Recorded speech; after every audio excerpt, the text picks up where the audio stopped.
America is a problem. That does not mean that we cannot deal with brown. We are taking from in this conversation, cheapening what happened to this young woman. And she was pretty, and she was white. If she was ugly and white, would her life not matter just as much?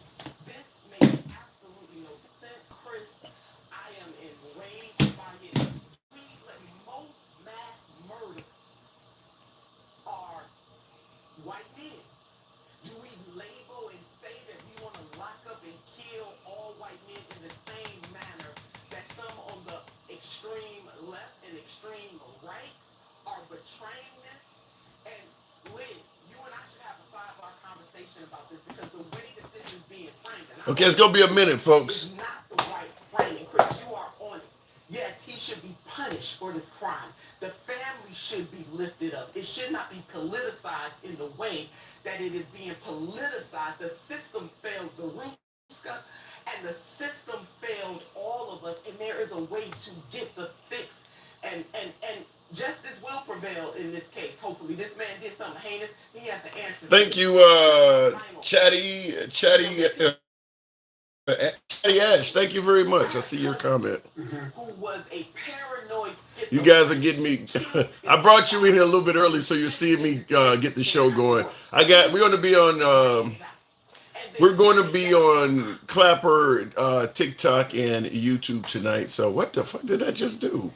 How the hell did that just start up? Okay, that doesn't go right. I'm gonna have to take one of these down. That just started on its own, and I didn't ask that to do that. Okay, all right. That wasn't supposed to happen. I'll go ahead and I think I'm gonna just start it and reset this device because this device is acting goofy. So okay, we're gonna be talking. I didn't even write fucking notes down. I came up here early. The Chicago Bears are playing tonight, and I'm doing way too many things at once. So I don't have all of I don't have my faculties in order here, but we're gonna try to make it work. This is as you guys can see, the the photo behind me is a woman that got stabbed in North Carolina, if I'm correct, on the subway or on the train, which is not even the topic we're going to get into that, but we're going to be talking about the economy, and the Supreme Court also ruled in favor of Trump. So Trump gets another SCOTUS win today. Vikes will beat the Bears. I want to put 20 on the Bears tonight. I'm a Bears fan, but I kind of have a sneaky suspicion that you're right. So having said that, let me go ahead and type in what we got going on here, and we'll get the live going momentarily here. Wow.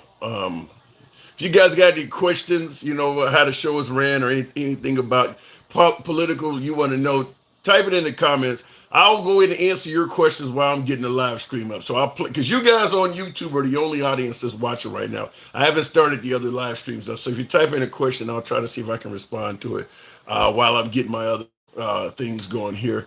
Um, we're talking about Trump winning in the SCOTUS, though. Uh, and I'm typing in Trump gets big win. Here, I should have been ready. So I do apologize for the extra amount of time it's taking me because normally I'm ready to go when I come on, but tonight it's not that way because of what I just did here. Um, you ain't got the game on ticker. No, I don't have. Well, I don't have the game on right now because I was listening to News Nation.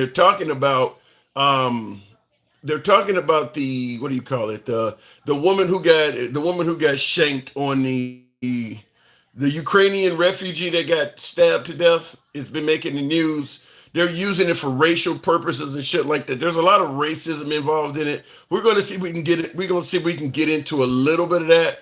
But this Ukrainian woman, she was a refugee here in America. She got stabbed and killed on a train. Random, you see behind me, pretty girl gets stabbed by this black dude who had multiple criminal convictions. Many suggest he should have been incarcerated, and he appears to be mentally ill. But nevertheless, because you got a black, what looks like a career criminal taking the life of a pretty white girl, is gained racial overtones, racial overtones. So it's all over the news.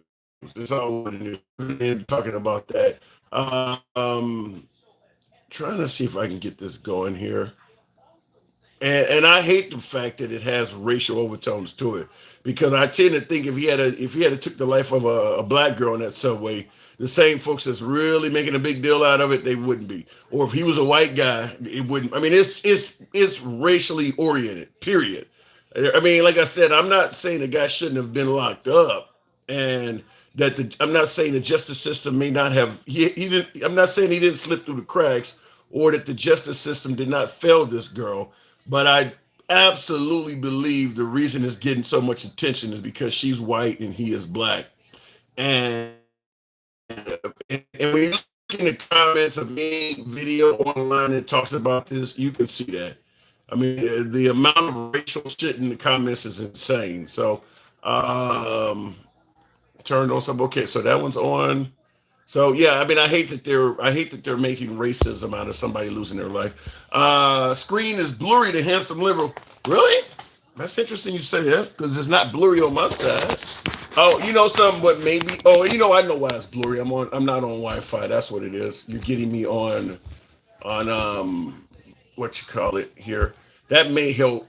Okay, I switched it over to Wi-Fi. That may help it. Um, because I was on a slower connection. Okay, so I think we're ready to go on here. I'll go ahead and go live there. Is the signal blurry on? Yeah, it's probably gonna get better because I switched it over to Wi-Fi.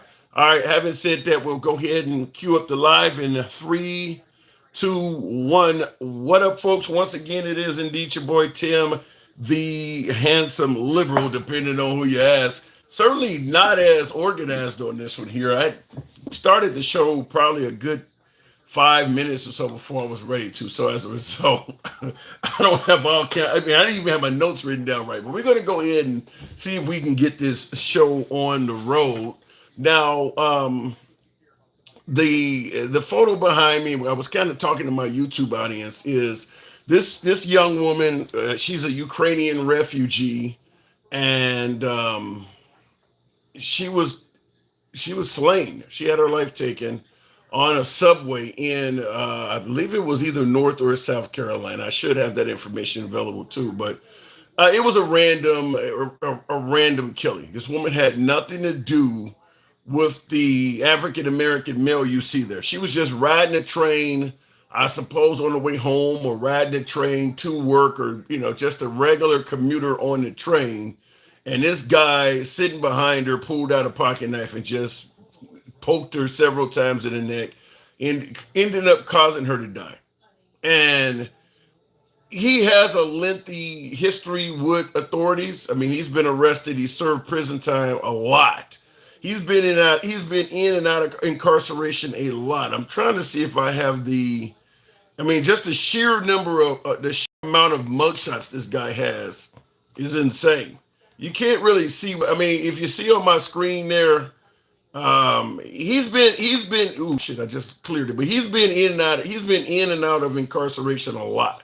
So um, the justice system certainly failed this woman. There's no denying that the justice system failed this woman. However, the reason we're talking about it is because people are making it a racial issue. I made it clear, if this woman, if both of these individuals were black, or if they were both white, under the same circumstances, the crowds that are really upset about this would not be.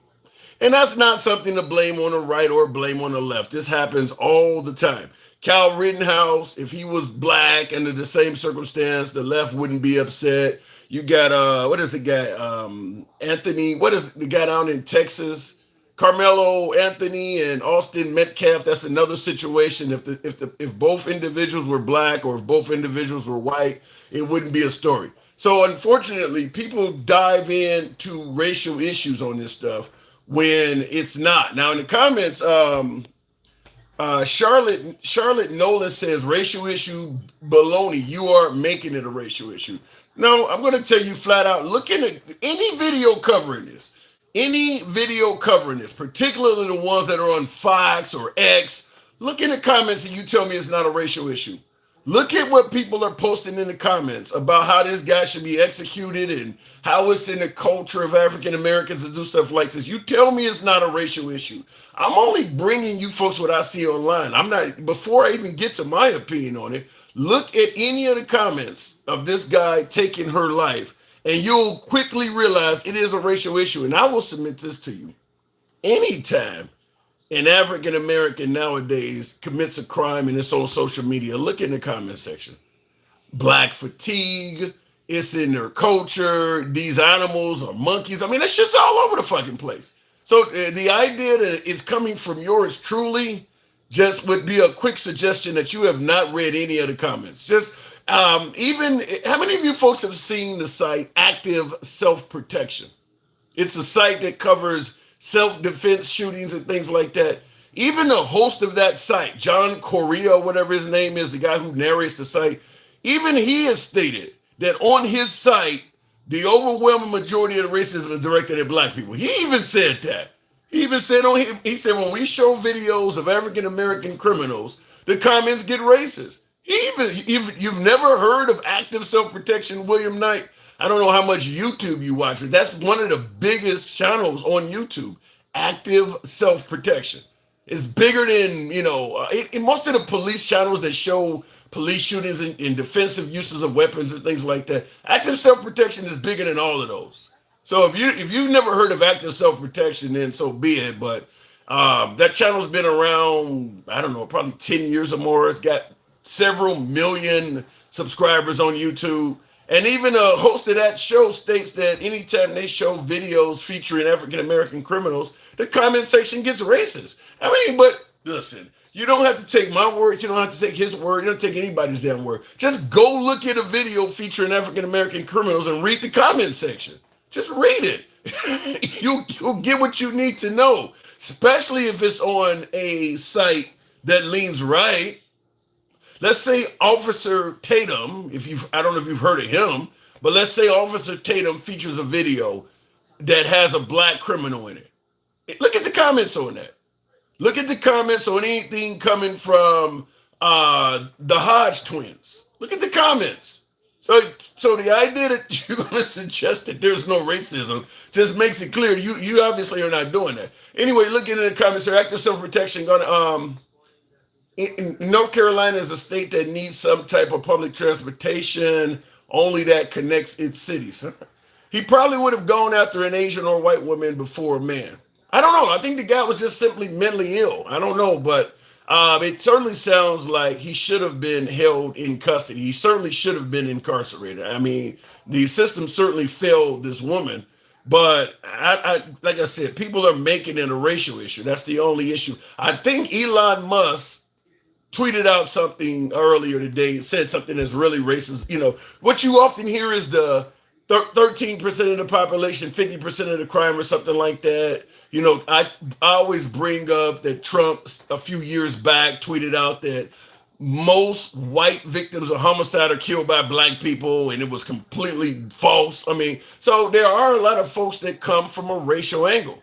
And I really dissected the retweet that Trump sent out. And I suggested that if I was white and I didn't have any black friends or associates, I would either cross the street when I saw some black guys coming down the street towards me, or I would put my hand on my gun. What Trump retweeted was really damning. I've covered it in many videos, but he basically tweeted out that black people are responsible for nearly all white homicides.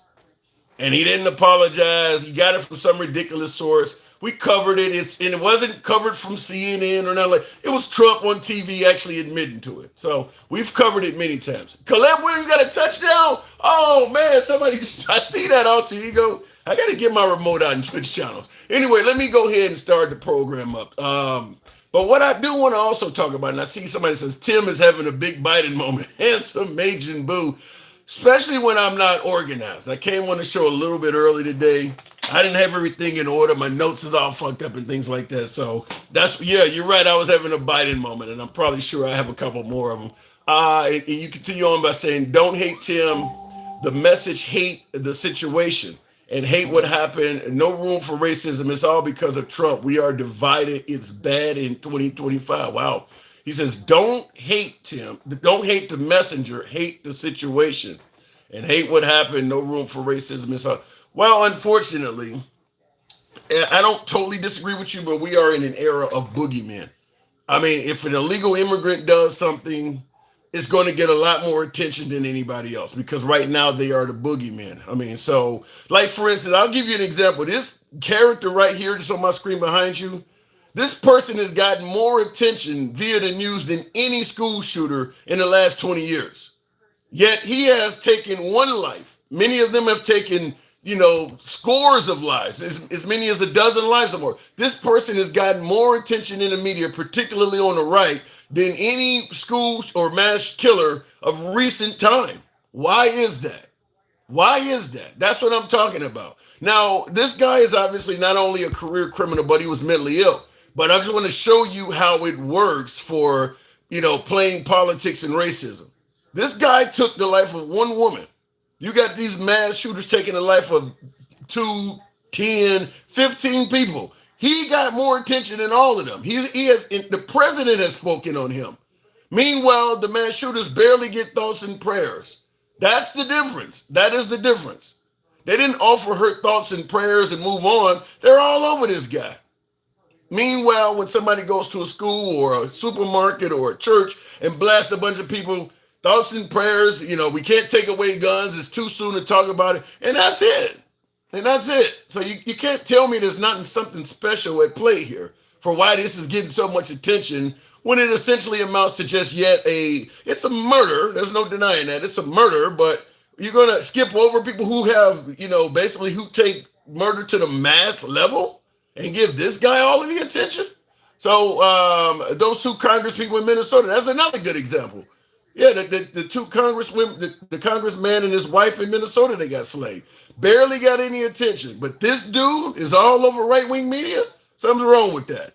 But anyway, getting on, today has been a good day, so to speak, for Trump on another level. I don't know if it surprises anyone because anything that goes to the Supreme Court is likely to be more favorable for Trump than not. This is Eyewitness News with live breaking news.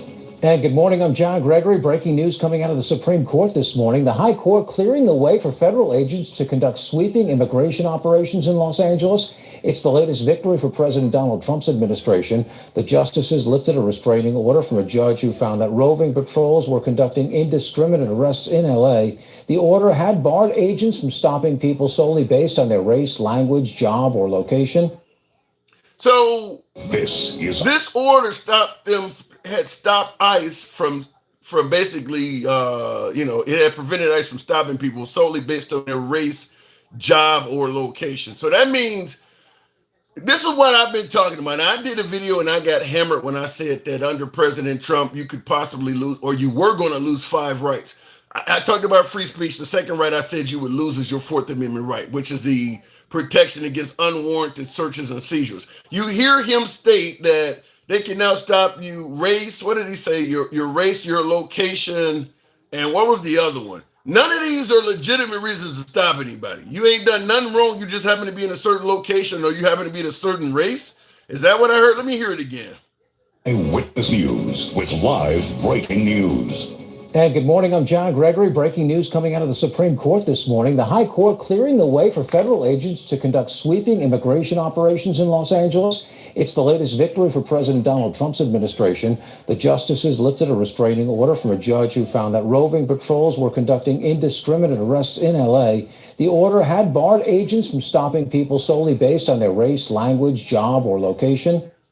Race, language, job, or location. None of those are actual reasons to stop and frisk somebody.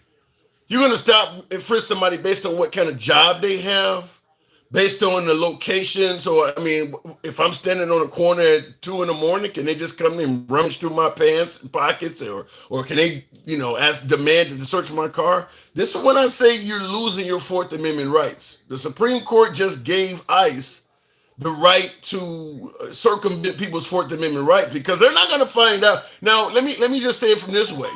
That ain't probable cause, Marty.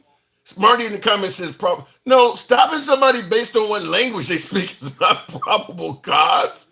You might be stopping an American citizen that just happens to be speaking French or something. You can't stop somebody based on the language they speaking or the location they're in or their skin color.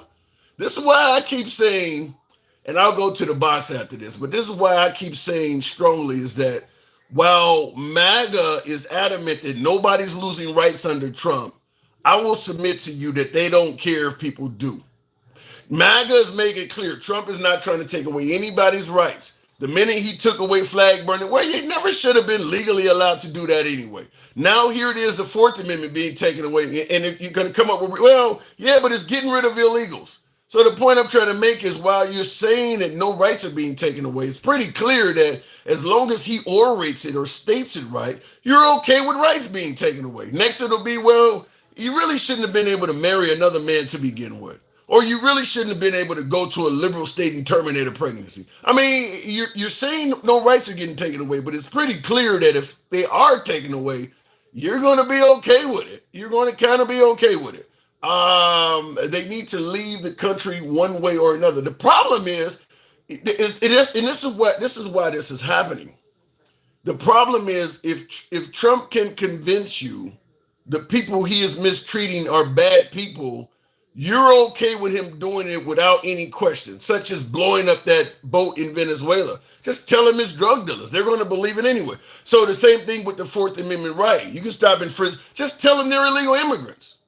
You're not even questioning whether they're Americans or not. You just assume everybody they stop is an illegal immigrant. Hey, they're getting rid of illegals, so this is a good thing. What about all the Americans they're fucking with? Well, I didn't think they were doing that. I'm only focusing on illegals. You're giving up your rights. That's what I'm saying. And by the way, they're now flirting with taking away the gun rights of the transgender community. Once again, the right is saying, well, yeah, they are mentally ill, so you can take away the guns of trans. So they're telling you you're not going to lose any rights, but it's pretty clear every right that Trump is talking about, the right ain't going to defend you on that. That's several different things I've given you right now that's been mentioned or discussed, and you don't see MAGA protesting any of that shit.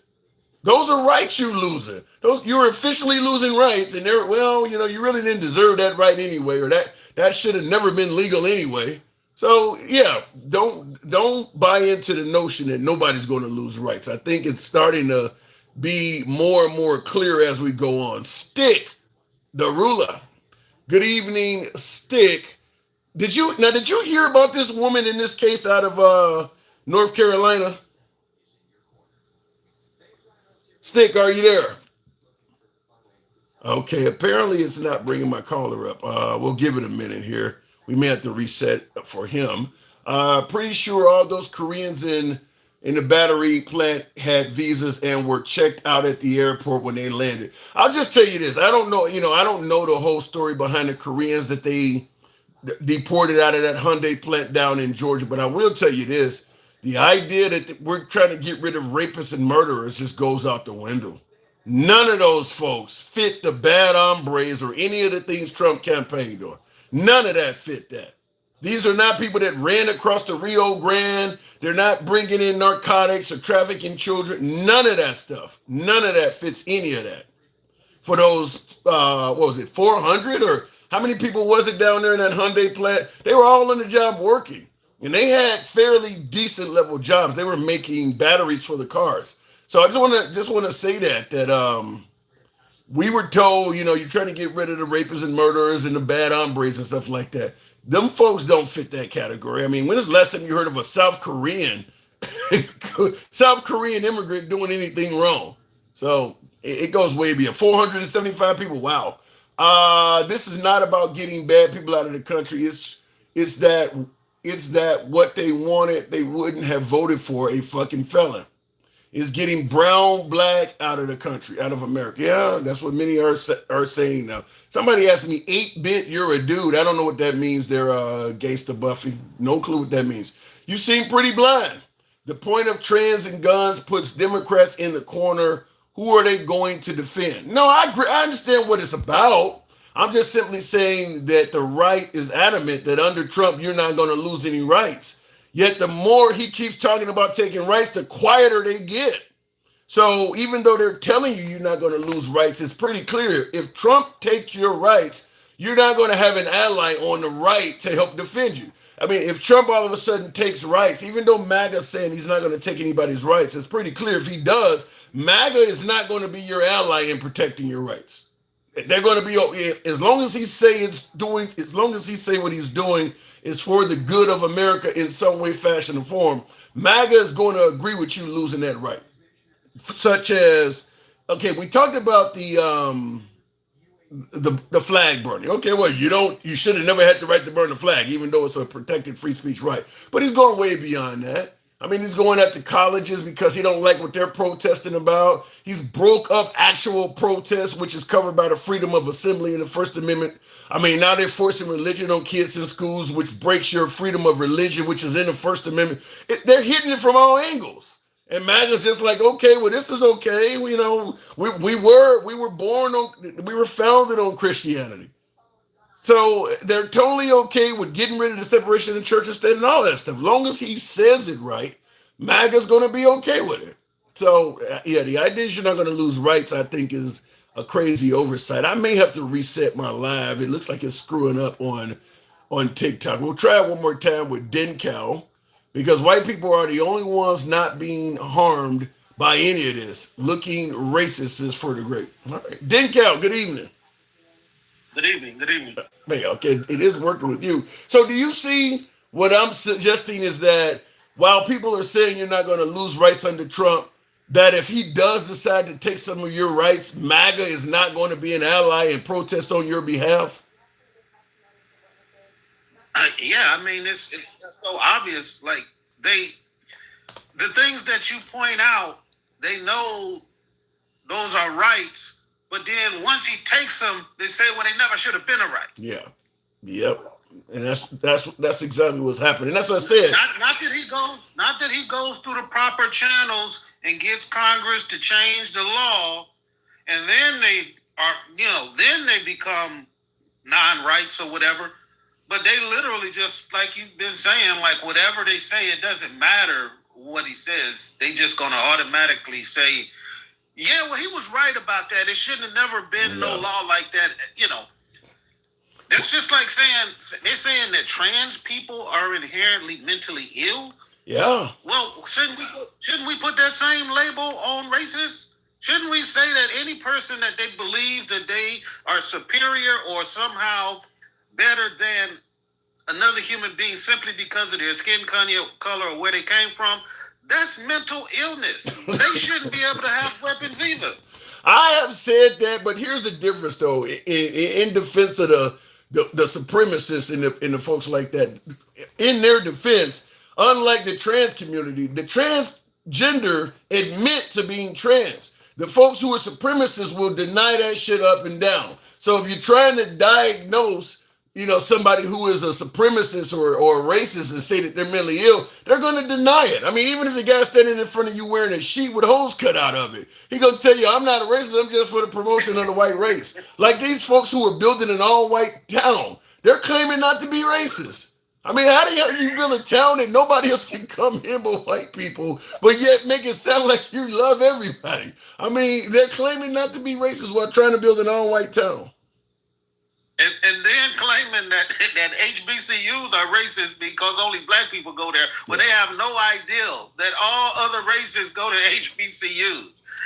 Yeah, and that's the problem. So while I agree with you, though, if you're going to diagnose somebody who is transgender as having a mentally, you were born a man and all of a sudden you think you're a girl now, that shows you're kind of screwed up in the head. I agree with you. If you're born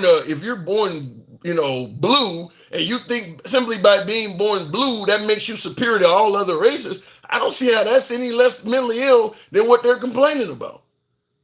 It definitely is. Yeah. It definitely is. I think it's something weird going on with this South Korean thing, because those people weren't there just working at the plant. They were the ones sent to set up the plant from South Korea. Okay. So I don't know if maybe South Korea didn't manage to make sure their paperwork was up to date or something. I find it hard. Yeah, to but they believe could that all of have. those. If what you're saying is true, then there's all kind of diplomatic back channels you take. You don't just put these guys up against a fucking bus and handcuff them. I mean, that's if you. Oh yeah, I agree. I think something is more fishy than just as simple as a bunch of South Koreans who had been sent there to set up a plant. Right. That was something that Trump touted as bringing manufacturing back. Somehow they just I'd like to see how long their contract was, and maybe if things went over, the timing, the contract was extended, and maybe some of the people just didn't go in and get their paperwork. Like all of them South Koreans was not just over here just staying. Well, the problem is when it comes to Trump, it's hard to, Trump can literally change his mind on a dime, so he can invite everybody over here and let them in, and then all of a sudden he don't like some kind of term of the deal or some kind of tariff or what some leader said, and well, your people got to go. I mean, he's that, he'll switch on a dime like that. So, I mean, there probably is a backstory behind it that's a little bit more because I don't believe all them people just came here in sync and said we're going to just stay it out, and overstay our visas or come in here illegally. There is probably more to it than that. Yeah, and now the South Korean government is saying, hey, they sending planes to just come pick them all up. Yeah. Yeah, it sounds like they may have made some kind of deal with our government under Trump, and Trump just for some reason changed, reneged on the deal and said they all got to go, get them out of here. Like he does all the time. Yeah. When the work is completed, he kicks them out. They don't get the. Yeah, it's interesting. It's interesting you would mention that because that's what I heard is that them folks actually are being denied their pay. They worked and they're getting kicked out, and they're not going to get paid that day's pay or whatever. I did hear that come out on the news story. And that is typical Trump behavior. Now, I ain't saying it is. Yeah. That's what happened. But I wouldn't, it wouldn't surprise you. It wouldn't surprise me at all. Yeah. Wow. So have you heard about this story here? I seen that story. I want to say yesterday by a blogger who was telling me everybody was upset because none of the news were not covering this particular story. Right, and that's what I said earlier in my monologue. It's crazy that they want this story covered, but any of the mass shootings, they want to sweep that under the rug as fast as they can. Thoughts and prayers, let's move on. This guy took the life of this innocent girl, but that is one life. These people that are taking multiple lives, they don't even want to discuss that shit. We can bring up, if I search through the news throughout the country, I could find crazy stories about every walk of life doing some crazy shit, but they want to concentrate on this because they got to create the narrative. We got to keep the narrative. The man just got up there and said, all the people, the kids born in Baltimore are doomed to be criminals. Yeah. They are pretty much animals in the wild. They cannot be saved. He might as well say we got to put them down. Now tell me, how is that different than vote for me or you ain't black? Now that's got to be significantly worse. I mean, if we can look at Biden and say vote for me or you ain't black means that he's racist, telling the kids in Baltimore that they're doomed from the start has got to be a little bit higher than that, right? They're unredeemable.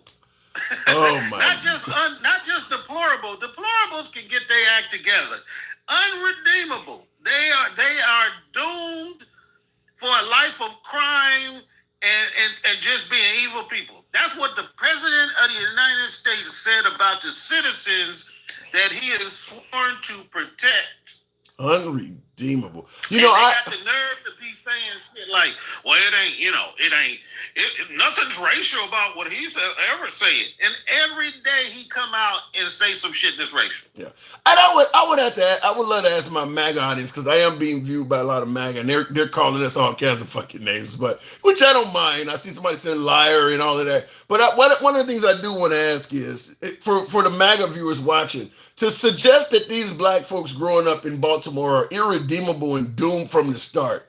I'm assuming you guys think that that's not a problem at all, huh? You know, you remember, I don't want my kid growing up in a racial jungle and vote for me if you ain't black. But telling them they're doomed from the start, that gets a pass, huh? I don't know how to make it make sense, then, Cal. I just do not know how to make it make sense. Yeah, like you say, ask them, and I would ask that you maybe play that clip for them, sometime later. Yeah, I'm gonna see if I can bring it up. Yeah, because I've heard some of it. Because they're going to say, because what? They watch Fox and OAN, they probably have never seen them say That's a great point. That is a great point, because they would not play that. Something like that would not be played on right-wing media. That is a good point. I have to dig it up. I'll definitely have to dig it up. But once they hear it, they will make excuses. In real time, you will watch them say, it was nothing wrong with what he said, and actually it's kind of true. Yeah. Well, definitely they're gonna say it's kind of true. I think I heard Elon Musk, he done something else again today. I seen Cuomo bring it up. Something to the notion where he's trying to suggest that black people are responsible for killing everybody in the country or something like that. I gotta look it up for certain, but because remember, I've played the clip on here about Trump saying that, blacks are responsible for like 81% of white homicides and things like that.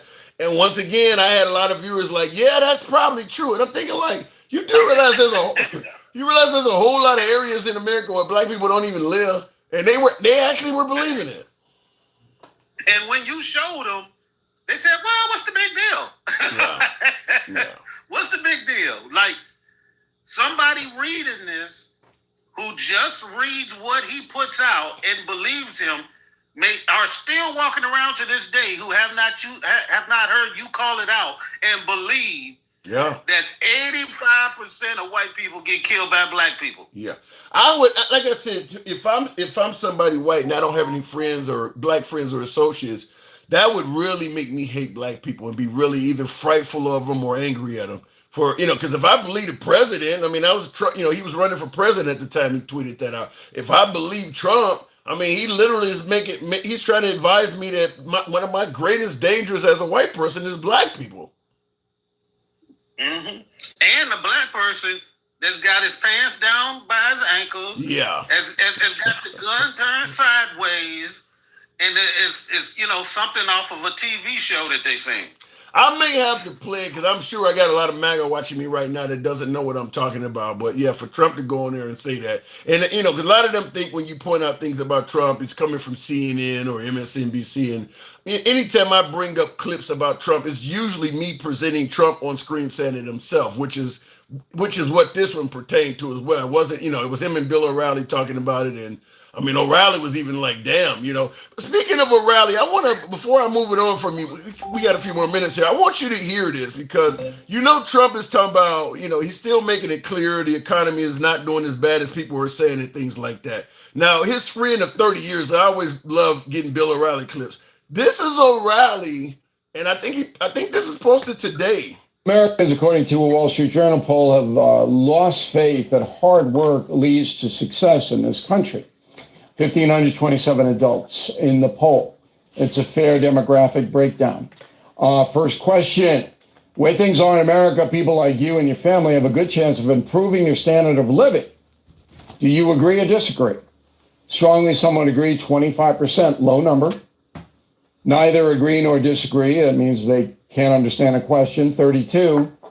Somewhat strongly disagree, 42. So 42% of the people say, look, no matter how hard we work, we're not going to improve. Puff. Second question, which of the best describes your personal financial situation? Comfortable with no major worries, 29%. Adequate, getting by, but not much else, 43. Stress, can barely afford the basics, 19. Falling behind, can't keep up, 9. Okay, next question.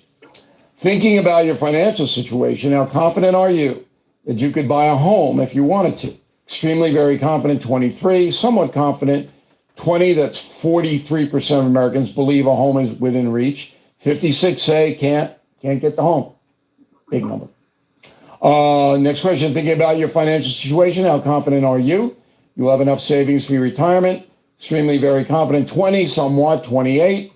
Not very, not confident at all, 52. Final question. You think the American dream, that if you work hard, you'll get ahead, still holds true? 31% say yes. Never held true, 23%. Once held true, but not anymore, 46. Now that poll is bad news for Donald Trump because it reflects on political, non-political people giving up hope somewhat. And what Trump is trying to do is return prosperity, make it easier for people to get a home, a car, a comfortable life, and by changing the way this country does business. That will take time. Okay? These tariffs and all that will take time to drive down oil prices, food prices, all of that. Americans are impatient. They are giving up. So if things don't improve, I'd say within the next 6 months, midterms, gonna be tough. What do you think? I mean, because Trump is saying the economy is doing very well right now. Somebody said, hold on, somebody says Democrat propaganda failed. What are you saying? Bill O'Reilly is a Democrat?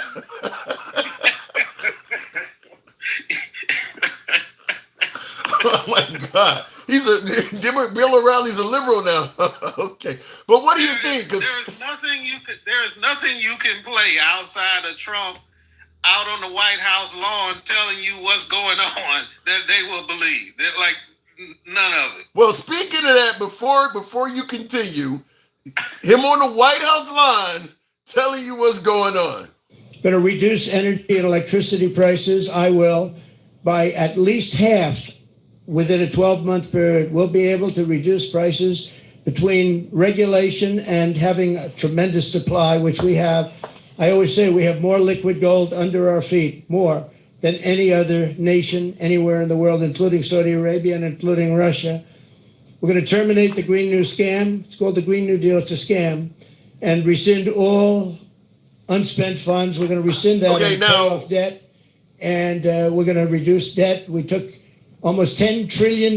In this clip, he says from January of this year, January 2025, from the time he gets in, he's going to reduce the cost of energy in America for Americans by 50% by January of next year. So we're talking about 3 months from now, energy prices in America, your light bill and things like that, should be half of what they were when he took the Oval Office. That's what he stated. We're going to reduce it by half. Now, I'm bringing this up because he's already made some promises that have not come true. Do you think this one is going to come true? Hell no. You don't reduce energy prices by half at all. Like, nobody's going to do that. See, he came in and he did contrary to what he said he was going to do. What he did was he came in and he begged fucking Saudi Arabia to increase production to lower the prices to make him look good. But when they lowered the prices, it prevented American companies from drilling to their full potential because the barrel of oil is so fucking low. But people have no fucking idea how this shit works, and they just believe. He gets up there and rattles off bullshit. He talking about drugs are now 1,500% lower than they were, when everybody knows 100% is break even, is free. Yeah. It just says random shit. And them people on that other live that's talking about, oh, you guys are lying, you don't know what you're talking about. I would like to know where they got their education from, because it doesn't sound like they know what the hell's going on. I don't know where they got the education from, but I think it's kind of what you're saying is that if Trump says it's going to happen, they just believe it. Like, for instance, I mentioned the drug boat in Venezuela, or the alleged drug boat. He don't have to prove that was a drug boat. If he says I killed a bunch of just like what killed Marbrego Garcia, did anybody question whether what he said about that guy was legit or not? I mean, he put the guy on TV, said he was MS-13, or if he says it, they're going to believe it. So if he say he can reduce fuel prices or energy prices by January, they don't question it. I mean, hell, even I fell victim to it when he said he was going to end the war in 24 hours. I was like, maybe not 24 hours, but I believe he could do it pretty damn quick. So, I mean, he has the benefit, unlike Kamala or Biden or any of the other folks that tried to primary him on the right. He has the benefit of just being able to say something and people take it at face value.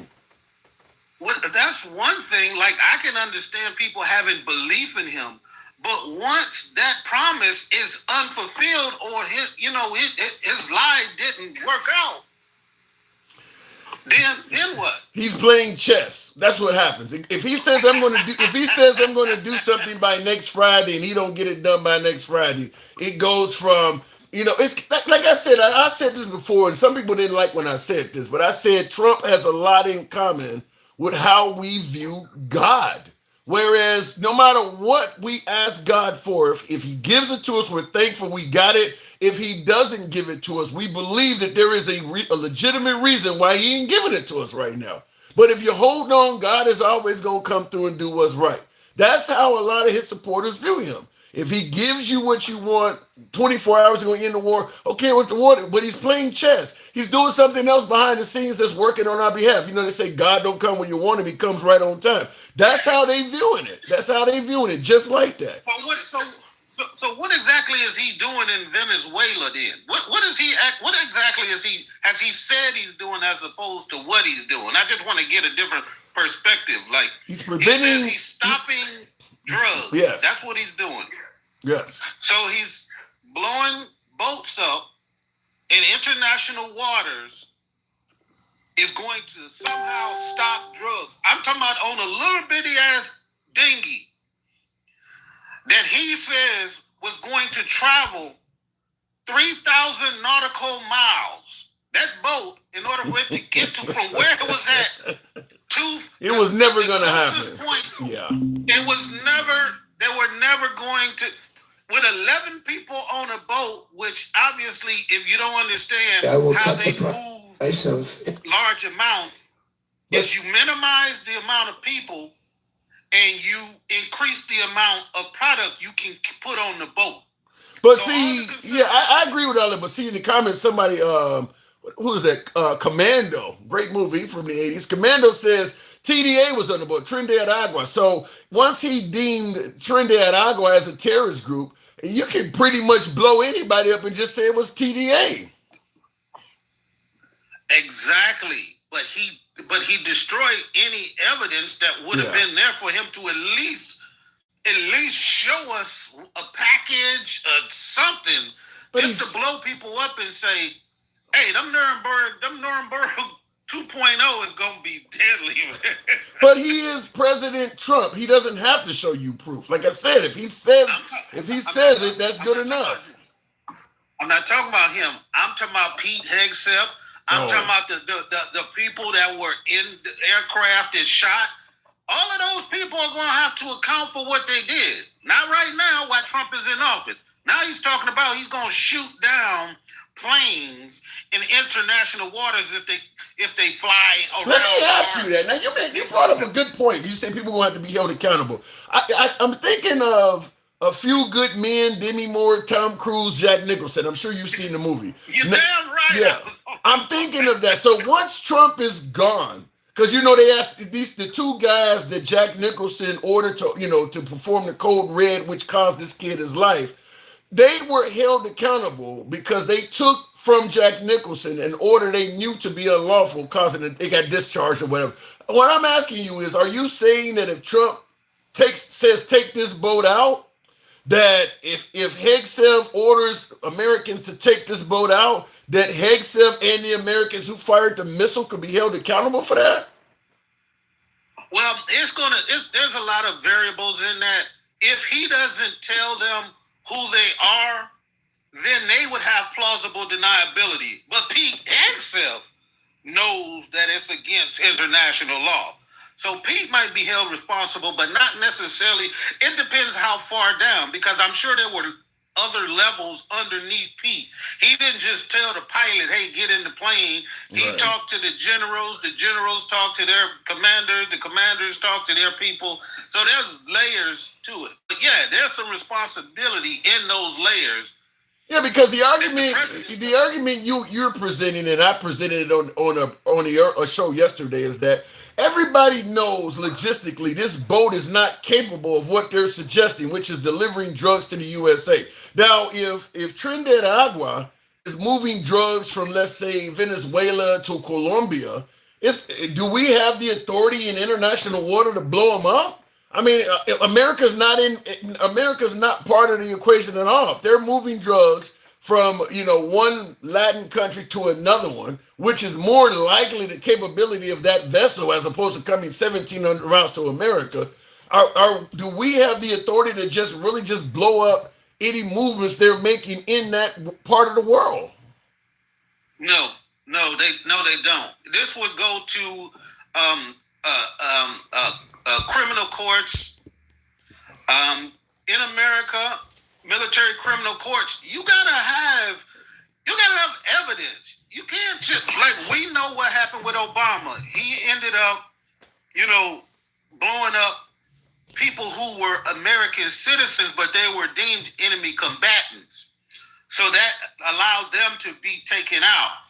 But we know who the guy was, so we knew he was an enemy combatant. Right. You can't just blow up 11 people on a boat and just be like, yeah, they was, you know what I'm saying? Right. They was all just gang members. Because what I know as a person who did many drug interdiction ops down south, the actual gang members don't do the transporting. They hire fishermen and people with these boats, and they force them to make these trips.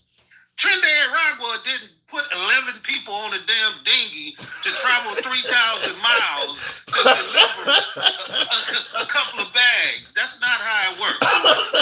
I mean, when you really explain it like that, it does get to be funny that, they would put mules or something like that. Yeah, they're not going to put 11 of their guys on a boat like that. I mean, to go all the way to damn Florida for what? Yeah. I mean, obviously, with the amount, they would have had to have, I seen a guy break it down, they would have had to have around 600 gallons of fuel on that boat to get them from where they was at. Which means there's no way you got 600 pounds of fuel or more. I'm not. It's more actually. Yeah, it's more because I did for that show. I don't have my notes in front of me, but I actually, that boat has I had the range and everything down. The range of that boat is like 600 miles at best, 600 knots rather, or miles that under optimal conditions. It burns between a mile. It burns between, I think it was, for 1 gallon of fuel, you can get 1 to 2 knots of travel out of it. But it did not have anywhere near the specifications to come close to reaching the United States. It was just unfeasible. It was just no way that little boat, certainly if you're going to load it down with drugs and 11 male figures, it just could not come close to reaching the U.S. mainland. I wish I had the notes, because I had took down notes for the capabilities of that boat, but there's no way it was going to come anywhere near American mainland. Especially if their goal was to transport, dope. Like, it just doesn't make any sense.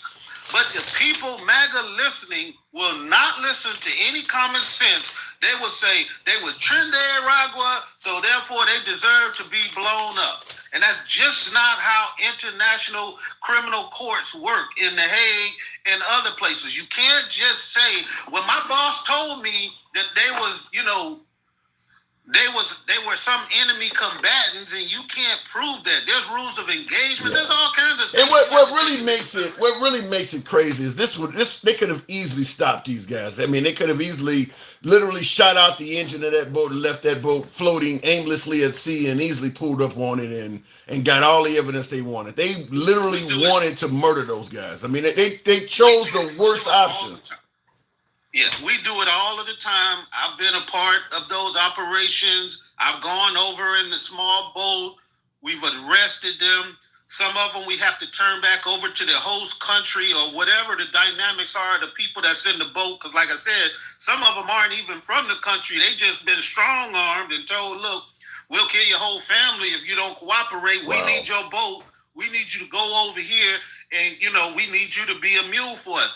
So I understand this stuff. We catch people every day is people out there in the military and Coast Guard catching these people. But the problem I have is these motherfuckers are bringing the shit through goddamn shipping containers through ports of entry. Yeah. That little bitty ass boat ain't gonna stop nobody in your neighborhood from getting high. No, so it's to not. think that that's a deterrent. But it would have felt a little bit more legit if they had caught it off the coast of Cuba somewhere 80 or 90 miles from America. But to do that, 1,700 miles away and say, well, they were coming to America, it just makes the story it just doesn't look plausible at all. Yeah, we've surrounded a country that doesn't have a very large footprint as far as imported drugs into America. Do they produce some? Yeah, I'm sure they do. But that ain't the place you want to be if you want to stop drugs from coming into America. Now, we got a whole battle group over there around goddamn Venezuela. They just so happen to have one of the world's largest oil reserves, and we know how Trump is about the oil. Yeah. He wants to get the dictator out of there. Like, if you can't kind of see what he's doing. Yeah, I think it's clear as day. I'll go into it, but I do got to move it on. But what you're saying, I think, is the exact reason why we're there. Denkel, appreciate you coming in here. All right, take it easy. Now, real quick, and thank you. What he is saying is that, just like we've been saying on the show, if you really want to stop crime in, major cities in America, you would start with the most violent city. Chicago is not where you would start if stopping crime was your biggest concern. Same thing with Venezuela. If you wanted to stop drugs coming into America, let's just be clear. Before Trump came along the scene, I mean, we've been watching drug movies ever since Scarface and Blow and American Me or whatever the one Tom Cruise was in, America, whatever. I mean, there's so many drug movies. There's the New Jack Cities and all. Have you ever heard somebody talking about Venezuela? I mean, out of all of the Nicaragua and Colombia and Peru and the cartel in Mexico, when did Venezuela become the spot you would start at if you were trying to eliminate crime in America? I mean, I don't care if you're watching documentaries on the History Channel or, Nat Geo does some of those specials. When did Venezuela become known as the hotspot? Only since Trump came on the scene. How did Venezuela get elevated to number one? That is not where most of our shit comes from. So, yeah, the idea that you're trying to stop drugs and you're going to start with Venezuela makes no sense. I do believe what my last caller stated is more likely accurate, is that they have a leader that we do not like and a bunch of oil that we really do like. And the goal is probably to get rid of, I think his name is Maduro, whatever his name is there. Probably just like we got rid of the leader of Afghanistan and put in Hamid Karzai or whatever. The goal is probably regime change to put in somebody that's going to be friendly to America and kind of help us get our hands on their oil. Same thing when Trump was talking about taking over Greenland. It's kind of the same thing. Panama Canal. I mean, Trump has come in there as kind of a guy who's seeking resources. Same thing he wanted, access to the rare earth minerals from Ukraine. I mean, he's going after these countries' items of value. I mean, he's only been in what, 8 months? And he's talked about, we know that there is items of value or resources or whatever you want to call it in Greenland. They have them in, obviously, the Panama Canal. He talked about taking that. Obviously, he wanted the minerals of Ukraine.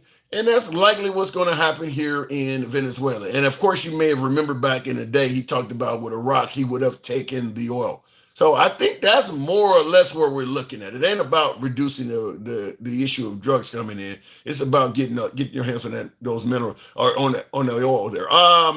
Here's a fact for you. Your delivery carrier is the most popular way drugs are sent. Really? More than any boats or underground tunnels? You mean like FedEx? That's the most popular way people are getting drugs? You talking about, is that what you're talking about? Like DHL and I'm assuming you're not talking about Amazon, are you? I've never heard that. Wow. They want the Venezuelan women too. Debo, I don't know. I can't speak on that. I don't know if they want the Venezuelan women, but I definitely believe there's more at play than just simply going after the reduction of drugs. Just like I'll tell you this, Trump is transactional. I'll go to the box shortly. Tap the screen, get us on up to 25,000. Feel free to share the live if you will. Trump is a transactional guy.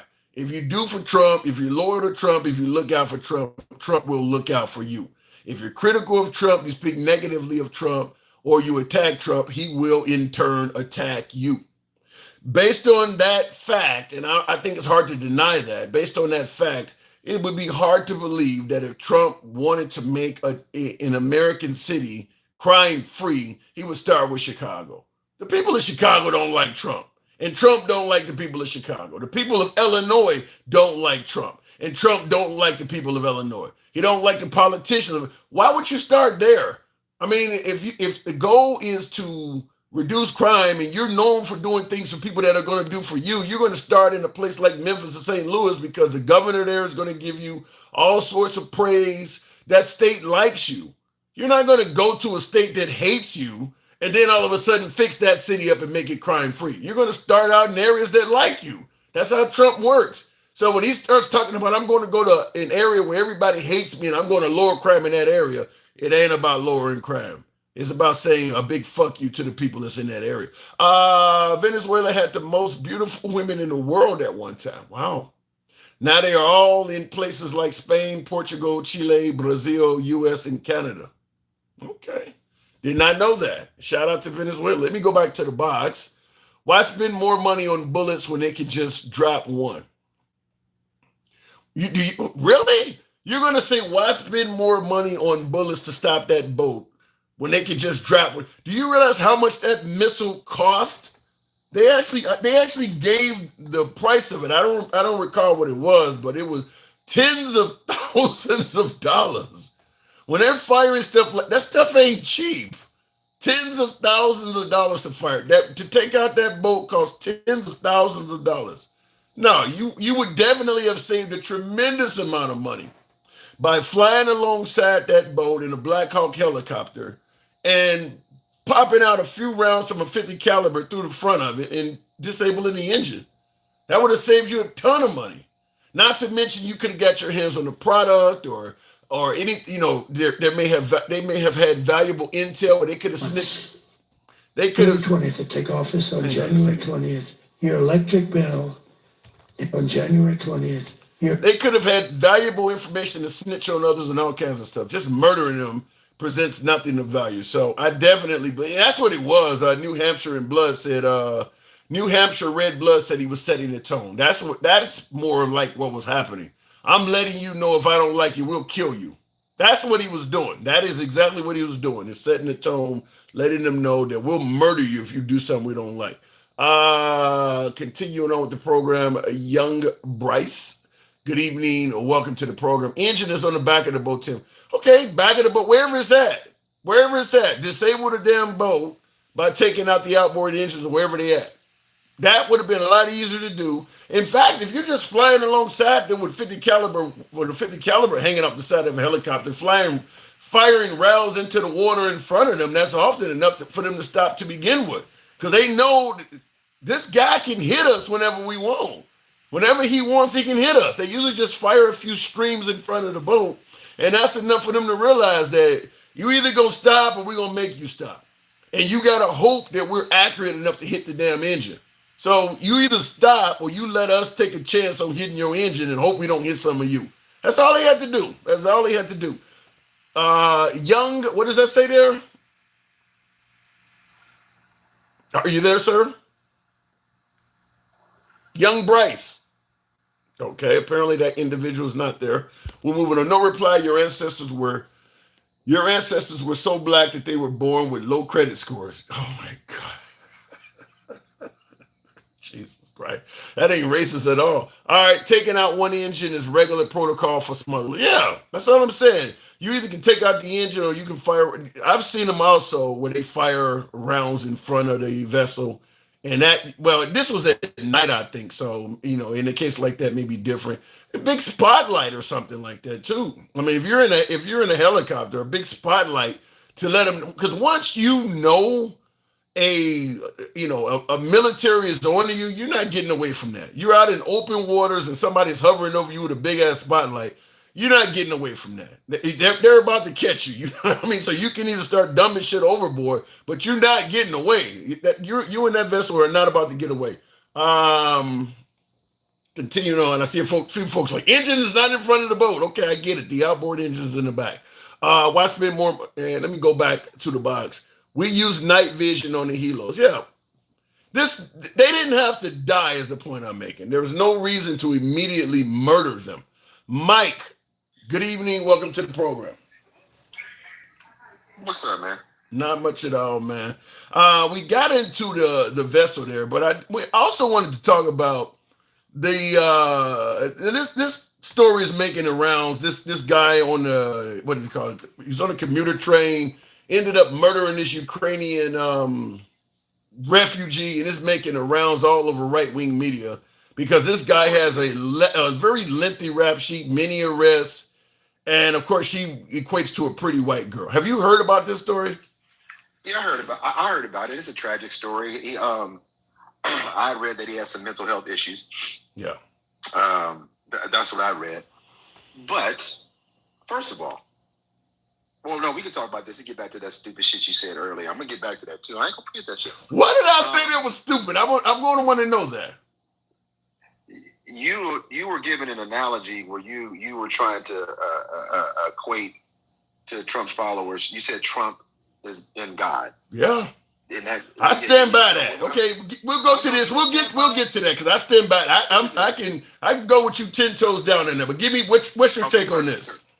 Well, my take on this is just tragic, like anything else. And what I read is that he has some mental health issues. I'd like to hear more about his background, but what they talk about is his lengthy criminal record, and that right. I'm not going to dispute that. But this is what they do on right wing. Again, I will ask the same question. Give me an update on Travis Decker. Now he's the one that killed his family or something, is he not? Yes, that's the white man, the former Army Ranger that killed all three of his daughters. Ain't even getting mentioned. Yeah, there's still no, and this is my problem with this, Tim.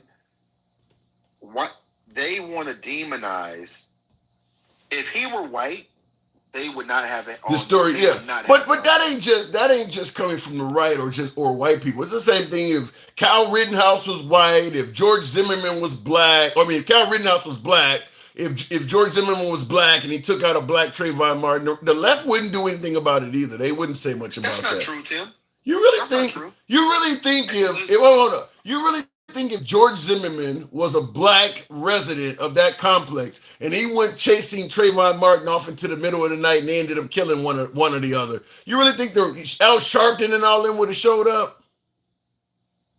Well, would Al Sharpton and him have showed up? No. Right. But would there have been outrage behind it? Yes. If you probably would not have heard of that story outside of that area.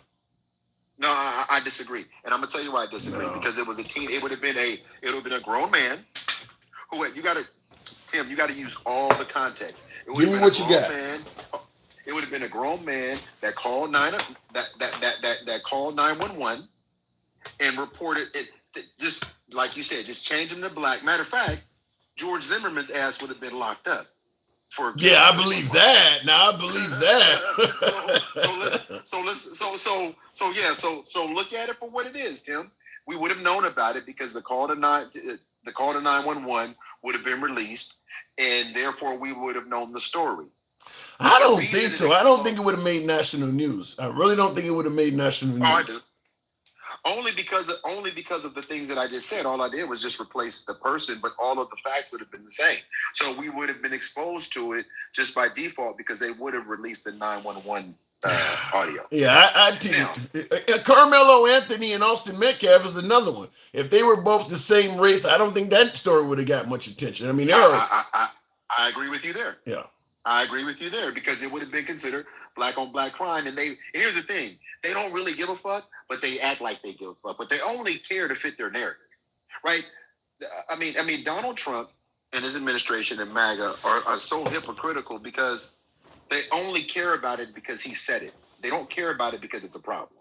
They don't care about it because they always say Chicago, D.C., but they never talk about white on white crime. They never talk about that man on your screen back there. Yeah, I'm gonna have to hear it because I know some of the story, but and this they say bones found during FBI search for triple murder suspect Travis Decker. So they're saying they done found some bones. This is 10 days ago, but it is not getting covered in the national news hardly at all.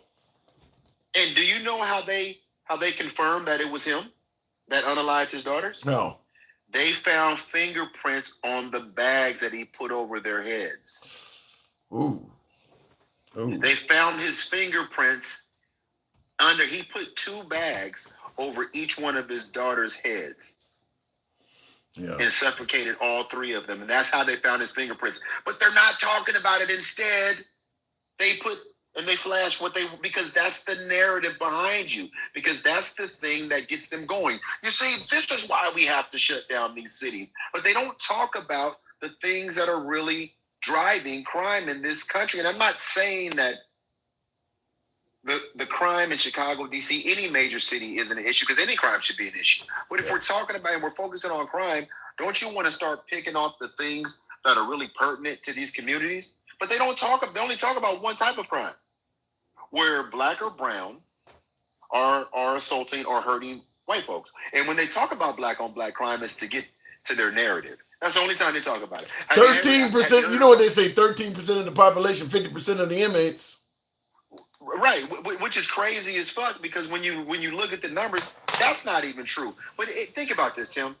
When you go into these conservative spaces and they go 1350, I want you to ask yourself something, because they're saying that's 48 million or some odd black Americans, right? Okay, that's all of them.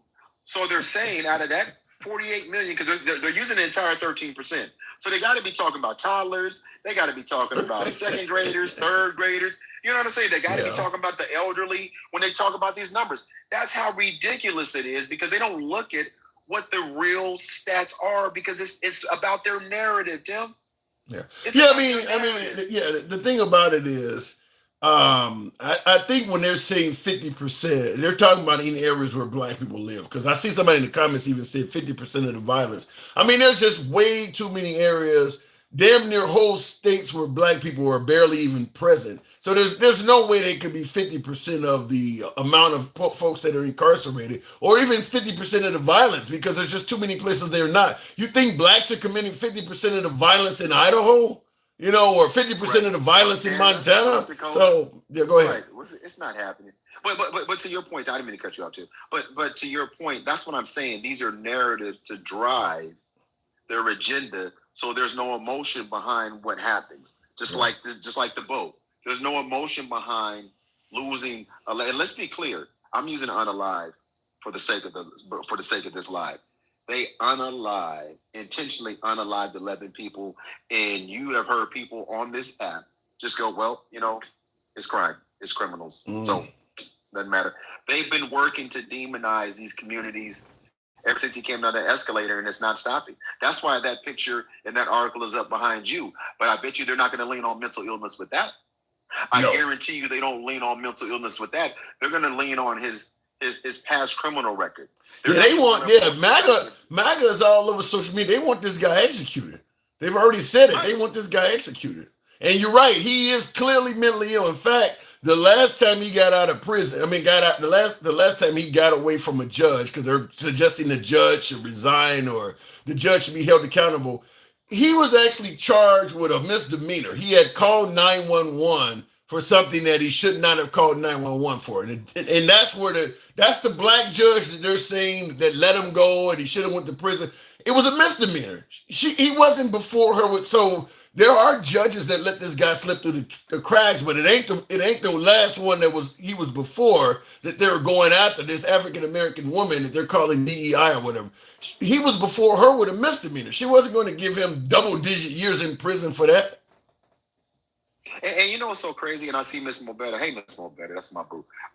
Said that his mom said he is schizophrenic. Yeah. Now, we all know in this country, when there was a bill to address mental health put on the floor of the Congress, And you know who voted it down, Tim? The Republican Party, yeah. The Republican Party shot it down.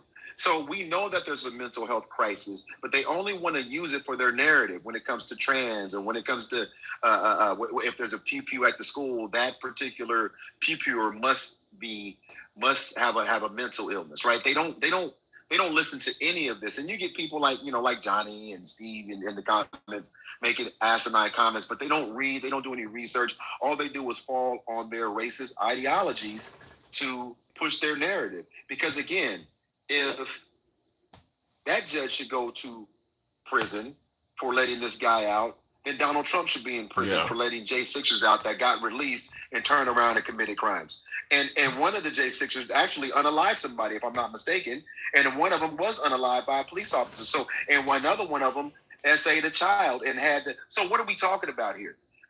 But that's the problem about the narrative. They want to spin the narrative to meet this radical right agenda. That is really, and it's terrible the way it's unfolding, because we know what they're going to do with that story. We'll be seeing that story forever. But again, ask somebody next time.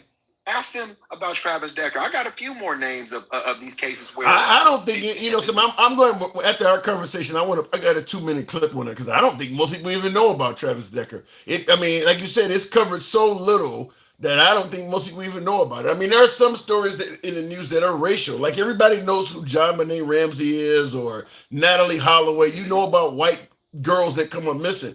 Name one black person that came up missing, and they come up missing all the time. Name one of them that made national attention.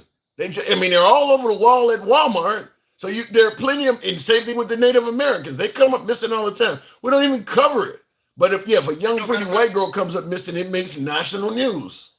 Matter of fact, not only does it make national news, when white folks come up missing, we create laws. You got Megan's Law, you got Amber Alert, right?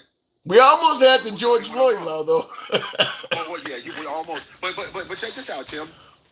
They have to come up, and people aren't going to believe me. All you got to do is Google it. They have to come up with different color alerts. There's an ebony alert. Did you know that? No.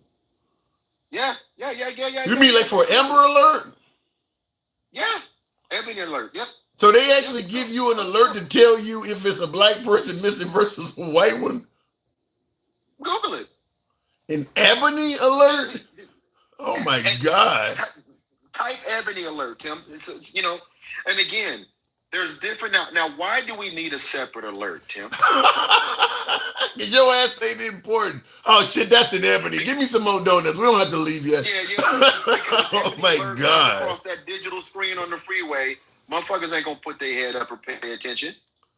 I've never now AI, but listen to it, because this is something we may be able to blame on the liberals, because the AI says an ebony alert is a California statewide notification system defined. Yes. Okay, so it's happening only in California. First of all, designed to find missing black youth and young women ages 12 to 25, created to address the disproportionate number of black individuals in missing persons reports. It serves as a specialized version of the Amber Alert system, notifying the public through highway signs, radio, television, and social media. The system was implemented in 2024 and allows California Highway Patrol to issue alerts when a black person within a specific age range is missing under suspicious or dangerous circumstances. Folks are going to say that's racist towards white people because it's an ebony alert. But again, there's an ebony. Which the only reason you would have an ebony alert, even alter ego. So you say California next time. Here's my whole point. Look up stats on how minorities that are missing are disproportionately not addressed. I don't think you need to. That's why I mentioned Natalie Holloway and John Benet Ramsey and all them. You don't know about it. You don't even hear about them. You don't even hear about them. Yeah. Matter of fact, if you look at the numbers of the people that are human trafficked, it's disproportionately minorities. So because people know, criminals know, that this country doesn't focus or care so much about minorities that way. And it's not even, listen, if people are hearing what I'm saying, and I always get called racist, and I don't really care, because you and I are getting called racist on this shit. Anytime you bring up what happened to black people, you're considered. They call Martin Luther King a racist. Of course you're getting called racist right now. Yeah, and I don't give a fuck because I know what I'm speaking about. But the whole point is, just like the Constitution, amendments were put in place because the original laws in the Constitution weren't for women or people of color. So you make an amendment. That's where the Amber Alert was. You think she was the first one that came up missing? No. You think Megan was the first one that came up? I mean, come on. But again, so good. So the laws are in place, but now they're disproportionately used or not used for people of color. But there's nothing that says it specifically. There's nothing that says it intently, like we don't use this for black people. But when you look at the numbers, it's very clear. What about this? Now, Alter Ego in the comments says Tianda and Diamond Bradley were two black sisters that were national news. I don't remember that story. Do you remember this? I don't remember that story either. I don't remember that story either. You sure what? And again, go ahead. No, go ahead. You know, I'm about to say, is he sure that wasn't something local to his area? I never heard of these people. Yeah, I haven't either. And he could be right. I mean, I don't catch every single news cycle. And me and Alter Ego go back and forth. I actually like Alter Ego. But at the end of the day, when we talk about these things, people act like what we're saying is like, and you got to ask yourself, why would a group of people work so hard to be left the fuck alone? Like, just stop trying to set us back. Stop ignoring what's happening to us like it's not happening. And then when we tell you, you tell us, you're race baiting, you're fear mongering, all this. But you and I both know that image you had on your screen with the black guy and the white girl. That's why they have it up there, Tim. Yeah. That's why they have it up there. It's definitely about racism. I mean, racial overtones. I mean, but like I said, that ain't just something the white people did. If it was reversed and some white dude killed a black girl on the subway, the black community would be going ape shit. Yeah, 100%. 100%. But again, the difference is the history. And people don't want to talk about the history, right? The history is that one life is more valuable than the other, right? Yeah. That's the history. But I did want to address one topic with you, Tim. And I want you. I don't know if you talked about it. We talked about the vaccinations in Florida. Yeah. Now the what does he call this? The Attorney General or Surgeon General calling it akin to slavery. Yeah, and let me tell you, the first time they lose a life in Florida behind these vaccinations, they are going to cook his ass. They are going to, because they're going to all point at him. Oh, trust me, they're all going to point at him. They're going to sue his ass because he's supposed to be smart enough to make a better decision. But here's the thing that I wanted to address, because I haven't heard anybody talking about this. Can you be for mandatory vaccinations in Florida and be pro-life at the same time? If you agree with the mandates or the non-mandates of the vaccination in Florida, aren't you pro-choice? Yeah, but it's hypocrisy. I mean, both sides are doing it. Everybody's talking about, my body, my choice when they want it to be. Just like the left will say my body, my choice when a woman wants to choose what to do with her unborn child, but then she'll say you should be forced to get vaccinated to come to school or to come to work. And the right does the same thing in reverse. They don't want to be forced to vaccinate, but they want to force people to carry a child to term. So both sides are doing just the opposite of what they're saying. No. Well, let me ask you this. Is the left arguing for vaccinations? They were the party that was in favor of mandatory vaccinations during the pandemic. For what purpose? Safety, right? But looking in hindsight, the left over. I mean, listen, the COVID-19 was a novel virus. They didn't know what was going on. They had you doing everything from leaving your groceries outside for 24 hours to washing them down. So they mandated a lot of stuff that was unnecessary, and it hurt people. Well, okay, so. Let's take the pandemic out because that's an anomaly because we were dealing with something that we didn't know. Let's take that out. I'm talking about school vaccinations. Okay. They've been mandatory in all 50 states. That's insane. When you start talking about it's optional to get vaccinated for illnesses that like you said, well, you got decades of actual science that proves. I mean, the vaccine for the measles or chickenpox or rubella or smallpox or polio. There's decades of science to make it clear that shit works. I don't know why they would make. If you want to stick with the COVID shit, we can talk about that. But all that other stuff, we've been getting vaccinated for that stuff before me and you was alive in some cases. Like I don't understand why they would roll that back. That's going to me. That's going way too far.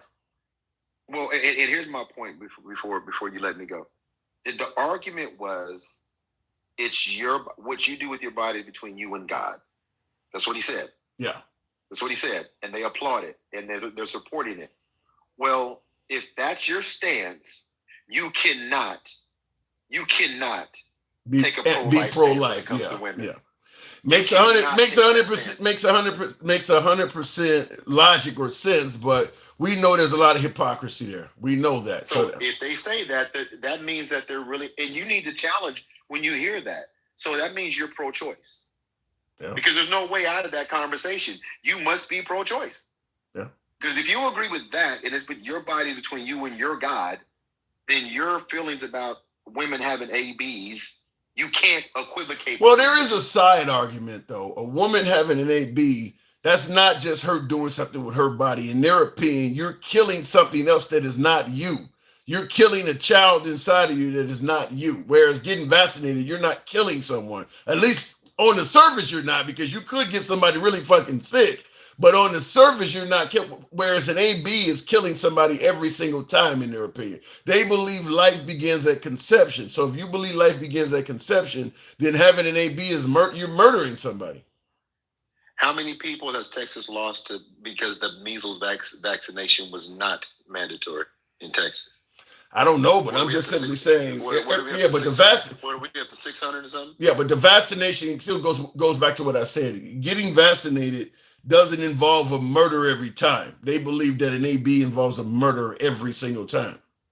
Well, that's what they believe, but what they believe, again, they're shaping their belief to fit their position. Yeah, of course. But if your position is, yes, your body, that's between you and God, it doesn't matter at that point. I'm not disagreeing with you. There's a lot of hypocrisy to go around. What you're saying, if I'm a judge and you're presenting that argument, I'm going to rule in favor of you every time. But I do understand that, it's hypocrisy. People are okay with what they're doing when it favors them, and then just the opposite when it doesn't. I got to move it on, but I'm agreeing with you. I'm not disagreeing with you on that one at all, not one bit. Hey, and lastly, before we go, tap the screen, share the live, gets him up to about 50,000. And I know he has the Trump and JD Vance stickers, pictures on his wall back there, which is some weird shit. I understand. What's wrong with that? They are the current hot. That is the duo. They're on fire right now. What's wrong with having a commander in chief and a vice president up there? I used to have Biden and Kamala Harris up there. They're just not they're not hot right now. Well, that shit that JD Vance said the other day about the bombing of that boat was absolutely despicable, coming from the vice president of the United States. He rolling with Trump. Absolutely terrible. He rolling with Trump. You're gonna hear a lot more of that. Mike, thanks for coming through. All right, my brother. Appreciate you, man. Appreciate it. All right, looking in the comments, in Minnesota, he was into Satan and against Jews and Trump. It's spiritual battle. It's okay. I don't know what you're talking about there. No clue what you're talking about. I don't know. By the way, tap the screen, get the likes on up, as Mike said. We see if we can get up to 50,000. I know that might be a bit much to ask, but let your thumbs not be lazy. My Bears are winning 10-7 10 to 6 at halftime. Go, but maybe I should have put some money down on it. Kids are going to be dying left and right without those mandated vaccinations. The problem is not just kids losing their lives right and left, is that travel to and from Florida is going to become a problem. I mean, do you want, let's say for like somebody pointed, I think it was Mike, we had him on a different show, and he pointed out how a lot of youthful athletes that are in sports travel all over the country for competitions, championships, and things like that. Do you want a plane full of unvaccinated Florida youth coming into your area? So what is likely to happen is it's going to start affecting travel to and from Florida, because that's what happened during the pandemic, is when they left everything open and suddenly other states was like, we don't want your people coming here. If you guys are not going to get vaccinated, you could come here and make people sick. We're not going to want you to come here. So that's what's likely to happen. In the interim, is this going to start getting to the point where people are going to be like, if you come from Florida, you can't come here, or you can only go, such and such. It might start interfering with travel if they start having outbreaks, measles and chickenpox and all kinds of shit starts coming back. If they start having outbreaks, because I had somebody on the program the other day that said something, and I ended up looking it up, and it turns out she was right.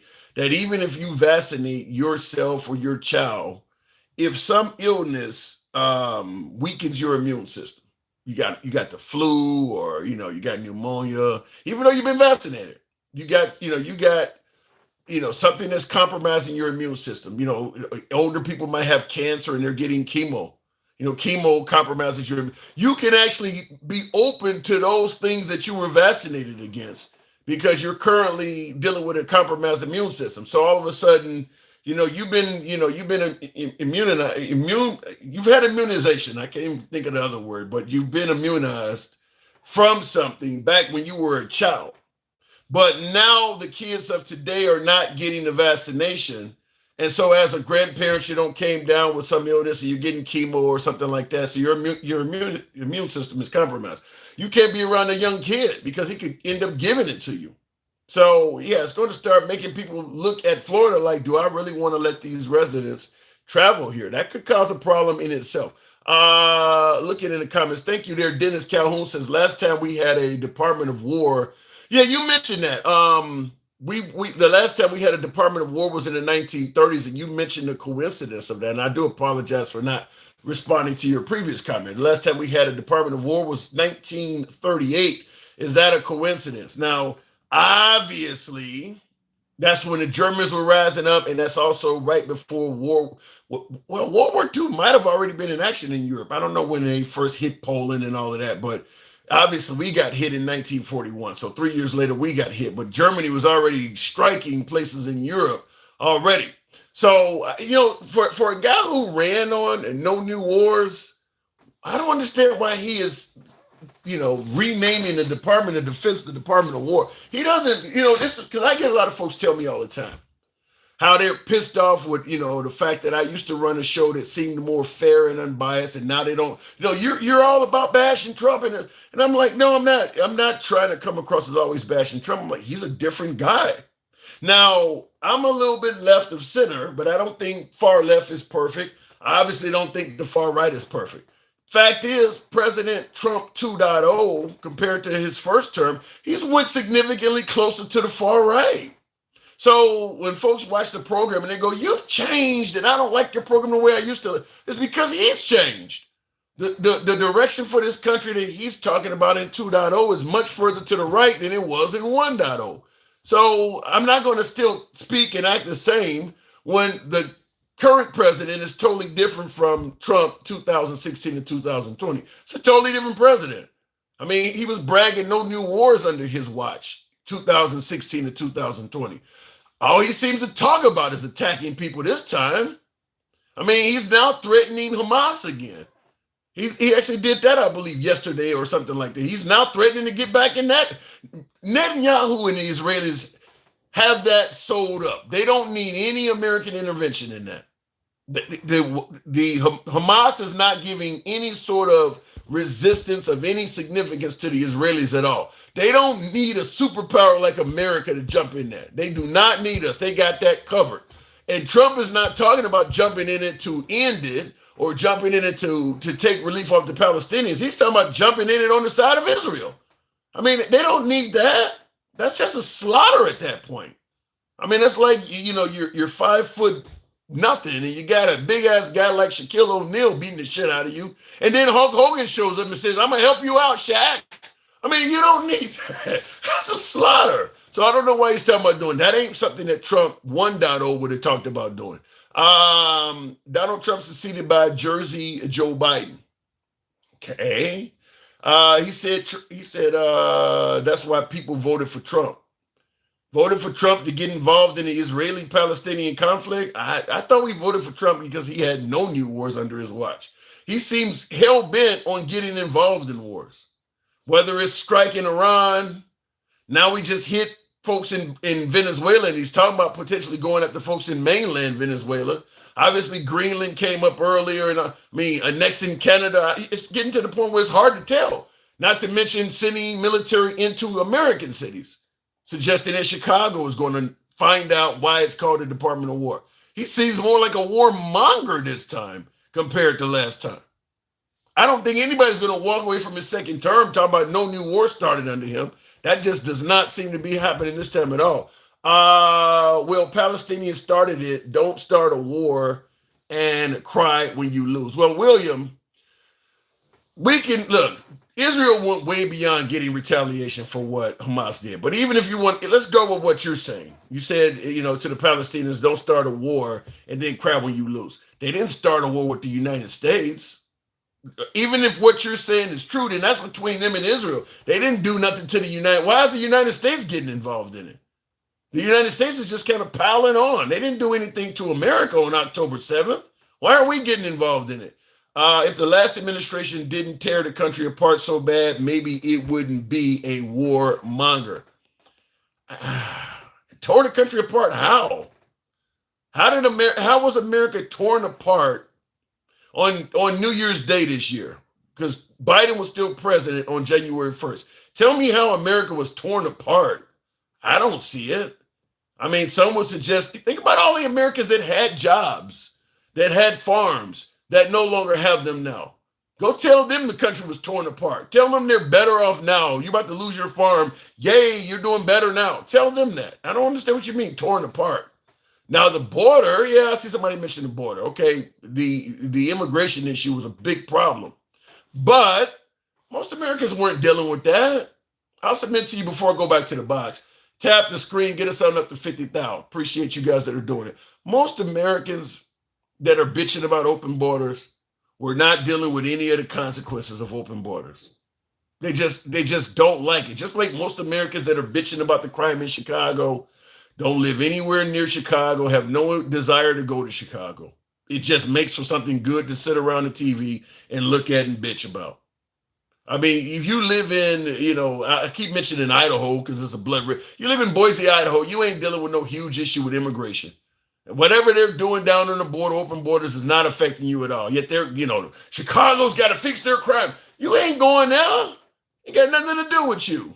So I will submit to you that the country was not torn apart under Biden. It was going in a direction you may not have favored. I can understand that because Biden leans left, you lean right. But torn apart, no. Trump supporters can't think for themselves. They need Fox News to come up with talking points, even if it's all wrong and lies. Damn. Well, what did the movie say? For it to be a Fox News story, it has to be something that scares your grandma and pisses off your grandpa. That's what they suggested a Fox News story is. Something that scares your grandma and pisses off your grandpa. 7 million weak-ass, fearless bullies, says Kingfin. The border affects everyone. Look how many illegals in New York. No, it doesn't affect everyone. I don't think so. I'm telling you, if you live in Green Bay, Wisconsin, how is it really affecting you? What is happening if you live in that area, you happen to be you work for the light company or you're an engineer with the telephone company, how is that really affecting you? You might see a few of them coming and going, but you can afford a nice home, you're getting paid how is it really affecting you? So I don't know if that's true. And I don't buy it. I don't subscribe to the theory that there's a whole bunch of Americans being killed and murdered by illegal immigrants. So tell me, how does it really affect you? I don't know. They work in jobs Americans want. They work in jobs Americans won't do or want to do. Clear that one up. Let me go back to the box. Like I said, I'm being honest with you. I'm from Chicago, and they had a lot of immigrants there. It just doesn't affect me personally. I had a job before Biden became president. I had a job during his presidency. I still have a job. I didn't get dirt poor when Biden got elected with open borders. Trump came in, he's closed the borders. I'm not becoming filthy rich. My life personally is not being greatly affected by the securing of the border. It's not affecting me personally that much at all. And I do believe the border should be secure, but it's not really affecting me that much at all. I just think you should know who's coming in the country. But I don't buy into the theory that if you don't secure the border, they're going to come over here and blow some shit up and kill a bunch of people. I don't see that. I don't see that. If you pay taxes, it affects you. I don't even think that's the case, EMC, because I'll give you an example. Trump got in there and he stopped sending money to the Ukraine. That represented billions of dollars that was going to, military surplus and things. Billions of dollars was going to the Ukraine. Trump stopped that. He stopped money going to Iran from the Obama deal in his first term. He cut out all sorts of USAID and overseas contributions through Doge. Obviously fired a whole bunch of federal employees that were waste, fraud, and abuse from our tax money. And then, of course, he's deporting tens of thousands of illegal immigrants, suggesting that they're getting food stamps and entitlements as well. Now that we've saved all of that money, how has your personal finances been affected? Because I'm going to submit to you, I'm not seeing a change at all.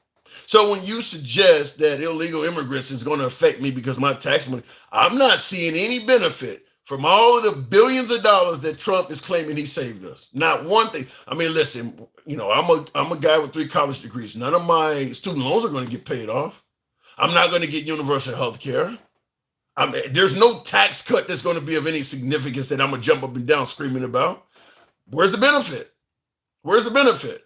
I mean, he saved, if you listen to Trump, he saved, according to him, damn near $1 trillion.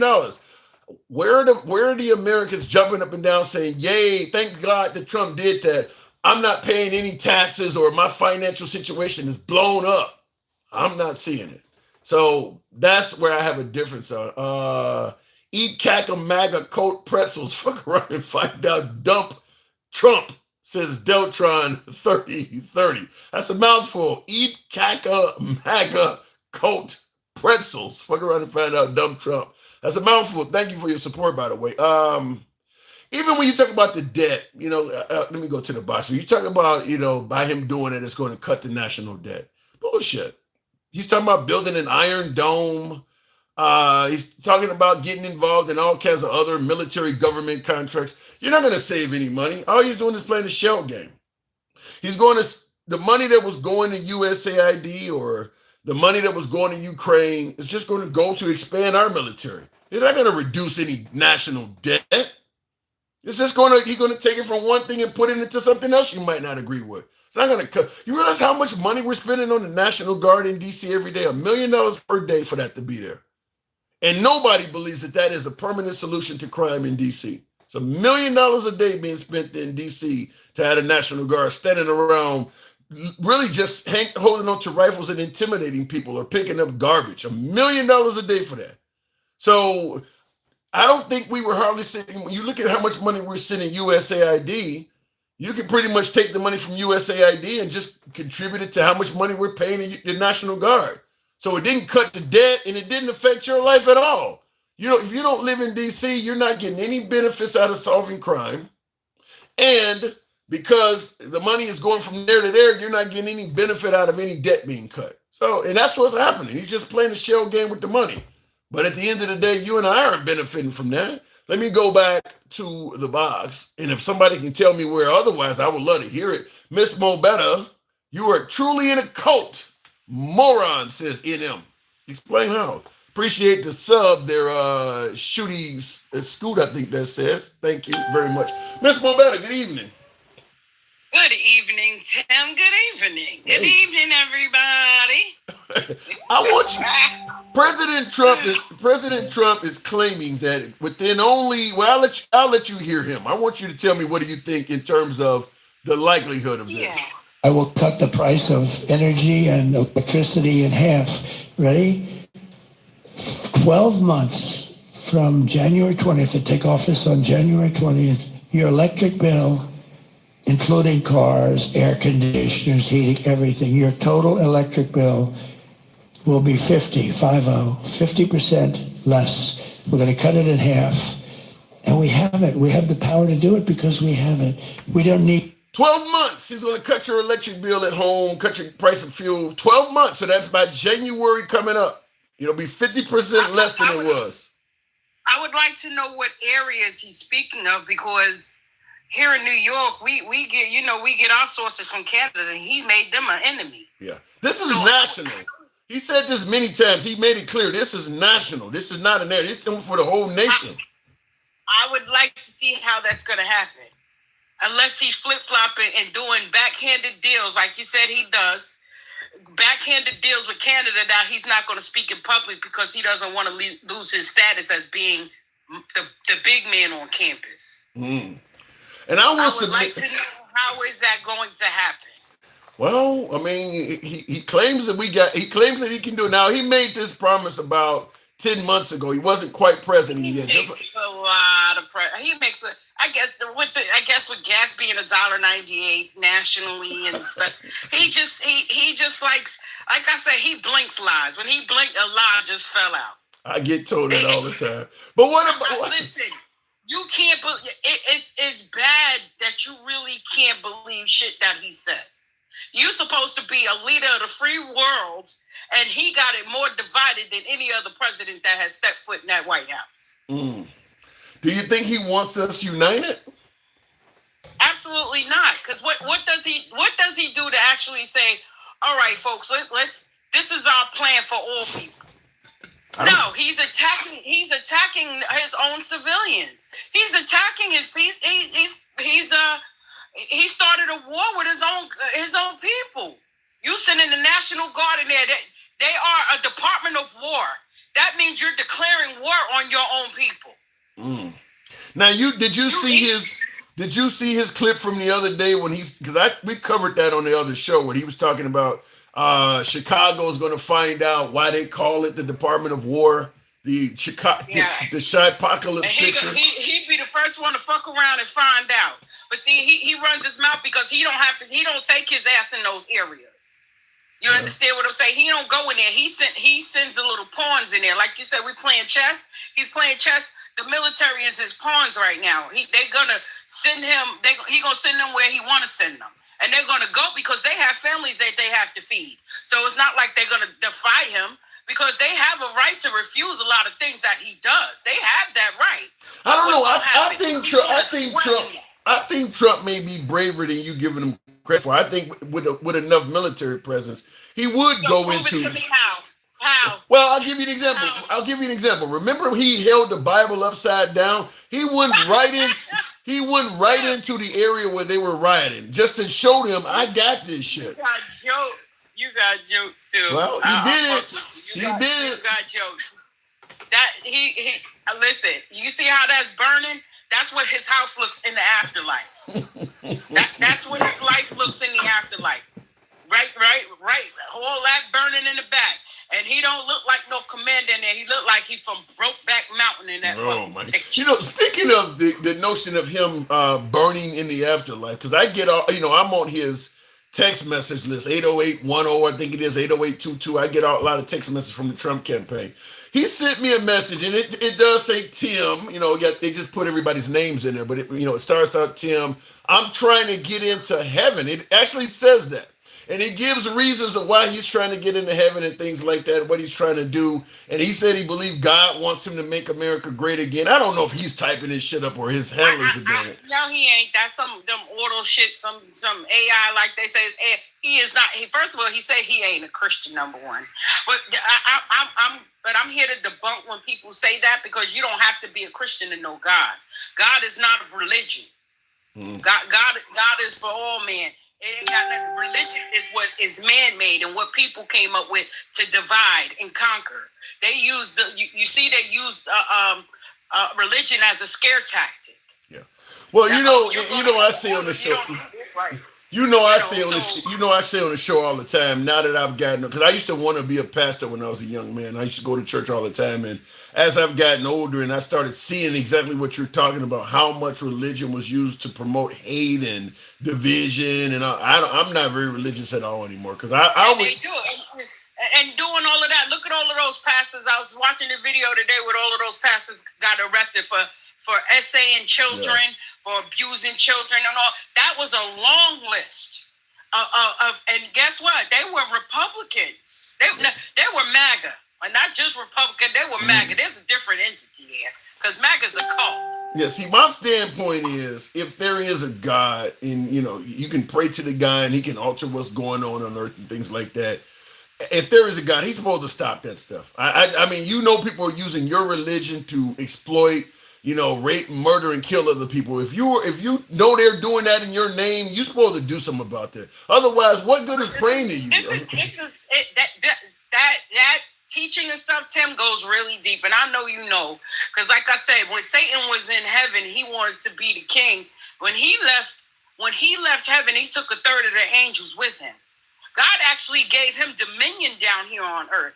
But what was supposed to happen was us with our free will, we have the right to choose between what's right and wrong. Wait a minute, are you saying that God gave us dominion voting machines? We have a right to choose between Joe Biden and Trump? You absolutely do. He gave us dominion. I like it. He has dominion down here. So what happened? Unfortunately, the good sometimes have to suffer along with the bad. That's a harsh reality about this stuff here. The good suffers right along with the bad because again, we have free will. We have free will to do whatever we choose to do. But again, not all opportunities that knock are good ones. So are you going to choose to do what's right or are you going to choose to do what's wrong? Those are the only two options. Well, sometimes the line gets blurred between what's right and wrong, though. I mean, some people actually are doing wrong when they genuinely believe what they're doing is right. Well, yeah, that's true. Well, yeah, it's frustrating. It's frustrating because people can see the truth in their face and they still won't believe it. Still make excuses to do whatever. Yeah, it happened, but. You know what I'm saying? Well, let me run this one by you. With you being a sister, this is coming out of the comments. Betty at the Lie Slayer says Black women have done more to destroy the Black community than any Republican. What have you been doing to destroy our community? I would like for whoever that is, if they got mommy issues or if they mad at their mother or something, that ain't got shit to do with us Black women. The Black women are the most nurturing people, species in the world. So they could find something else to talk about because that's the furthest from the truth. Well, and actually, I'm not offended by it because I know it ain't true. How about that? Well, the same individual. And I'm being nice. The same individual says Black women will kill more Black babies in 1 year than what slavery did in 400 years. So you guys are just murdering unborn. I hate to tell them to go look at the statistic and who was killing the most babies, and it was white women. Yeah. Go do the statistic. Go to Parenthood and look at the numbers. So stop going with this propaganda about the Black people. Stop highlighting Black people for everything that happens. Yeah, I mean the thing about it with Black people only represent 13% of the population, and Blacks tend to have a higher birth rate. It's pretty clear if you're going to compare who's actually going to the AB clinics and killing their kids, it's going to be far more white women than Black people. It's just more white people in the country. They need to say that shit. Say that. Stop. Get off the Black woman's nipple.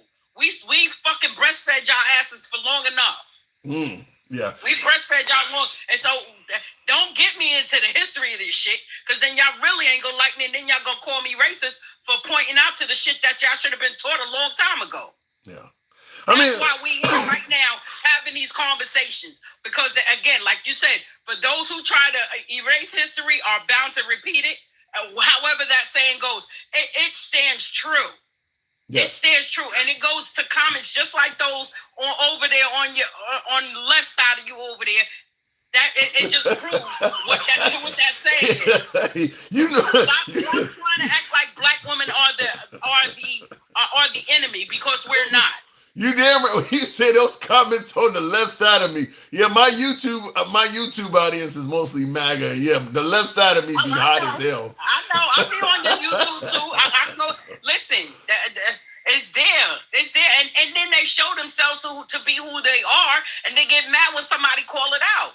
Knock it off. I'm not the one to talk. I'm not the one to get over on. You can't pee in my ear and tell me it's raining. Ooh, well, I even get the women though, because I got Sarah Muhammad in the Sarah Mahmoud or whatever, says, I feel sorry for Black men. This is what you have to pick from. So they're really coming at you pretty hard tonight. Wow. Listen, they go over to other ones because y'all weak vessels. If we're too strong for us, that's not our problem. But let's go back to why black men are intimidated by black women. Because Master had buck broke our black men. They were buck broke. I don't know if they understand what that is. They might not understand what that is. But Master made them think, they think that they was missing out on something because Master was sleeping with raping all the black women. So the black man, once we so-called got free, they said we're gonna go back and get that 304s. You know what 304s is, right? Mm-hmm. We're gonna go back and get them. So it ain't that. Come on, black men love us. Yeah, they don't. We love our black men. So stop acting like what you said is gonna turn me against it, because that's not gonna happen. And how you figure that is happening is not. I'm sorry to tell you. Fair enough. Wow.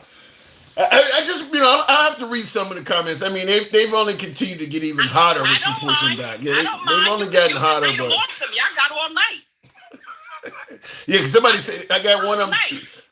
Cody is claiming that black women have destroyed the black family by accepting government handouts for over 50 years.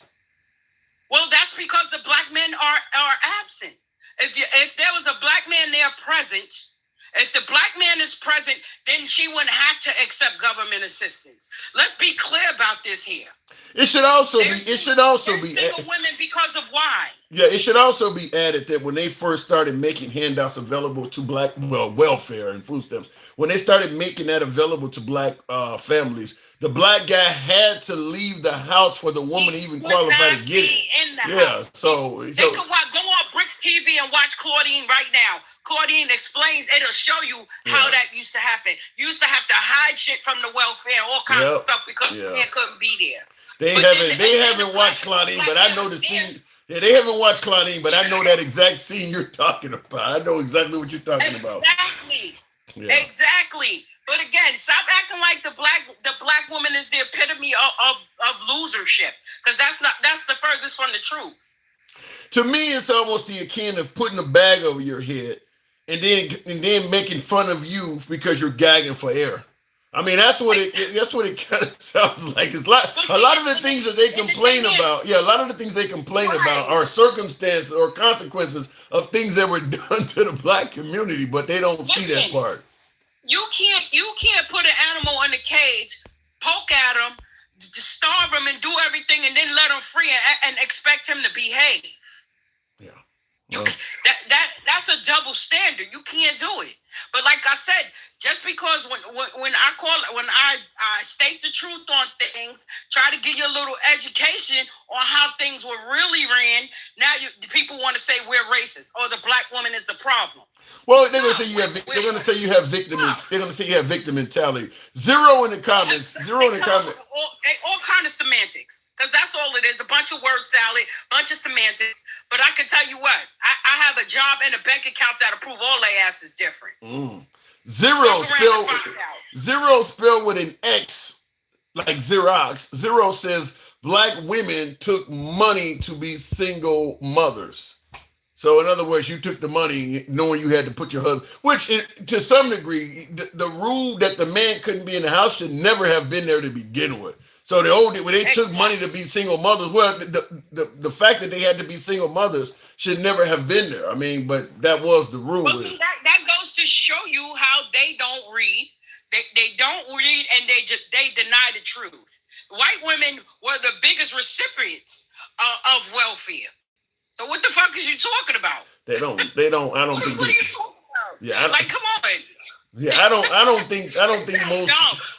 think most folks on the right. The more you talk to them, the dumber you get. Like for real, this shit is crazy. Well, I don't think most folks on the. I don't think most folks on the right believe that white women are the largest recipient of welfare. I don't think they believe that. So they believe in the black welfare queen. So you're not going to get that.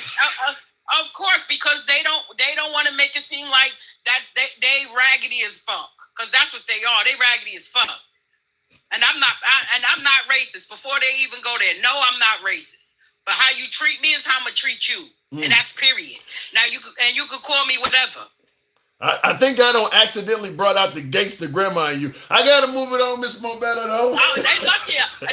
I could get like gangster grandma, like and I go there, but I won't, because I don't have to.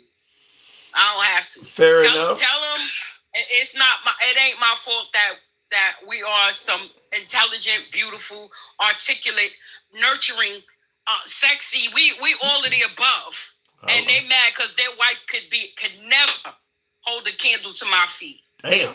That's big. That's big. I appreciate it. Shout out to Mystical. It ain't my fault. Thank you for coming through, Miss Mobetta. Catch you on the next one. All right, moving on with the program. By the way, tap the screen. It ain't my fault. Give me on up to 70,000. Shout out to Mystical, who's doing probably the rest of his life in prison for rape. Lots of dark skin praise white women. Yeah, and that is true. There's a lot of brothers that date white women, but the opposite is true as well. They don't want to believe the highest people who are on welfare are the Jewish people. And they live with their husbands. Is that true? I've never heard that one before, Carlos. That one is something new. You listen to a lot of rap music. Not currently, Mike. Not in recent times. I'm a big house music fan now, so I don't listen to a lot of rap. But back in the day, obviously Mystical. You're talking 90s, that era. Yeah, I was listening to a lot more. I don't listen to all of the the Cardis and all of that shit, the Megan Thee Stallion, all that stuff I don't listen to anymore. But back in the day, buddy, your channel was great for the people. Damn. Thank you for that. I do appreciate that. I give you that wasn't what I was trying to hit, but I appreciate that. That's what I was trying to hit. Thank you for that. I've never heard that one before. Your channel was great for the people. Got me sounding like I'm straight out of a Spike Lee movie. I like it. All Obama wanted to do is turn black boys into... Wait a minute. All Obama wanted to do... This is coming from the Lie Slayer. It says, the Lie Slayer says, all Obama wanted to do is turn black boys in the bags and black women was with it. How do you turn... I'm assuming you want to put an F before the B? All Obama wanted to do is turn black boys in the bags? I don't understand what you mean by that.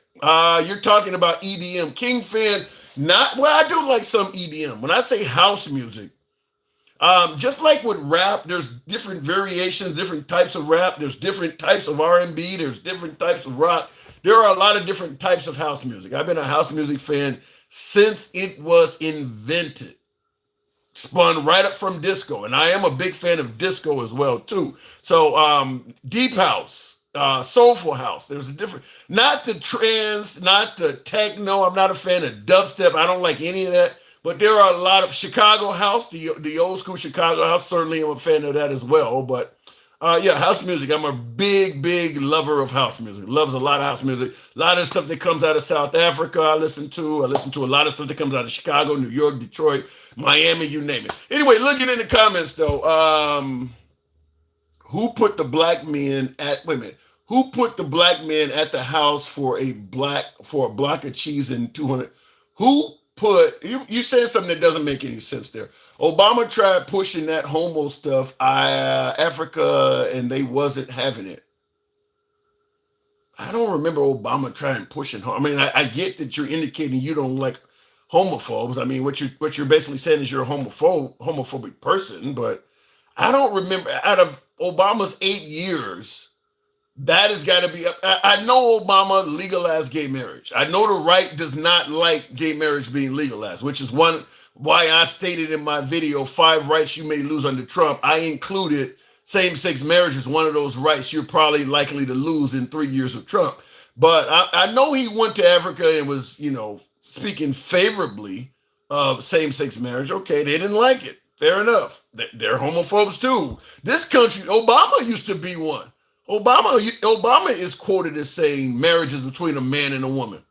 He evolved, just like Trump is quoted as saying the economy is better under Democrats. He evolved. People say shit and they change their mind later on. You're not going to get that on mainstream media. There you. It was well known when it happened at the time. So I don't know what you mean by that. Obama went to Africa, I think, in 2014. And was trying to push LGBTQ over there and was declined. I remember that happening because I remember clips of the leader over there that was saying, I don't want this shit. I remember it. Kamala Harris did the same thing. It was laughed out. I do remember it. Listen, a large portion of the world is still homophobic. and they're definitely transphobic. So yeah, I understand. I do remember it. I'm not denying that it happened. Without assistance, watch what happens to farmers in the communities. Yeah. Let me go back to the box, tap the screen, get us on up to about, we should have been around 80. Tap the screen, get the likes on up, if you will. Let your thumbs not be lazy. Tim, wait a minute. It says, Tim, how you evolved to gay marriage? They not reproducing. Marriage ain't always about fucking reproducing. You're going to tell me that when Trump got it, let's take Trump out of it. You're going to tell me that when two people get married, let's say, for instance, your wife dies and you're 50, 60 years of age, and you find love again in your senior citizen years. You're not getting married to reproduce. Marriage doesn't always have to be about reproduction. It's just a union between two people. It ain't about reproduction. I mean, so what are you suggesting, that if a woman or a man is infertile, they shouldn't get married? There's plenty of marriages that will never reproduce. People adopt children and every damn thing. So I don't buy into the notion that, you got to get rid of same-sex marriage because it hurts reproduction rates. You're going to have, there's always going to be plenty of people that are willing to reproduce. So I don't think that's a reason to do that. Marriage isn't a government issue. It shouldn't be a government issue. But when you got a government that is loaded with folks that are trying to implement religion on the people, and in many cases, that's where you get the problem is. People are throwing religion into it. States can recognize homosexual marriage, doesn't mean the government has to recognize it. So I don't care if you recognize it or not. Don't interfere with it. Don't interfere with it. Because really, if you get married, your wife or your husband is guaranteed to your assets upon death. If something happens to you and it comes up to making medical decisions for you, your spouse automatically gets control of that. If they don't recognize your union, you could end up, on your deathbed, and because they don't recognize the person that you're married to, somebody you don't even know having control of deciding what to do with you. That's why you do need to recognize it. It does need to be recognized. That's why the civil union thing was not that popular. And people said, no, we want to have the same rights as married people do. Because there's more rights to being married than having a civil union. Power of attorney will take care of that. Yeah, but you got to pay for that. The person getting married gets it all for free. Why do you got to pay? Now, if they want to make the power of attorney free, then that's different. If you're going to give the same-sex couple power of attorney or the creation of a will or whatever it takes, you're going to give it to them for free, which is exactly what the married couple is giving, then you might be onto something. But they got to pay for something that the married couple was getting for free. Welfare was given by Lyndon Johnson to destroy the black leaders of Reconstruction. Look, take Lyndon B. Johnson away, the guy who allegedly said, I'm going to have Negroes voting for me for the next. Take him away and the black community is doing worse. You can say what you want to say about Lyndon B. Johnson, but overall, he was far more beneficial to the black community than not. Take him out, take away all the things he gave the black community, and you tell me the black community is better off. Let me go back to the box. Thank you folks that are sharing the live. Continuing on with Fuzzard. Good evening. Welcome to the program. I think I got Stick. Tried to bring you up before Stick. Look, bro, if gay marriage ruins your chance of reproducing, gay marriage isn't the problem. It's you. Yeah. Everybody ain't trying to reproduce either. Keep that in mind. Stick. Good evening. Hey, how you doing, Tim? I'm doing good. Doing real good, man. So we're talking. I want to talk about something that I haven't been mentioning too much so far. But did you hear that Trump had a big win in the Supreme Court today? Yeah, it was something along the lines of how he can. Treat the ICE agents can treat. Yeah, I'll give you this is less than a half a minute. This is Eyewitness News with live breaking news. And good morning, I'm John Gregory. Breaking news coming out of the Supreme Court this morning. The High Court clearing the way for federal agents to conduct sweeping immigration operations in Los Angeles. It's the latest victory for President Donald Trump's administration. The justices lifted a restraining order from a judge who found that roving patrols were conducting indiscriminate arrests in L.A. The order had barred agents from stopping people solely based on their race, language, job, or location. This So is they can now, what that had stopped them from doing is stopping you based on your race, language, job, or location. So now ICE agents can grab you. If they want to base it on race, it's okay. If they want to base it on the fact that you speak a certain language or the job you have or even the location you're in, they can now grab you based on that. Well, now you're your own walking, talking evidence that I should grab you. Yeah. This is what we're dealing with, because like they said, you can look any kind of way, you can speak any language, you can basically look like you're foreign. As long as you look like you're foreign, we're gonna come at you. Yeah, so, this is it's one just of the another way around the law. Yeah, this is one of when I said that there's 5 rights Americans may lose under Trump. This qualifies as one of those rights. It's the Fourth Amendment, protection against unwarranted searches and seizures. In other words, if you don't have a warrant or probable cause, you're not supposed to be able to search and seize anybody. But according to the Supreme Court, you now can stop people solely based on race, solely based on the language they speak, or the job they work, or even the location they're in. Now, as you pointed out, this leaves a lot of room for error. There's a lot of Americans born and raised in this country that speak certain languages, that look a certain way that might qualify and trigger the race. They are in that same location or have the same type of job. So this is likely to lead to a whole lot of Americans having their Fourth Amendment rights violated. Oh yeah, and they're waiting for more. Just like you said earlier, there's probably going to be about 4 or 5. Or he's just going to get rid of the Constitution altogether. I don't want to go that far. Damn. I don't want to go that far. No. Because in order for you never to be able to vote again or not have to vote again, would you say that was in the Constitution and that's a part of how we used to live? And he's trying to make it a whole different United States? Wait, say that again? I said that being that he's doing things that are basically in the Constitution, and now he's violating the Bill of Rights. He's violating the Bill of Rights. He wants to do. What's that? He's violating the Bill of Rights. The Bill of Rights, the first 10 amendments. Yeah, he's definitely going against the Constitution. Okay. Yeah, he's going against the Constitution, and in certain cases, when you have him saying, "I'll make it to where you now have to vote again," he's definitely telling you that he's trying to basically get rid of it in its entirety, because it's now becoming, like I told you a long time ago, he's becoming whatever I write and or say is law. That's Saddam Hussein. Now, how about this? This is a way of MAGA pushing back. It's an interesting way of wording it. I think it's Brent Walls in the comments or something. He says, Trump is not violating anything. It's the Supreme Court is the one that voted on it. So, gives Trump plausible deniability. Trump ain't violating any of your constitutional rights. The Supreme Court is doing it.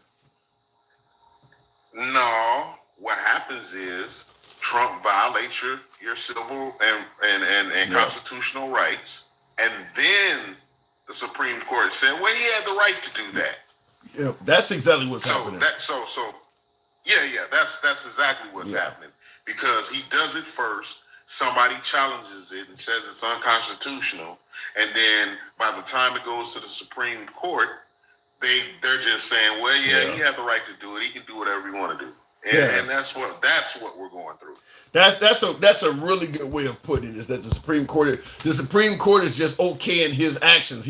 Because without him doing it first, this would never be before the Supreme Court. They would never rule on it.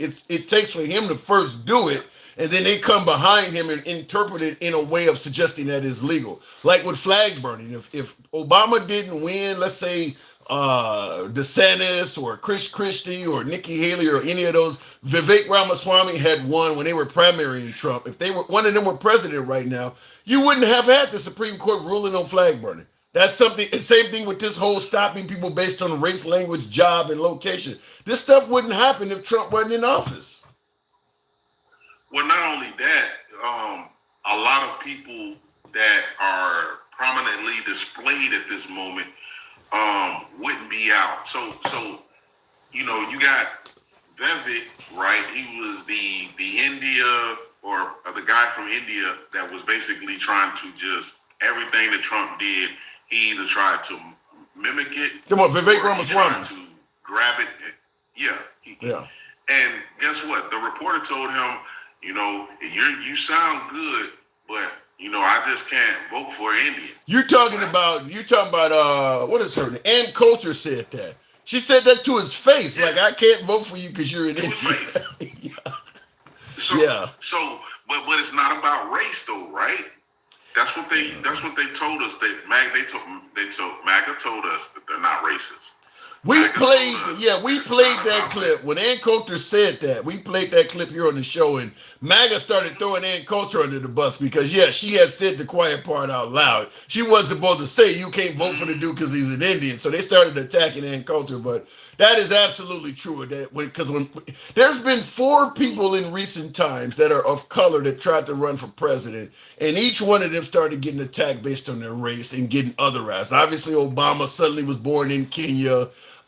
Kamala Harris was suddenly a Jamaican and Indian. Vivek Ramaswamy, his actual, you know, they started saying the same thing about him and going after his wife. And then Nikki Haley became Nimrata, and they started going after her too. So if you're a person of color and you run for president, you're going to get attacked and otherized. Because that's 2 Republicans and two liberals that did it. All 4 of them got hammered for that.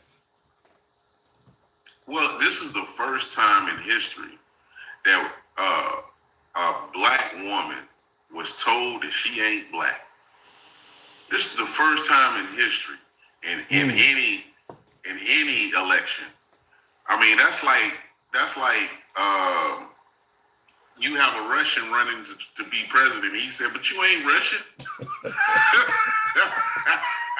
Like, what are we doing, Tim? Tim, what are we doing? When she gets pulled over, you know what they say? You a black woman. Yeah. Black female. Her driver's license, her driver's license say black. I'm pretty sure her birth certificate. I mean, she was born in America, so they're not going to put another country on her birth certificate. Her birth certificate is not going to say anything about being Jamaican or Indian. It's going to say she's a black woman. I mean, she's born in America. And oddly enough, when you start having blacks calling themselves African American or talking about race, the same folks that call Kamala Harris Jamaican and Indian, first thing they say is, we're all Americans. Why don't you guys cut that stuff out? But for some reason, when it came to her, they brought it up. Well, not only that, you know, when they were running, I'm talking about Kamala and Trump. You know, MAGA was, man, we would help anybody. We would help anybody. You know, you got people on here. I don't like to name drop, but I'm gonna just give you an example. My boy Jammin' Lou, he'll help everybody. Oh, guess what? He'll help everybody, but he'll also deport everybody too. Yeah. They don't even see themselves that they could even be on that end of the spectrum. Because he feels like he done served this country, he feels like there's nothing that can stop him. He thinks he's one of the club. He thinks he's one of the clubs. The same spectrum of the rainbow. Yeah, you're on the same spectrum of the rainbow. Yeah. But you won't help anybody now. When Trump was running, MAGA swore that they was the party of love. They was the party of Did they? We're all getting along. We're a party of love. You know, you need to come over here. You need to join us. Democrats are on a slave plantation. Y'all need to come over here. Now, it's so obvious what MAGA and the Republican Party is at this point because MAGA has took over the Republican Party. Y'all senators, y'all House of Representatives, all of them are cowards. They're hiding behind Trump. I don't know. I don't know if I don't agree with that. I don't believe that all Republican politicians are cowards. I just think that they all are. Well, wait a minute. The way you're about to say that, there may be some validity to that. They're not going to fight against Trump no matter what. So when it comes to going against Trump, yeah, you are right. Now that I thought, they're not going to fight against Trump no matter what. Look, see, and that was your color, and you couldn't allow you to fluff on that. It took me a moment to think about the way you were wording it. See? You see? And then that melanin kicked in, and you was like, well, hold up, you know what? But you know, I do give Trump credit when I think he deserves it, which is why I always say I'm MAGA friendly. But yeah, when it comes, I think Trump even knows that his party is loaded with cowards when it comes to him. I mean, they're not going to stand up to Trump no matter what. Even when, like, I think this Venezuelan boat that was struck, I think there's a whole lot of Republicans that would think that was wrong. Paul Ryan or whatever his name is, he spoke out against it, or Ron Paul, whatever the guy's name is, he spoke out against it, and J.D. Vance attacked him. But I think there's a whole lot of them that realize that is wrong to just, you know, blow somebody up with no due process, no evidence, no proof, and kill 11 people. But they're not going to stand up to him because they're afraid for their jobs and safety. So that's the coward part. That's the coward part. Remember, Tim, we're at this point where Putin has already came over, smiled, got the red carpet rolled out by the United States military, rolled out for a war criminal. Then on top of that, yeah, that's another one. Next week he goes and plays footsies with 4 other dictators. Yeah. Trump right now looks like a BIH. We're not going to play around with it. You know, like Snoop Dogg say, you look like a BIH. And that's exactly how Trump looks. Trump was over here smiling and waving and like, look what I did. I made him, I had him come to me. He came to me. And guess what he did? Yeah, he came to you, and then he didn't allow you to say shit. Yeah, the whole Putin on U.S. soil interaction is embarrassing, in my opinion. And I know damn well that if Obama or Biden invited Putin to America and the outcome was as bad as it's been so far, the right would be saying that, you know, Russia is laughing at us. So that part I agree. But real quick before we continue on, in regards to the Republicans not speaking out about the bombing of the boat in Venezuela, Core 88, friend of the program, says, for what? We agree, so why would we cause problems? No, you agree when you're doing it to somebody else. If some other country murdered 11 Americans in that same manner, where they didn't show any proof, they just said that these 11 Americans were involved in criminal activity, and they didn't present any proof at all, you wouldn't agree with that. You agree with it because we're doing it to them. But if they did something like that to us based on that same premise, you would be pissed off and you would be demanding action. No evidence, no proof at all. You can't agree with that. It would be different if we could clearly show. I mean, like, we didn't even show any type of packaging on their boat to indicate that they had drugs. You can't agree with that. That's just murder. Yeah, it's at the end of the day, again, just where it happened. I don't think we were cleared to do what the United States did under Trump. I don't think we were even clear for that, just in location alone. Mm-hmm. Then on top of that, you can't, where it happened, you can't say definitively that they were headed towards the United States either. No, because it wasn't logistically possible in the boat they were in.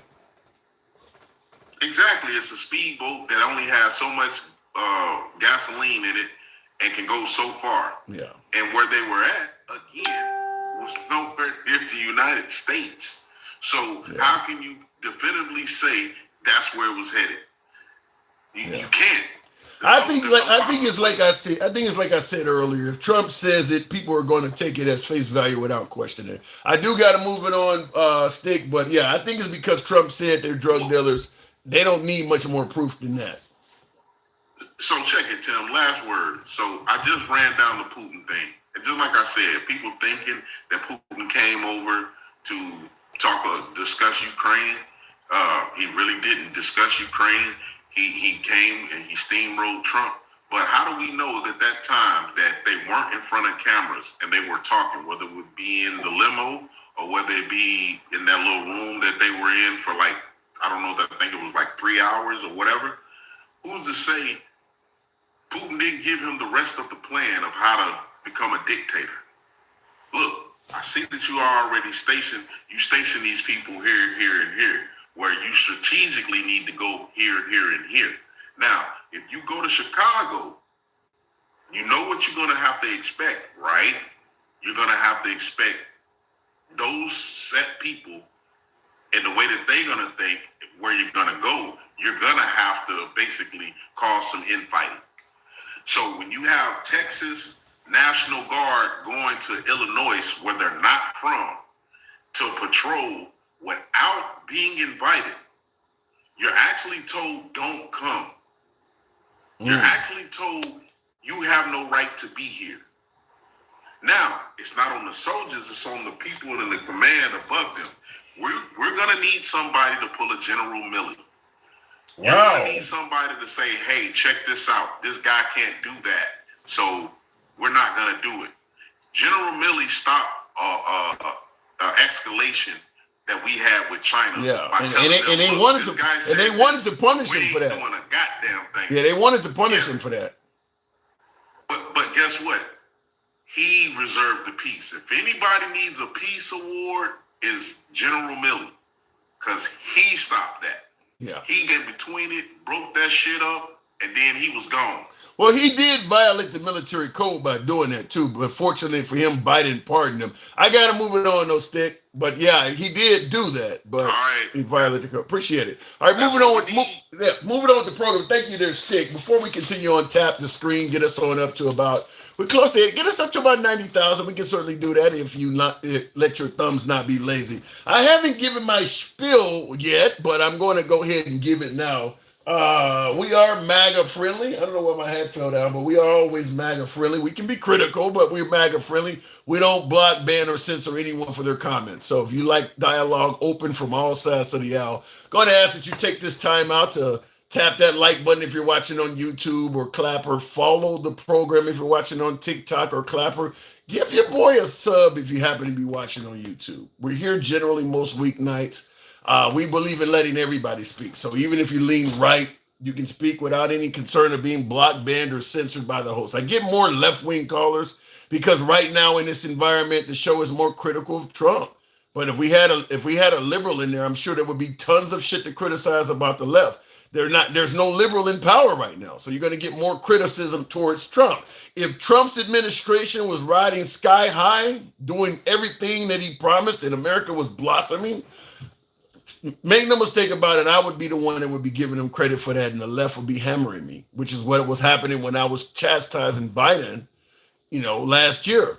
But right now, under the Trump administration, things are not going sky high. So he's getting criticized in many areas. And of course, it is now the right that does not like hearing Trump being criticized, and they're tuning out or they don't call in as much. But understand, if you come across TikTok or Clapper, we'll bring you right up. The lines are open for you. We don't run from you because you got a difference of opinion. We don't limit or censor your speech in any way, fashion, or form. That's why we always say we go left to Bernie Sanders to I'm having dinner with Q. Everybody gets to speak. So if you favor that type of dialogue, yes, definitely. Subscribe to the program if you're watching on YouTube. Give your boy a follow if you're watching on TikTok or currently Clapper. This guy seems biased, but the left is. Whatever Trump is for, Dems are against. That's a fact right now. That is true. Most people on the left are against whatever Trump is for, and most people on the right are against whatever the liberals are for. However, I believe that securing the border is something that Trump did that's good. I believe that protecting the integrity of women's sports is something that Trump did that's good. I don't think it affects many people, but I don't believe in letting a biological male play against a girl in sports. I think that's a good thing. Everything he's done is not bad. I just think he takes pleasure in causing misery and anguish among others, and that's going to lead to him getting criticized quite heavily.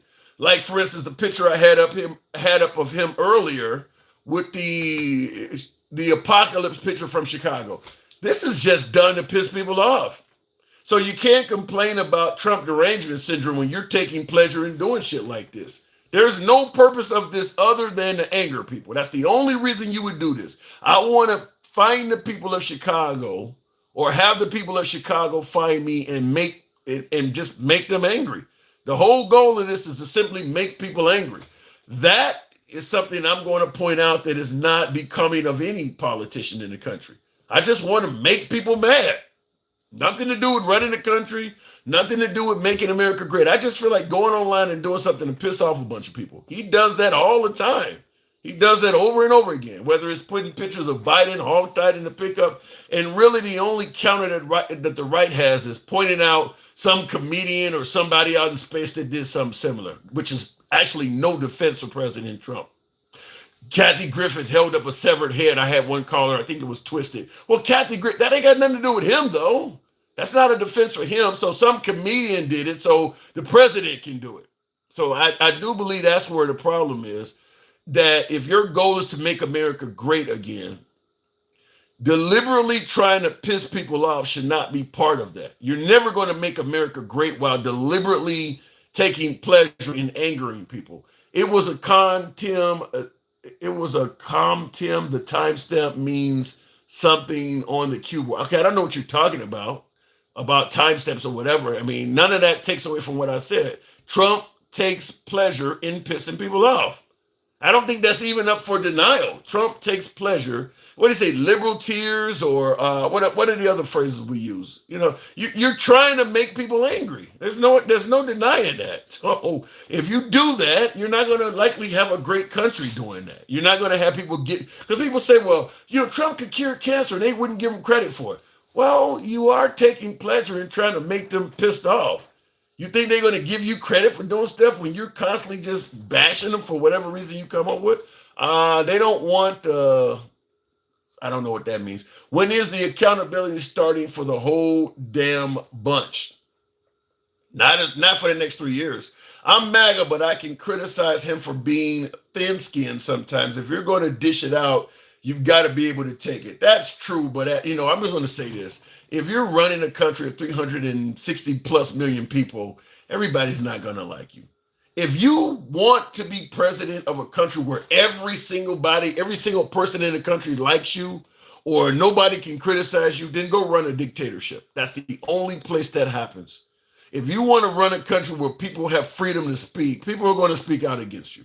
And the sentiment from Trump supporters, from MAGA, is, well, if they say something about him, he should be able to attack them back. 350 million people. Attacks are coming from everywhere. You're going to spend your time in the Oval Office attacking all those people back? Threatening to take Rosie O'Donnell's citizenship and all this crazy shit you got to get involved in because you want to attack everybody back? That just creates a mess. But MAGA likes that stuff. MAGA loves that stuff. Personality wasn't a factor in my vote for Trump, though. Policies were, and I don't regret it. That's a strong statement, Trinity. Listen, I'll just say this. If you didn't vote for his personality and you voted for policies, quit harping on Trump derangement syndrome. Quit harping on liberals not liking the guy. You know why the hell they don't like him. Quit making it sound like there's something weird about liberals not liking the guy. When you're admitting, I didn't even vote for him for his personality. I know he's an asshole. Then quit acting like people should love him. If you voted for him based on his policies, then go ahead and admit the dude's an asshole. I just like what he's doing for the country. Quit acting like the liberals are crying about nothing. You do realize you're admitting his personality sucks. That's going to have consequences to it. I don't care if people leave because of Trump. Well, you can't really, so I'll just say this. You don't know who the fuck is leaving. You don't know how much innovation is leaving. You don't know what the people leaving might mean to America. You don't know what kind of talent is leaving. You're putting Trump above all of your American brothers and sisters. I don't care. I like Trump so much, I don't care what American leaves. It might be your fucking wife or your husband or one of your kids. I don't care. I like Trump so much, I don't care what American leaves. That's what you're basically saying. You don't know what you're losing yet. You can't just say you don't care. You don't know who's leaving. Might be somebody you actually care about, somebody that's valuable to the damn country. Twisted 77. Good evening. Ain't nobody worth a damn is leaving. But if you think Trump is the best the country has to offer, you're gonna feel that way. Twisted, good evening. What's up? Not much at all, man. How has Trump offended you today? Wow, let me see. Has he really offended me? He didn't speak and say much. I don't think he's offended me today. I got something to talk about. You guys have been talking about it at Speedboat all night. Sure. And I've been laughing over here. You're always laughing. Go ahead. I mean, everything Trump does is a joke or you thought the apocalypse thing was funny. So you found all of it funny. Okay. Have you actually looked at the news about it lately? Yeah, we even played the clips. You played the clips of the video that Trump showed. But What are you getting at? What are you trying to get at? What are you getting at? Venezuela's claiming it's fake. They're claiming what the blowing up of the boat is fake. Yeah, they said it was AI, and not one single family member, not one single name has come out. There was a Venezuelan official, I think it was 2 or 3 days ago, that said it was all fake. I haven't heard. Yet, okay, you told me the other day that there were family members, but I couldn't find anyone that looked. I actually found that. Let me see if I can find it again. Relatives, friends confirm identities of Venezuelan men. I typed in Venezuelan families of those killed in U.S. boat strike, and the first article that comes up, Trinidad Guardian. Hold on, I'm giving you what I got. The Trinidad Guardian is titled, this is 4 days ago. And by the way, the next article is a Facebook article that says Venezuelan village mourns 11 killed in U.S. strike. I mean, their families have come forward. What are you talking about? What search engine are you using? Google. Because I couldn't find squat. I even looked through AI. I typed in here's the actual pictures of the people. This is pictures of the deceased. So I don't know what you were looking at. What's this news article you're looking at? Now I gotta go look this up. This is in the Venezuelan. This is the Trinidad and Tobago Guardian. So I guess that's their media or whatever. Trinidad and Tobago Guardian. So why are Venezuelan officials saying it's fake? Don't know. I mean, people lie all the time. We bombed. We killed. No, it ain't, because we killed a whole lot of folks that were part of the Wagner group, and Russia was saying it didn't happen. Sometimes they don't want to admit shit. I mean, sometimes that happens all the time. They lie and say stuff didn't happen. But why wouldn't they want to admit? That doesn't make any sense. Because they promoting it. Because they're sad about it. Well, we said, why wouldn't they want to admit it? Because they're promoting an image of strength to their people on how they're going to be able to handle the United States, and they're mustering up so many soldiers. They may not want to admit they got their ass kicked. Just like Saddam Hussein didn't want to admit he got his ass kicked. Sometimes they lie to their people. But it's not them getting their ass kicked. That's it is. They're people. That makes absolutely. If we're talking about military targets, I can understand that. But we're talking about just people, right? How does that make any sense? How does it make sense that they may lie to their people? Governments do that all the time. I mean, I'm hearing that. Hold on. I'm hearing that under President Trump's first term, we tried to get onto the North Korean mainland and blew up a fishing boat full of people. They didn't tell us about that. I mean, governments lie to the people all the time. Oh, so they're lying to. Yeah. Make up your mind, man. So who's lying about it then? I'm saying, first of all, I'm not aware of what you're saying is true. So look up Venezuelan official claims it was fake. Okay, because like I said, if they got based on what you're saying, like I said, anytime there's the articles with actual pictures of the deceased, I don't know how long they're gonna keep it from the Venezuelan people. I mean, I was able to find it pretty damn quick. I mean, they got pictures of the dudes who died. So I don't know what that person is telling them. Sometimes they lie in the beginning. I don't know why though. Why is my Google not working? Okay. What did you say to type in again? That Venezuelan officials say it was fake. They might say it was fake to call him a drug dealer. Yeah, Facebook. But yeah, they definitely have come forward on the same day. Well, maybe they hadn't found out what happened yet. Venezuelan officials claim a U.S. video of a boat being bombed in the Caribbean is fake and was created by using artificial intelligence. The accusation came in early September 2025. Yeah, I see what you're talking about. This is on AI saying it, but it don't say which officials, but it does say Venezuelan officials said it. Let me see here. Communications Minister Freddie described a video shared by Trump as cartoonish and suggested it was AI generated.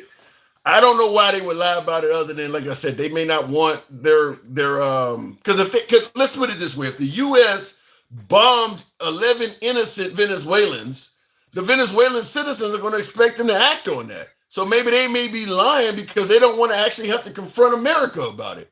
I mean, but it ain't. We both know it ain't AI. We know it's for real. But So now you're saying, okay, because, all right. But here's the thing. So they were outraged, okay, about it, right? Okay. And then they're saying it's fake. I don't know if Venezuela officially was outraged about it. I don't know how the government of Venezuela acted. But like I said, there is reason for them to actually have people killed and lie to their people about it. There's always reason to do that. Governments lie to their own people all the time. Okay. But it still wouldn't make sense why.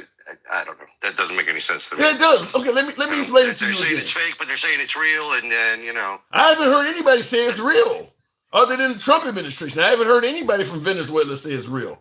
According to you, they said it's fake. I haven't seen anything opposite. I have not heard any reports coming out of Venezuela until you told me about this. So it's fake. No, it's real. I believe the Trump administration. I'm saying, though, that the Venezuelan people... Wait. Time out. You said you believe the Trump administration? I believe this, yeah. They don't lie all the damn time. Well, why do you believe this and not that they were drug dealers? Because there's more than just Trump saying it, first of all. I mean, like when Trump said he won the 2020 election, you didn't have any other Republicans really saying it. That's just him saying that by himself. This case, there's more than Trump just saying this. So that makes me believe it more. Even when you got folks like Paul Ryan and stuff saying it's wrong. There's a lot more people that's saying this actually happened. That's why I believe it. Usually when Trump tells a lie, it's just him and a few people in his administration saying it. The rest of the Republican Party goes silent on that shit. I don't know, man. Half your people say Trump does nothing but lies. He tells a lot of lies, but nobody lies 100% of the damn time. According to your some of your viewers there, they say that's all he does is nothing but lies. Bro. So who's to say what's true or not? I've never seen a human being on earth that lies 100% of the time. Nobody does that. I know that. Yeah. I know that. You know that. Well, again, we can't determine what's true and what's not. I can't speak on anybody. I can't speak on anybody that claims Trump or any other politician lies 100% of the time. I can't speak on that. That's something crazy that they think, but nobody lies 100. Trump tells a lot of lies. I'm not going to pretend like he doesn't, but he does say some of the things he says is actually true. He don't lie all the damn time. Okay. But in this case here, to explain why they might lie, with so many U.S. vessels damn near surrounding Venezuela, at least to the north and east and west of it, they know that if they tell their people, they may know, I'm speculating here, they may know that if they tell their people that 11 innocent Venezuelans were killed by America, their people may be demanding action. And they know they can't do that, so it's going to make them look inept to their own people. So as opposed to doing it, just don't tell them it happened. So they don't have TVs or internet in Venezuela or what? They may deny that shit too. Well, I mean, if the rest of the world's saying it and their government is, you think they're going to believe who they're going to believe? Well, and then it could end up getting to the point where they stop believing their own government. Just like in this country, Trump said he won the 2020 election. A lot of people believed it, but as time has went on, they stopped believing him. Okay. People lie. But I'm just saying, you're saying that nobody in Venezuela would know outside of their... No, I'm not saying nobody. I'm not saying nobody. That it happened at all. Wow, we don't know anything about this. What are you talking about? Okay. Hey, I'm standing on the beach. I got some binoculars. I can see those ships out there. What are those? Well, I don't know. Hey, I mean, you must think they're pretty stupid. I'm just simply saying, if you can convince people to storm the Capitol based on no evidence of Trump, there's stupid people out there. There's stupid people every damn where. We're not talking about U.S. citizens here. We're talking about Venezuelans. You're saying that they're that dumb that they don't have internet, they don't have TV, they can't see things happening. I think right? They can't look off the beach and see warships and go, I don't know. Well, I would tell you this. I think the Venezuelan citizens do not have anywhere near as much access to worldwide media and shit as Americans do, and they fell for Trump talking about he won the 2020 election. So I don't want to call the Venezuelans stupid, but if Americans can fall for some shit, so can they. Wait, how do you know that? You just made a statement saying that they don't have access. I know for How a do you know that? fact, with the amount of money in this country where you can buy VPNs and all kinds of shit, Americans have more access to information globally than they do in Venezuela.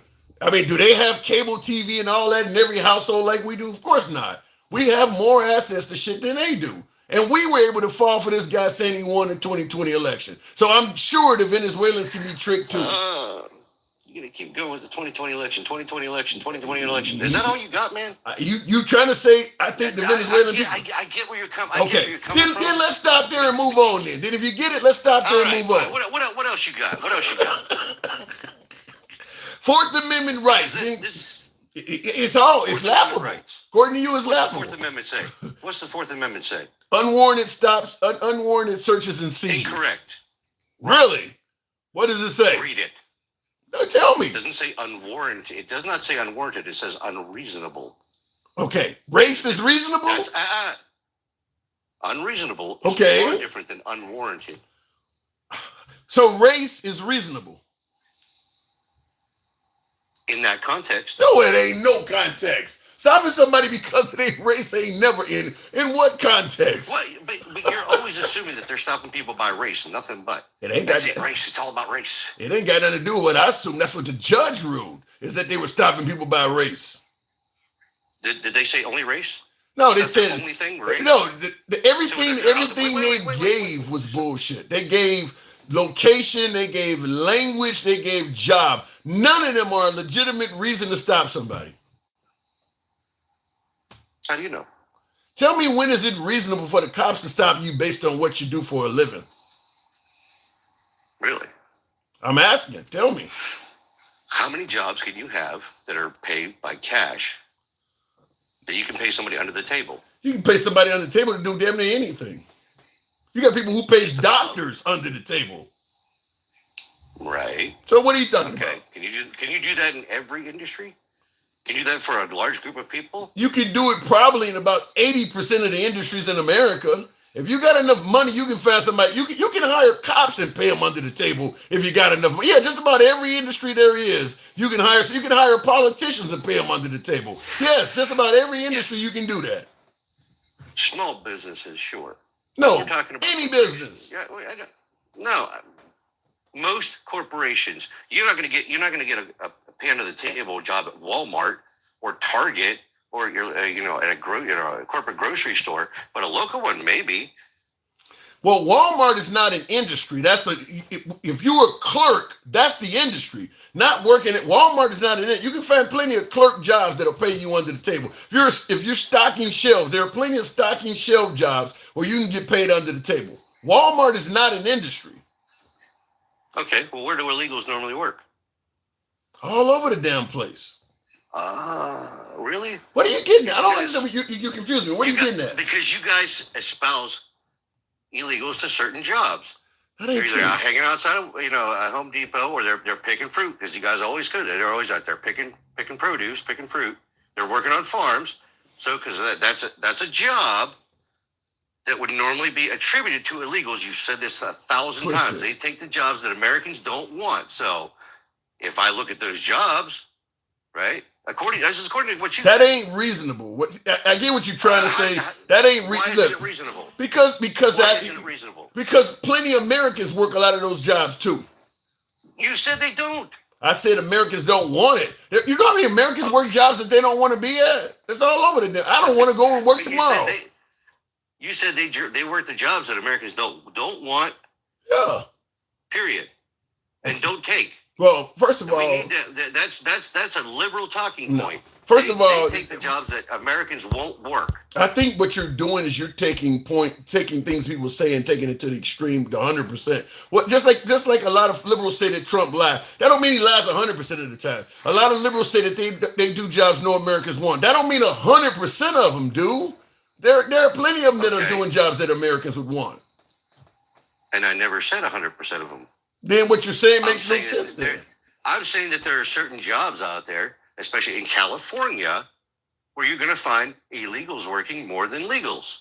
I don't get your point, though. You're trying to tell me. I mean, what's not to get? What don't you get? What's not to get is you're not giving me any legitimate excuse for stopping somebody and demanding that they show ID or searching their car or searching their person. Because you got a job that illegals have, that gives me the right to search you. That's bullshit. That's Did they bullshit. say search or just ask for ID? Any of it. You don't have a right to do that either. Why? Because your Fourth Amendment protects you against unreasonable searches. That's not reasonable. To you, it's not reasonable. Yeah. And this is why I keep saying, the Supreme Court disagrees with you. Yeah. Whether we agree or not, whether we think it's okay or not, okay, the Supreme Court said it's okay. Yeah. And this is why I keep suggesting that under Trump, you're going to lose rights, is because they're going to keep agreeing with some of these wild ass assertions that, well, you don't need that right, or we agree you should lose that. I mean, you're losing rights. Now all of a sudden you can literally stop and search somebody. You're not losing anything. Yeah, you are. Your Fourth Amendment protects you against unreasonable searches and being frisked and shit. And you're coming, well, they actually think if you're race, yeah, they're not gonna stop. They're not gonna stop anybody white and do that. They're not gonna stop anybody black and do that. Yeah, they are. Yeah, they are. When the minute he starts deporting Haitian migrants, because right now he was supposed to do it, they were supposed to be gone by September 2nd. A judge stopped him from doing that. That's going before the Supreme Court. The minute he gets the right to deport Haitians, there goes your black people. We're talking about California here. So where are those Haitian migrants at? We ain't just talking. We're talking about America. We're not talking about California. We're talking about America. The Supreme Court case was about California. You think this is only going to happen in California? I don't know what. I'm just saying that's. You think Trump only wants to do this in California? You think ICE only wants to do this in California? I don't know. I'm only telling you what the court case said. Okay. You can think otherwise. Yeah.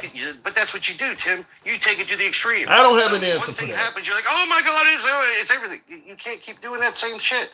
I don't have an answer for that. You're bitching to me about it, but you're doing it yourself. Okay, you trying to tell me you do not know if ICE, who is deporting people from all over the country, if they don't want to have the right to stop people like they do in California. We want to do it in California, but we don't want to do that in Chicago. You're trying to tell me you don't know that? Well, let's talk about Chicago for a second. Real quick. I'm at the movie. Go ahead. What that last guy said really pissed me off. You didn't laugh this time? No, that actually made me angry because he's an asshole. And I'll tell you why. What did he say? Because he said, they don't want to go into Chicago. They don't want them in Chicago. We don't want them here. So is he saying nobody in Chicago wants them there? Or is it just the majority doesn't want them there? The representatives that they voted for to represent them in government don't want them there. Okay, what about the people? The people voted for those people to represent them. I get what you're saying there. But at that point, it don't. To me, that's like saying that they're. Hold on. Let me finish. Okay, go ahead. No, finish your point. Okay, that's like when people say that there are Ukrainian citizens that want to be part of Russia. It doesn't matter what you want at that level. You vote for a politician to represent you. Once you vote for that politician, what he does is what you get. You don't get to keep coming back and try to override his decisions. They're not going to be part of Russia. Chicago is not going to work with Trump. You voted for people that don't like Trump. So that's what happens. It doesn't matter there are people in Texas that want to be part of Mexico. You think Governor Greg Abbott is going to let that happen? Okay. You done? Yeah, completely. Okay. So if citizens in Chicago say, we want this, they are the minority, yes? Very much. And you're saying you can't have it. You cannot have what he's offering because we said so. Yeah. We are the majority and we said no. Right. Does that make sense to you? Yes. Is that America? Yes. If a politician we don't like what Trump is doing, we can't do anything about it. I mean, if you realize how many millions of citizens don't like the tariffs, don't like what he's doing right now? Ain't nothing you can do about it. You voted him in to represent this country, and he believes in tariffs. He believes in sending the military in. Ain't nothing you can do about it until the next election. That's how it works in Chicago as well. The people don't get to speak until the next election. They don't get to speak until the next election. There are millions of people. Trump is doing stuff right now. You're talking about the city of Chicago not letting the military in. Trump is doing stuff that millions of American citizens do not like, even on the right. Farmers losing their farms and shit because of the tariff. There's nothing they can do until the midterms or the next election. That's all you got it. You put him in. He represents you. They put those politicians in Chicago. They're representing them until the next election. So those citizens just suck it up. Same thing the farmers got to do. Yes, that's how it works. So they're not allowed safety and security if they want it. I hear you. The majority says so. I hear you. Well, that's how. Let's talk about the farmers too for a minute here, because that's another thing. You know, you had that guy that interview the other day where the guy said like 6 different things about reasons why their farms are having trouble, including last year. Now, I don't know if you know about farms or not. No. Or how they operate. No. Do you know what Farm Aid is? You talking about? I remember there was a charity thing for Farm Aid. That's about all I know. I don't know anything about farms. Started in 1985. Yeah. What about it? Every year since. Did Trump get rid of that? No. Okay, I'm surprised him and Elon Musk didn't. Oh, you're surprised. Yeah, I'm really surprised. Every single year. This is not an uncommon thing. USAID. King Finn, shut the hell up. You don't know what the hell you're talking about. Go back to your throne, the one you shit in. Anyway, that's the only throne he's sitting on. And you know it as well as I do. Anyway, farmers struggle every year because what they do have to do at the beginning of the year is they have to take out a loan for fertilizer, fuel, and everything else they need to start their planting. Okay, and they hope that the crops they sell by the end of the year is enough to pay off the loans and make a profit. That's the problem. Okay, this is not a new thing. This has been going on for decades. And I'm going to respond by saying this. It doesn't matter if there's a Democrat in office. Damn, they took the lead over the Bears by a lot. Damn, the Bears about to lose. Anyway, it doesn't matter if there's a liberal in office or a conservative in office. If people are losing their farms, they're going to blame the president, whether it's his fault or not. Just like with gas prices. A lot of people will tell you the president has nothing to do with gas prices. If they're good gas prices, the president is going to get blamed for it. If they're bad, they're not. So even though you're saying it's been going on for years, that's how it works. If these farmers were doing poorly under Biden, you guys will be blaming Biden, and so would the farmers. It just happens to be under Trump. Well, if you listen to what he said, he was saying he was doing poorly under Biden, too. Okay. That's why I said it's not a new thing. And I understand what you're saying. Gas prices are generally not the president's. The president generally doesn't have anything to do with gas prices. But it's the same thing, though. I mean, I get what you're saying. They're going to blame Trump. Right. But I mean, at the same time, I'm telling you that it's not the way it made it sound. Yeah, but perception is reality. Just like you said, he was doing poorly under Biden. Well, they were blaming Biden when they were doing poorly under him. So they voted him out. They get Trump now, and they're still doing poorly. So he's going to get blamed the same way Biden was getting blamed. That's because largely farming has to do with the weather. I didn't hear all of you conservatives. I didn't hear no conservatives this time last year saying Biden is not responsible for what's going on farms. They were blaming Biden. All of a sudden, Trump gets in there and suddenly, this happens every year. It really ain't the president's fault. I mean, it's too late for that now. No, they were blaming Biden for egg prices. They were blaming Biden for everything under the goddamn sun. I got to move it on, Twisted, but they were blaming Biden for everything. I deal with wholesale produce every day. Okay, I'm just telling you, I did not hear anybody suggesting it. I can tell you. I'm just telling you, a lot of the stuff that you guys are saying that is not Trump's fault, you were blaming Biden for it. A lot of stuff they're saying is not the fault of the president. When Biden was in office, it was his fault all of a sudden. Now that Trump is in there, you're trying to explain it away. I was trying to tell you why they were actually blaming Biden for egg prices. Was because the CDC ordered, I can't know how many millions of chickens destroyed because they were worried about bird flu. That's why egg prices went through the roof. Okay. Well, like I said, everybody it does. But the weather does affect farms wholeheartedly because when we have a wet year like we did this year, my produce prices have gone through the roof. That happens every time we have a wet summer. Well, I'm not disagreeing with you. I'm not disagreeing with you. I'm just simply saying perception is reality. And Trump, just like with the Epstein shit, everybody was bashing the liberals for not releasing that stuff. Now Trump is in there, and there's a million reasons why it can't be released. If you let this stuff happen when your opposition is in there, you can't be surprised when they start blaming you under the same circumstance. That was the time to speak up and say Biden ain't responsible for all of this stuff. But you guys had no problem blaming Biden for everything under the sun. So if that same shit happens under Trump, He's gonna get blamed now because you didn't speak out then. You can't speak out I now. don't remember anybody blaming farmers for their farmers. They were blaming Biden for everything that was going on wrong with the country. Crime in cities, all of that stuff was Biden. You don't hear people saying that Chicago crime is Trump's fault. They were blaming Biden for it. So this is what I'm talking about. Wait a minute. Wait, no. I have heard people claim that Chicago crime is Trump's fault. Well, then he should get credit for it. And he should get credit for it because the right blamed Biden then he for wants it. to go in and try to stop it, and you're like, no, you can't do that. No stopping crime. We need our crime. You can't have safety and security. You have to wait till the next election. Screw you. I don't. That's what you're telling people. Go to the south side of Chicago and go ask them, what do you think? And if they say, yeah, we want him here, and you say, no, tough shit, you have to wait till the next election, you think they're going to be like, what? Let's see how that goes, because I'm not aware that most folks in the hood in DC is like, damn, I'm glad the National Guard is here. I'm not here. There's a few, but most of the folks in DC is not walking around saying, I am so glad the National Guard is here. Keep them here forever. I'm not hearing that. So let's see how it goes in Chicago. Well, you said it was going to go badly in DC, and it hasn't.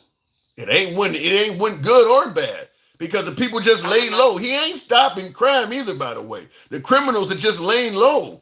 We're paying $1 million a day to have them there. Is that really, shit, what were they doing? Taking purses and stealing copper and shit? $1 million a day, are you really saving anybody any misery? Well, what's a life worth to you? I don't know. Nobody seemed to care about it. Apparently, it's not worth $1 million. And it damn sure wasn't worth shit when it came to giving people universal health care either, was it? That would have saved tons of lives. You guys were not in favor of that. So life ain't worth a damn to you either. It's not guaranteed under the Constitution, but safety and security is. All right. I got to move it on. Appreciate the comeback. Thank you. Mm-hmm. Twisted. Always a pleasure. All right, moving on with the comments, though. We are paying for them to rake the park. Yeah, they doing cleanup and picking up garbage and shit. But I do want to point out what he said, because a lot of folks say that. Look, it costs $1 million a day for the National Guard to be in DC. But at the end of the day, if it saves even one life, then it's all worthwhile. And as I keep pushing back with him and other folks, you didn't seem to think that way when it came to giving people universal health care. Do you realize how many Americans' lives would be saved if we had universal health care? I would submit to you there's a whole lot more people dying due to lack of health care than there are gun violence in Chicago or DC. Chicago, a big-ass city like that, has about 700 or so murders annually. You're losing way more people than that because of lack of health care. Way more people than that. And that's losing them to outright death. Illnesses and shit, people with diabetes that may lose a limb because they couldn't get treated. Way more people than that are being lost because of lack of health care. But that's not a big concern. As he says, well, that ain't in the Constitution, so we're okay with that. That's where you need to amend the damn Constitution at. If you're willing to do whatever it takes to get the National Guard into Chicago, why not do that to get people health care? And that would actually apply to a hell of a lot more people than just what's in Chicago. That would be nationwide. Think about all the lives you could save with that shit. So it really ain't about saving lives. It's about sticking it to the people in Chicago. Just trying to rebrand it or package it into something else. Handsome Major Boo says Trump lies in his sleep and he lies to Melania. Hello, what the fuck, dude. He lies in his sleep. Damn, I don't know about all that, but he does say a lot of things that are not true. And continue on, Tim, there's a reason why they made Area 51, because there's aliens like Twisted, my last caller, Twisted, that are insane. He has a crazy alien up his ass. Damn. Doesn't know what he's talking about or doing what Trump lies on every TV. Look, I'm not, like I said, like I told him, Trump doesn't lie all the time, but he lies a whole lot. And the thing about it is, when Trump lies about something, he keeps repeating it over and over again. So he'll tell you one lie and it's just covered over and over and over and over again. Like the election, he's still talking about winning the 2020 election. That is, for the most part, almost proven to be a lie. At this point, you're not going to see any evidence going forward that Trump won the 2020 election. Now, I don't think you'll ever see any significant, solid evidence that Trump won that election. It will go down in history as something he stated and never proved. That's how the 2020 election will go down in history as. So yeah, when he tells a lie, he keeps saying it over and over again. I don't know how often he talked about them eating cats and dogs, but he said it more than once. That ain't true. I mean, so yeah, he does say a lot of things that are not true. Um, Farmers really lost market and workforce. Yeah. Well, the deportations hurt a lot of people. You're not saving money on Medicaid. You're going to end up losing Medicaid. The 4.5 trillion that Trump put us in debt took care of us ever getting out of debt. Damn. Look like the Bears just got a touchdown. I think so. But they're gonna lose this game. They only got 2 minutes left to go, and they might be 24-27. When COVID came, I don't know what you mean by that. But yeah, like I said, if saving lives was that big of an example, let me just say it this way too. Not only would universal health care save more lives than what he's doing in DC and what he's doing in threatening to do in Chicago or these other cities, I will also say that Trump is transactional. Do for me, I do for you. Treat me wrong, I get your ass. That's kind of what Trump does. He loves his supporters and loyalists. He really hates his enemies and critics. So the idea that he would be focused on making a city crime free and doing things to beautify a city, he wouldn't start with Chicago. He wouldn't. The politicians of Illinois don't like him. I'm talking about Governor Pritzker. The mayor of Chicago does not like Trump, and most of the citizens do not support Trump and do not like MAGA. If he was trying to beautify an American city, he would not start in Chicago. Not to mention, it's not even the most violent city out of the union anyway. So he would, why would you go and beautify a city, reduce the crime rate and all that to a city full of people that don't like you and ain't gonna ever give you credit for it? Why wouldn't you start in a city where, like Memphis or St. Louis, where you got friendly governors and shit like that? So people who like you, they're not going to take you to court to try to stop you. So Trump is transactional. He looks out for those who look out for him. He wouldn't start in Chicago. This is not about beautifying Chicago or lowering the crime there. It's about sticking it to the people there and making it clear who's in charge and who's the boss. That's what it's about. He's just using crime as a reason to legitimize it. Just like Venezuela, where many believe it's all about the resources and the oil, but he's using drugs as a reason to legitimize it. I want to do something, so I make up. Let's say, for instance, I want to, the police want to get access to your home for some reason. Maybe you got a home that's in the way of a new shopping mall being built or something, but you won't sell your house. Now all of a sudden they're finding marijuana plants on your property. They're coming up with excuses to do what they want to do, which is take your fucking house. They're just making up reasons to do it. Government does that all the time. What Trump is doing is making up reasons to do stuff that he already wanted to do. He wants to go into Venezuela, so he's creating excuses to do it. He wanted to go into Chicago to stick it to the liberals, so he makes it, well, crime is there, so just use crime as an avenue to get in. But he is literally making up reasons to do what he already wanted to do. And that's probably going to be somewhat of the method of operation, the MO for the Trump administration. Your clueless dog, says Chadrick. Okay, fair enough. State why, though. Let me know why. PH, those same anti-maskers are the same people masked up now with no issues, snatching people off the street. It's a great point. The right made all kinds of jokes about people wearing masks and shit like that, and they suddenly seem to be totally in favor of ICE wearing masks. Here's the problem with that, and I'll go back to the box.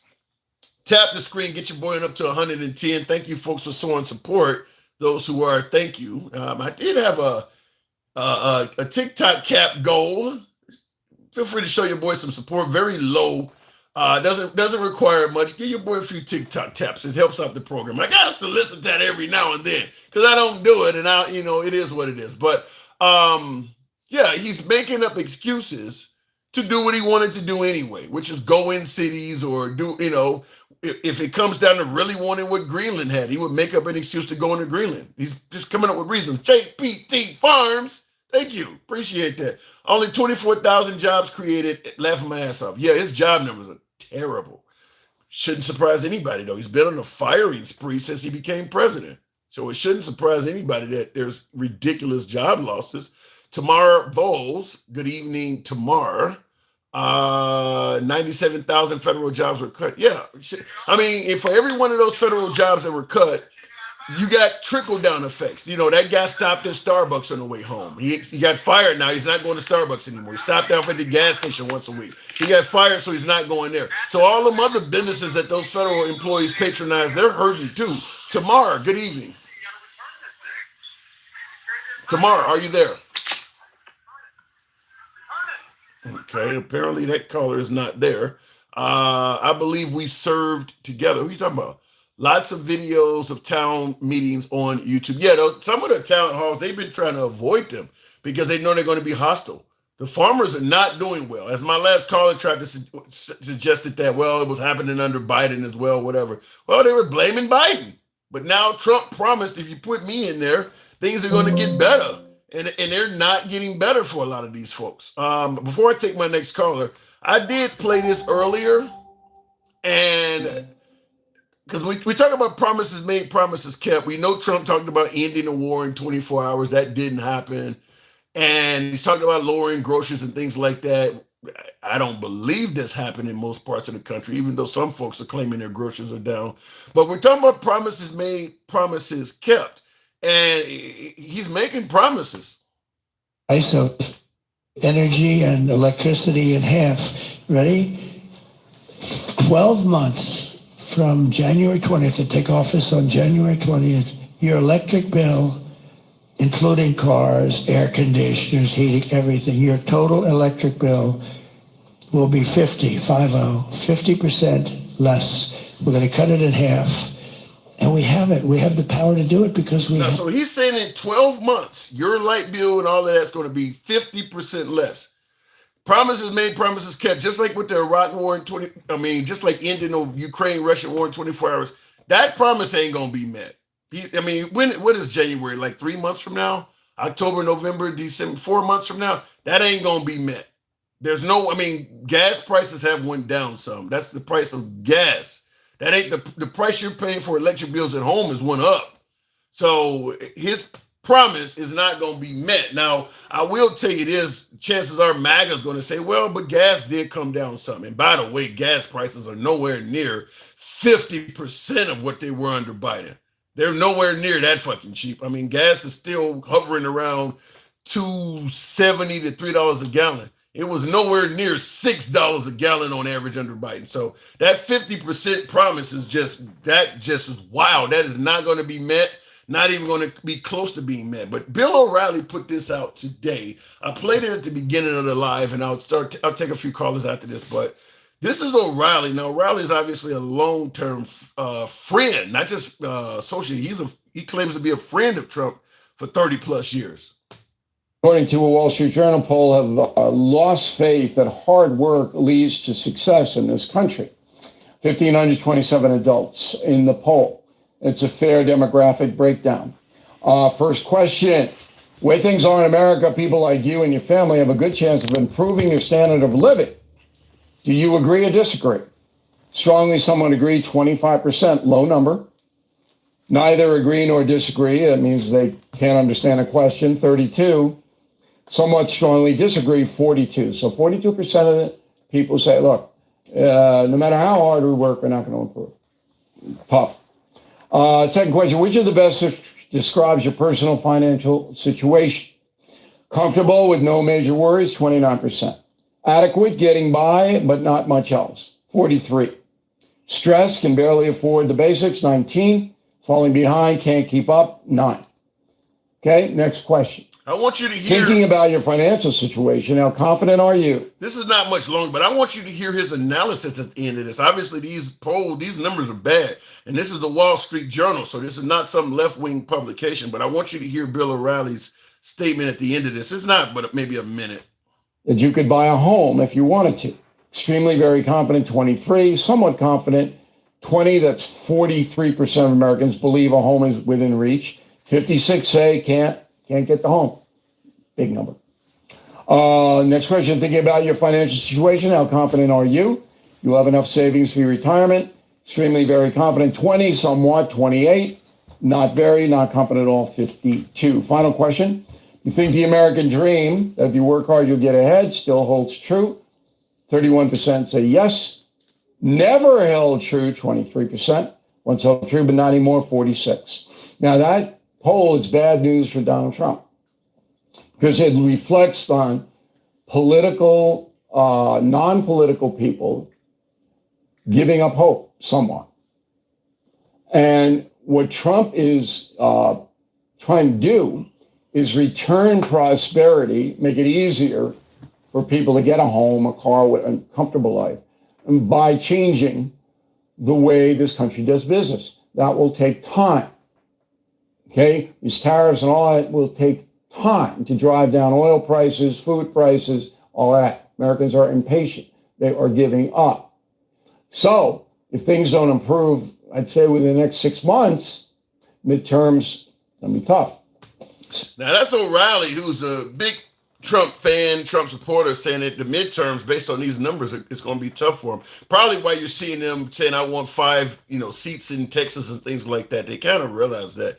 But you see the polls that people are saying that they're not doing as well. Now you heard O'Reilly state that the tariffs and stuff, this stuff is going to take time, and if things are not corrected in 6 months, Trump's going to have an uphill battle in the midterms. The problem is Trump promised to do stuff fast. He didn't promise, short-term pain for long-term gain. I mean, 24 hours on the end of war. He was going to get your grocery prices down really quick. I mean, he's talking about cutting your energy bills in half and stuff like that. He didn't promise what these tariffs and all of this stuff. He didn't promise this stuff. That's why people are not happy, is because he got in there and he went left of what he promised. Real quick, 5 Alarm Fire. Thank you for the support. Appreciate that. I'm a mod for Mr. Strange Facts and the Angry Ginger. I like that name, Angry Ginger.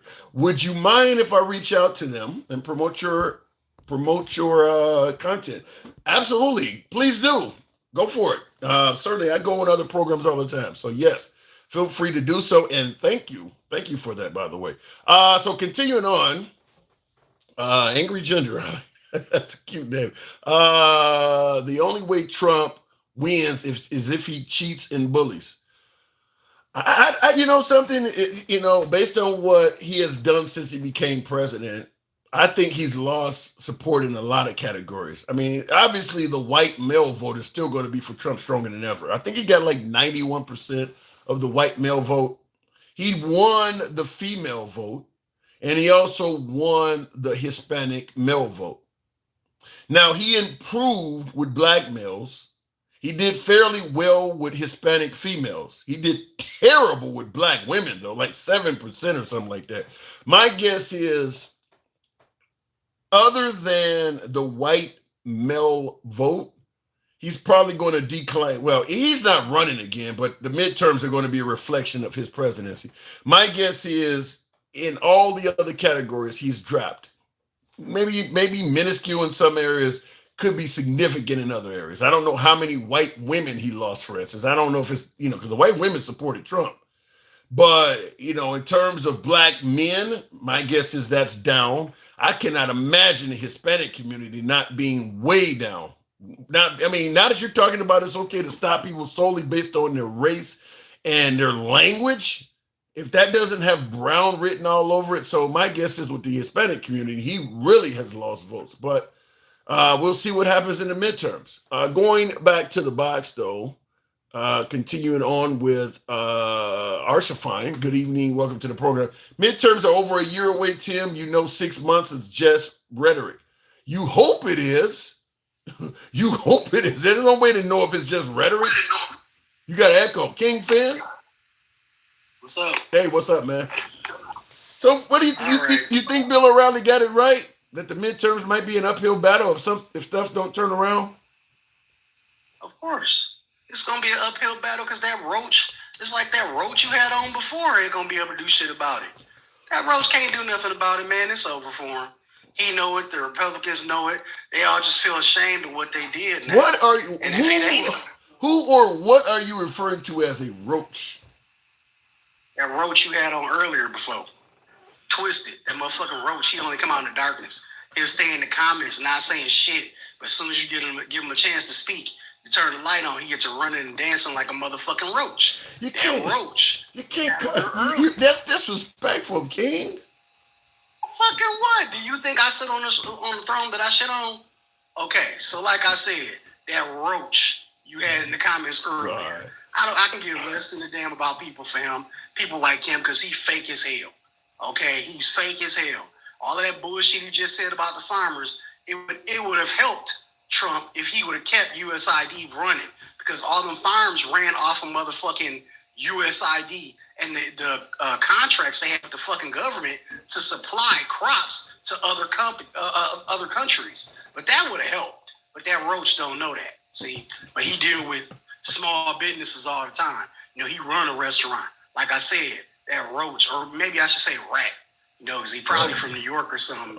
I swear to God, you know, he's from Sicily. I don't know where he's from, but you're calling the man a roach. Damn. Look, Twisted, you know, listen, he's MAGA. He has his own opinion. It's different than yours. I don't know if I would call the guy roach, but his opinion is slightly different. Bunch of roaches. Just like they here for decades, doing all that racist and bigoted bullshit. Now all of a sudden, Roach General or the Roach in Chief turned on the light. Now they all dancing. Now they can bring all of their racism out.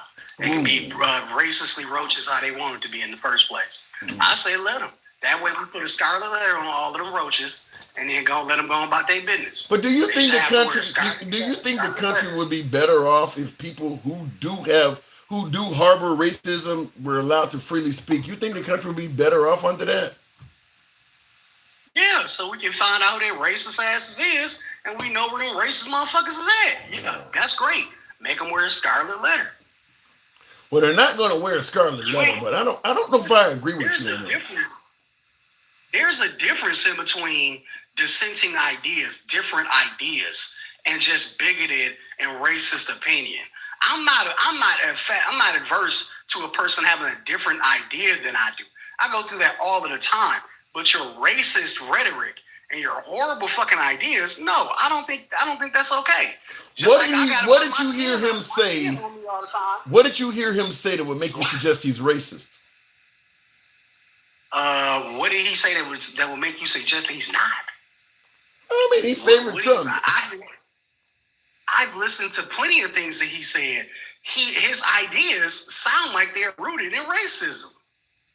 Are you serious? Yeah. I know you got to fluff sometime for you got to fluff for the camera or whatever. But come on, man, you know damn well. Let me make it clear. Let me make it clear. Let me give you my definition of the art of fluffing, as you guys often say. Sometimes I will ask you folks questions when you say something that is hard-hitting, passionate, or wild. Even though I may agree with you sometimes, not always, but sometimes, or even know what you're talking about, I will still ask you to orate what you're stating so that everybody else can understand. Like somebody might say Trump is racist. I might actually already feel that way. But I'm going to tell you, I need to hear what makes you say the guy is racist. I'm going to ask that. So when you say my last call and said racist shit, I'm going to ask you. It's not fluffing. It is asking you to prove or at least state and clarify your statement.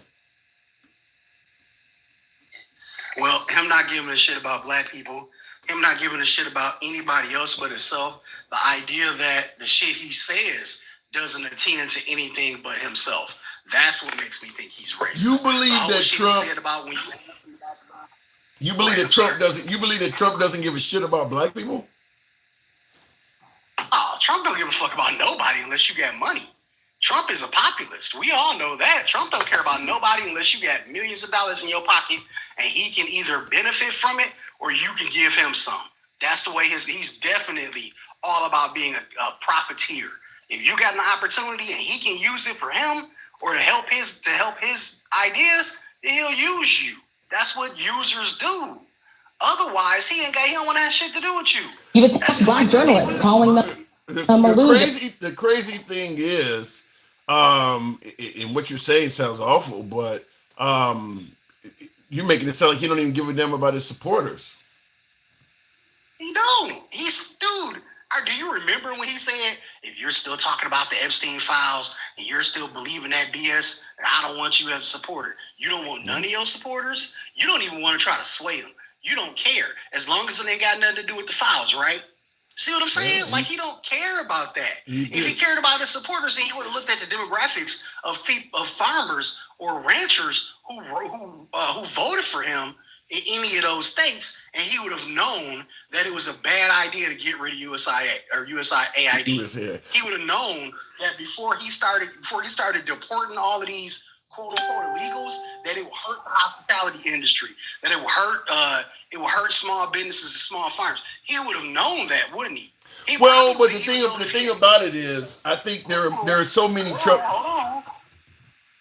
Hold on, let me finish my statement. If he had even did any background work into the Hyundai factory that he busted the other day with 400 something employees in it who actually probably did have their paperwork, maybe that would have went a little bit different. Fair enough. Shooty Scoot has the quote of the day that matches what you just said. I don't care about you. I just want your vote. That's exactly He right. did say that. That's exactly right. Yeah, he did say that. Yeah. But in regards to you suggesting that he doesn't care about black people, calling them losers, saying the questions that they ask are, quote, stupid and racist. You've had dinner with a white supremacist at your Mar-a-Lago resort. So my question, sir, now that you are asking black supporters to vote for you, why should black voters trust you after you have used language like that? Well, first of all, I don't think I've ever been asked a question in such a horrible manner. The first question. You don't even say, hello, how are you? I have been the best president for the black population since Abraham Lincoln. That's my answer. So how do you respond to that? You don't want to hear my response to that. Before you finish that, Handsome Major Boo said, yes, Tim would appreciate that. Make sure you spread the program. And remember, Left of Bernie Sanders having dinner with Q. Handsome Major, you are certainly a fan. Thank you very much for that. So, more than anybody since Abraham Lincoln, King, what say you? You know motherfucking well he ain't did that much with black people. The idea that he would even let that come out of his driveling little sloppy ass mouth, just it makes my stomach turn. You've done more for black people than Abraham Lincoln. Then I'm gonna say something that I just seen in the comments from Miss Mo Better. Thank you, Miss Mo Better, because I sometimes it's so many things he does that you can't quite put your finger on all of it. You just have to call it racism because it's so much shit. Tampering with black history in the museums of the Smithsonian. That's not racist. You're trying to whitewash history. You call all black kids out of Baltimore criminals and thugs. They're born into it. Let me separate those two. The whole notion that kids born in Baltimore are trash or something like that he said from birth. Yeah, that's racist as hell. But taking stuff out of the Smithsonian, to me, that's like a two-piece puzzle. Just simply taking black history out of the Smithsonian and talking about we need to stop focusing on the horrors of slavery. It's terrible, but that alone is not racism. Where I think it becomes racist is when you're taking stuff out of the Smithsonian, but then renaming bases and stuff after the Confederates. So you're now coming across as not necessarily favorable to talking about slavery, but you're pro-Confederate. That's when it starts to look racist because he was doing those things at the same time. That's when it looks like a 1-2 punch. Again, I say whitewashing black history, whether you like it or not, is not your fucking job. Yeah. You don't have the right to go in and change history to make it fit your white is right, black is wrong narrative. That makes him racist. Making sure he's a part of the system that systematically oppresses black people does not inherently, that doesn't sound inherently racist, because removing history books out of education, saying you don't want to teach this because it's CRT, saying I'm going to change it because you guys focus too much on slavery, and slavery wasn't that bad. Yeah. Huh? Slavery wasn't that bad. Hey, listen, I can't say anything without crossing into the territory of fluffing. It's the stuff you're pointing out sounds terrible. I try to be able to see both sides of issues. There is no both sides to that shit you're talking about. It's so horrible. It's horrible. It's horrible. If at any time that Barack Obama, Lord forbid, Barack Obama did anything like that to any of the any of the white history books. The damn Confederates and them Triple K motherfuckers would have came out of hiding and waged complete holy war on Barack Obama. And if Biden had said anything about it, they would have sworn to God that he was just being what they call him back in the day, an anger lover. I'm just gonna say a ninja lover. Yeah. That's what they would say. And it would be on fire. And it'd be a whole that might would have kicked off a race war if they had did that. But he goes into the Smithsonian. He starts knocking down statues or knocking out parts of, and we're not gonna fund you. And that's supposed to be okay. That don't make him very. To me, that's yeah, I gotta move it on. I gotta part ways with you, but I'll just say it. Not only is it not okay, but a lot of this stuff, unless America just falls apart, if America continues on the way it's always been, a lot of the moves he's making are going to be changed. And my guess is they're not going to keep the Department of Defense as the War Department. A lot of those Confederate bases may end up getting renamed back. What you're talking about at the Smithsonian, that ain't going to last. I mean, he's done a lot of stuff. The Gulf of Mexico is going to come back. There's a lot of things he's done that probably are not going to last past the minute you get a liberal in there, they're going to flip a lot of that stuff because most of the stuff he did, King, is via executive order. So it's pretty easy to flip it. He didn't get Congress to do any of this shit. So it's going to be pretty easy to flip this stuff. That was literally exactly what I was about to say. Yeah. All that shit he did with that Sharpie is by executive order. Yeah. And all they're going to have to do is go, Congress is going to open back up and change all of that shit back because it doesn't make any sense. And he's a bumbling fool, just like we all knew he was. Yeah. Okay? The only people that believed all the lies and the bullshit was MAGA. And he said it before he really even started running. I would run Republican because they don't have very much common sense. He's proven that fact because they all believe him like he's the Messiah. He's our savior. He's Christian. Man, that motherfucker ain't Christian. He ain't nothing. He's a glob of white glue with orange on it. That literally just does his own thing. If it don't fit, you must have quit. And that's what it is with him. He don't care nothing about nobody, man. Nothing but the green book. That's it. And maybe not even the green book. Because he ain't American, so he might be going into the Swiss francs. How the hell do we know? We don't know. I gotta move it on. Swiss francs. Thank you for coming through, man. Appreciate it. All right, moving on with the program real quick. Wow. Listen, I do believe that because Trump has done so many things via executive order, like me and my last caller were talking about, it's going to be pretty easy to reverse some of that stuff. And because some of it is highly controversial, it's going to be targeted first. Like I said, the Gulf of America, nobody agrees with that. Nobody out of Canada, out of Mexico, out of the Caribbean, all of the countries, nobody agrees with that. And that's also what I said earlier in the program. Trump likes to do things just to piss people off. That has nothing to do with making America great again. But MAGA's like, well, it is the Americas and it's not Mexico. So let's just go ahead and change something that's been the same way since the 1500s. I think I have a Gulf of America shirt around here, and it says when the Gulf of Mexico was established. And I think it says 15 something. That's been called the Gulf of Mexico since the 1500s.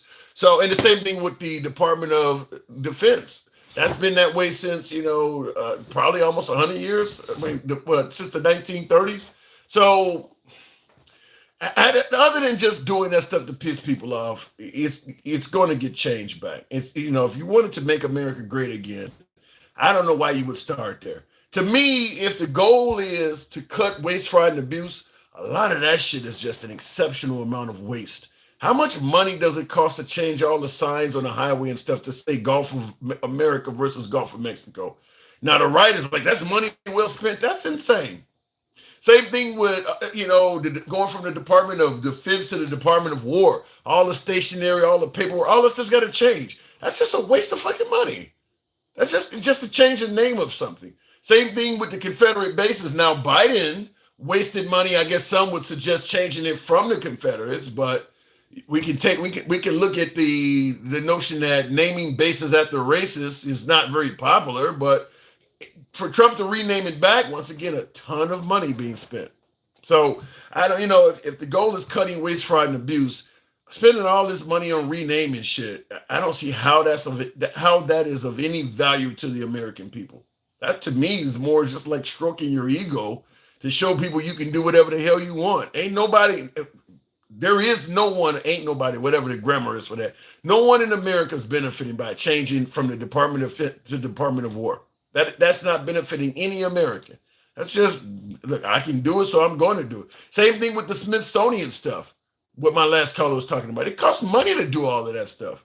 None of that stuff is benefiting anybody in America. It's just him doing, basically throwing his weight around, and people are having to pay for that stuff. You and I as taxpayers, we got to pay for all of that stuff he's doing. But you got a problem with sending money to USAID or helping out the Ukraine, but you're okay with your money going to that? There is no return on that whatsoever. Tell King Finn he is excellent, and tell him that I got a 40-ounce waiting for him. How do you know he drinks 40s? King, I know you're listening. Handsome Major Boo says, tell King he is excellent, and tell him I got a 40 waiting for him. 40 ounce, not a 40 caliber. 40 ounce. Keep doing what you're doing, brother. Remember, kink ankles, Trump ain't shit. Oh my Lord. King, you did see that, didn't you? Real quick before I continue on. Thank you, Handsome Angel Boo. 5 alarm fire. I'm new here. Is the background out of comedy or support? I don't live in a bubble, and many content creators I push are pure facts, no fiction. Well, my background, in addition to a background that talks, that pretty much symbolizes what is currently going on in the country, which, because I got, we used to have a picture of Kamala and Biden up, and then became Trump and Kamala. So whoever's leading the country or seeking to lead the country is who's up. But you're going to see MAGA hats all over the program because we're MAGA friendly.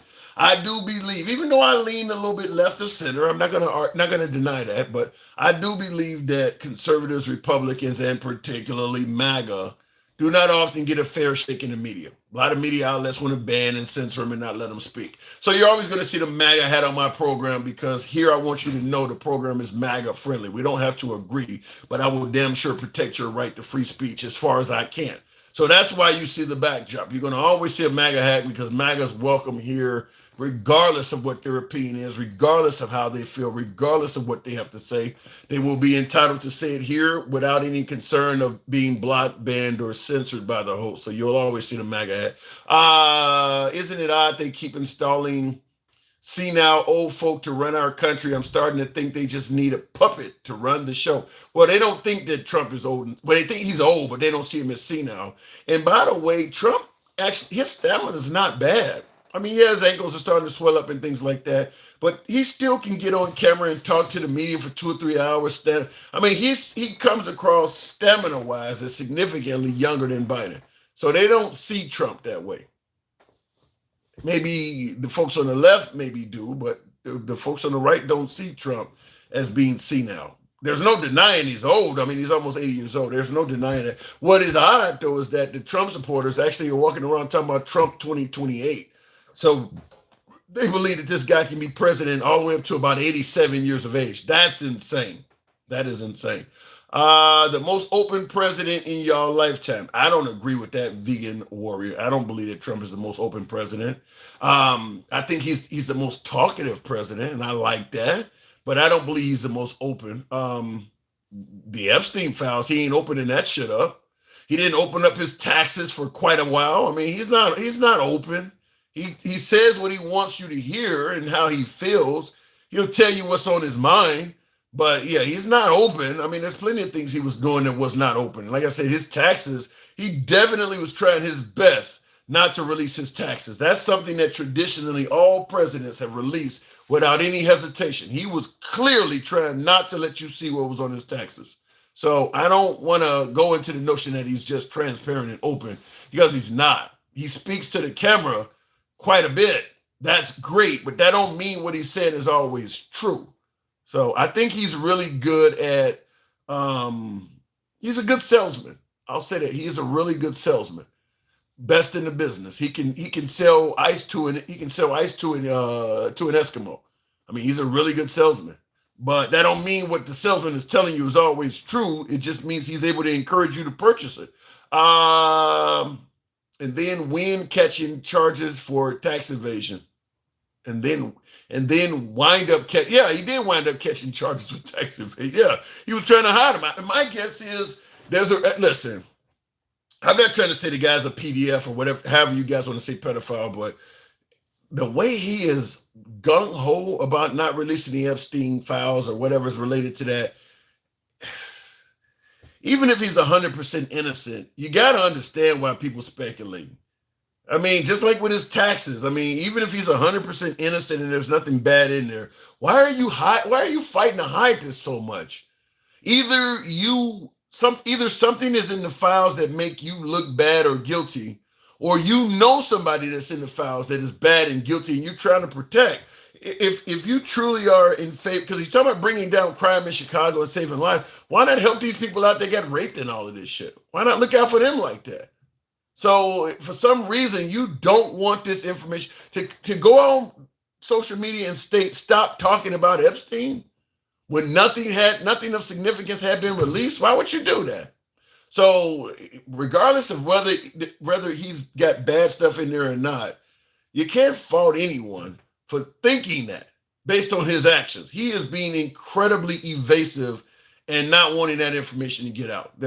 It's hard to deny that. We should have way more information on that by now. And if your only defense is to bring up Biden, then you're admitting it's true that Trump is not releasing it. Well, why didn't Biden release it? That doesn't defend Trump. We thought Biden had dementia and was a senile old man. So why are you going back to him? You voted Trump in because Trump was, within his faculties. He was going to do a good job. He talked to the American people. So when he doesn't do a good job at what he promised, you go back to the senile old man? That doesn't make sense. So, yeah, what he's doing on the Epstein stuff looks shady as hell. It just, whether he's doing something wrong or not, it looks like he is. Let's try it again with Arsha. Good evening, welcome to the program. We have to support him as an American. You have to support your country. He didn't support the last guy as an American. In the comments, Young Savage says, we have to support Trump as an American. You have to support your own country. Trump did not support the last two liberal presidents whatsoever.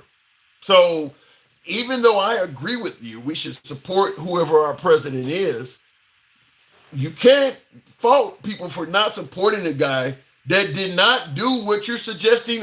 He didn't do it. He was not even doing what you're suggesting. Arsha, good evening. Hey, so I want to say one thing about the Trump Epstein thing.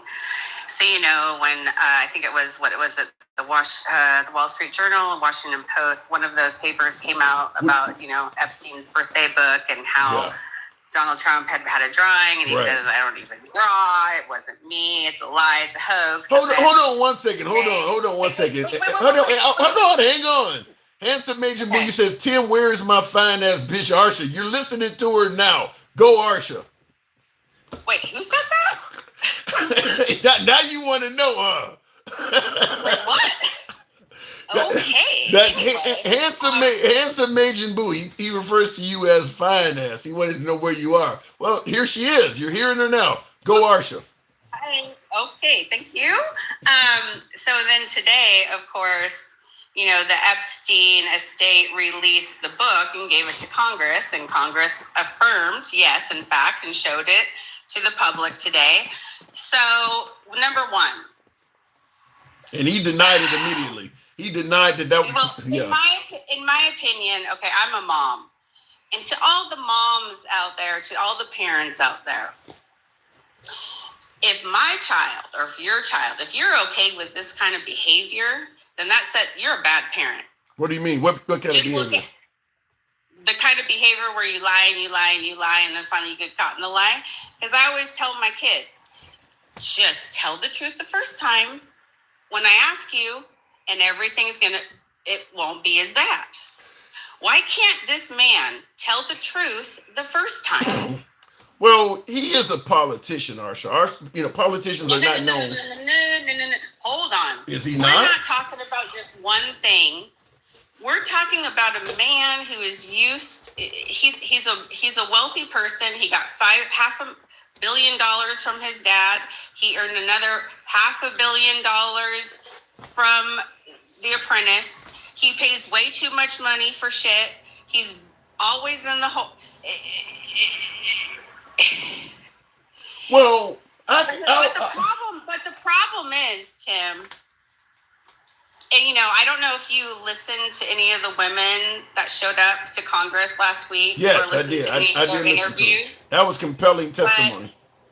But it's not about the president. It's not about Democrats. It's not about Republicans. It is about powerful human beings that have taken advantage of these women, and they truly have not had justice. Every single person that is on that list, that would be justice if they're held accountable. I don't care who it is. If Bill Clinton's on there, hell yes, lock him up. If Mitch McConnell's on there, yes, lock him. I don't care who it is. It's about the people. It's not about the party. It's not about the powers that be. And in my opinion, like one of the victims said, it's not about Trump. It's about people that are more powerful than Trump that don't want this out. More powerful than Trump? Who the hell would that be?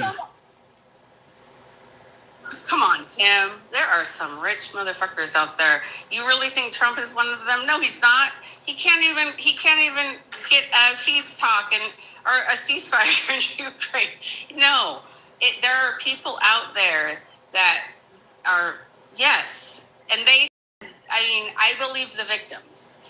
There's a powerful thing, and they also said that if the list doesn't come out, they're gonna compile their own and show it to the public. Assuming they live to do that.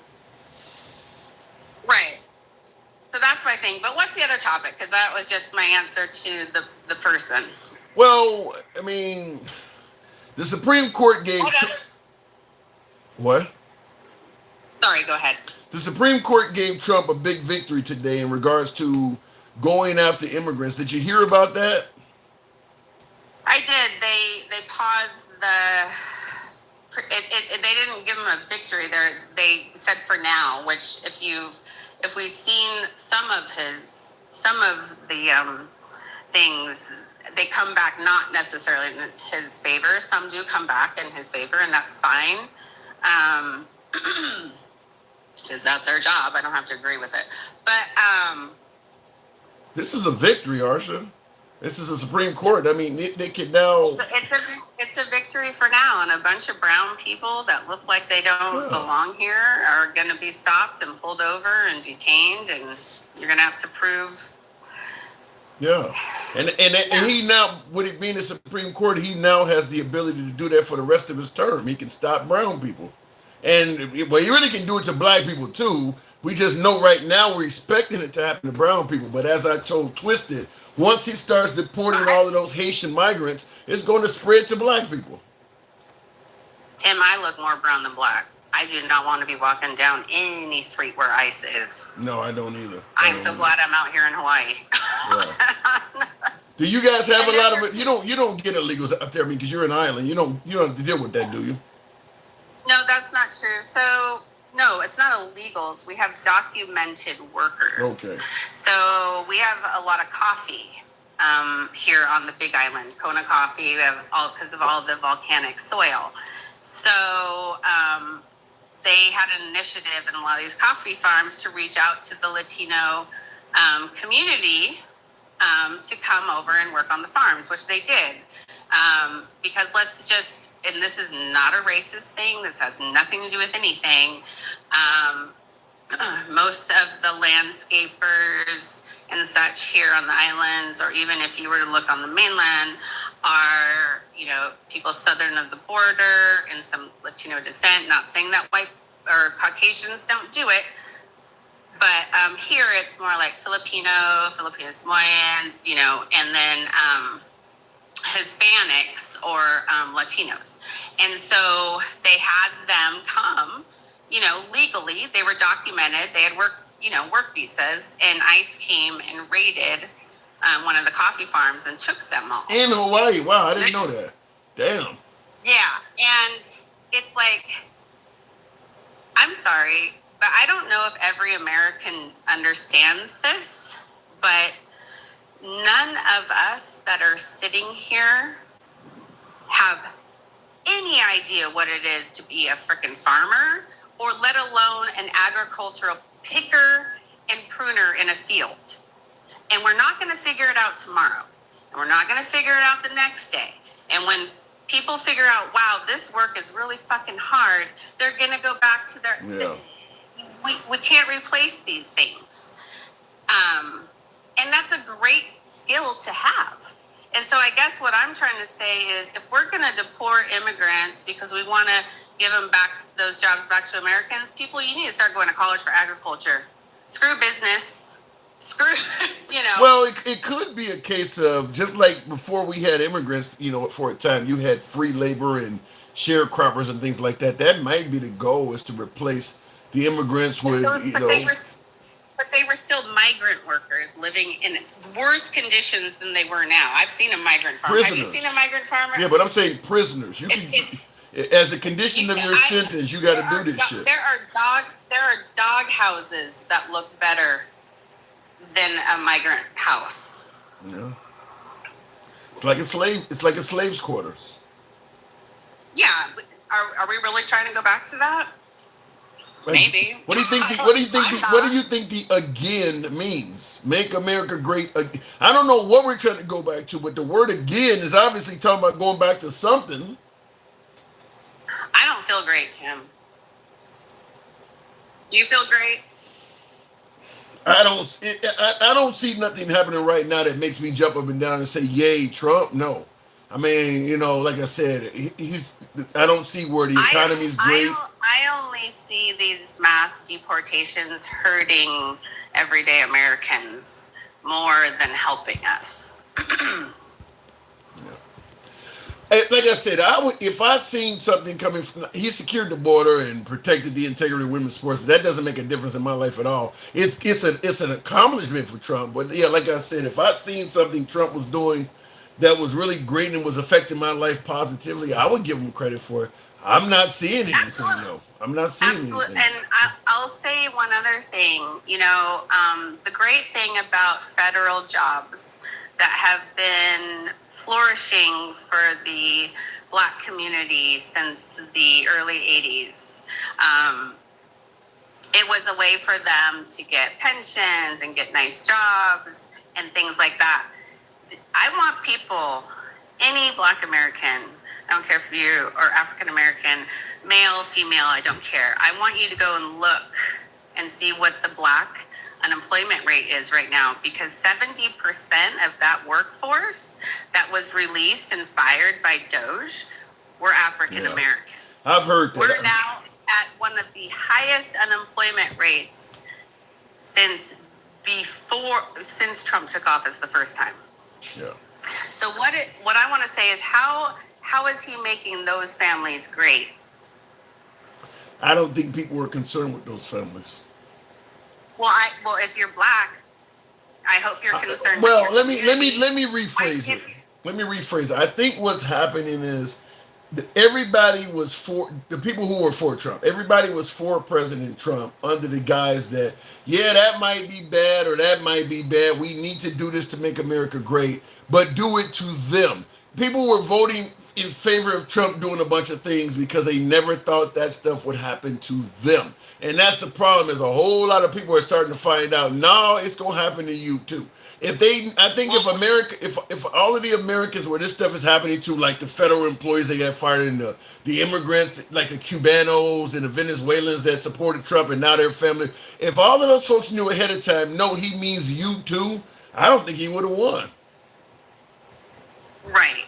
And I want to say to any African American or brown person, person of color in America that voted for this man, within the first 4 months of his administration, 70% of the people that you might identify with lost their jobs.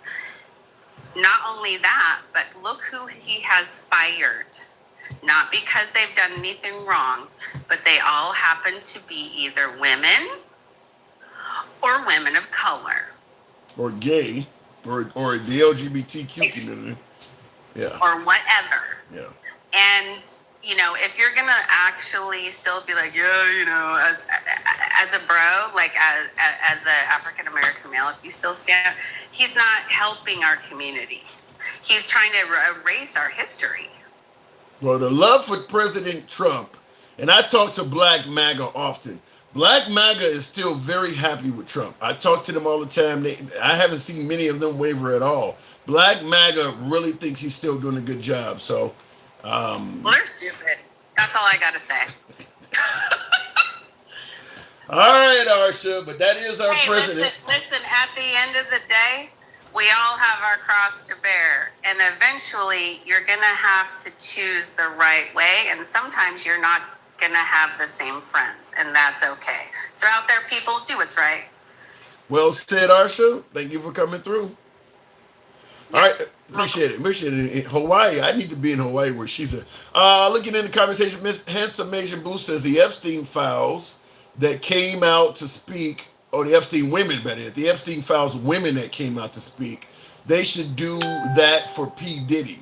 They should give him protection like they're giving Ghislaine Maxwell. And where is his protection? Kim Kardashian, a lawyer. You know, that's one of the things. You mentioned the protection that Ghislaine Maxwell is being given. Like I said, Trump is doing, even if Trump hasn't done anything wrong, with the Epstein, let's say Trump hasn't done anything with children or underage folks or whatever. And I stated, even if he hasn't done anything wrong, he's looking guilty as fuck because he's being so evasive and things like that. One of the biggest things I think that he's doing, in addition to posting, stop talking about Epstein, which made it clear you don't want this information out. Upgrading Ghislaine Maxwell from maximum security to a federal camp with no explanation. Why the hell would he do that? Why the hell would he do that? That, to me, looks shady as hell. In addition to stop talking about Epstein, when you know everybody wants to know what is going on with Epstein, for you to just take her out of a maximum security prison and put her into a camp, for what? What has anybody, even this comment is even aimed at my beloved MAGA, who don't think Trump done anything wrong.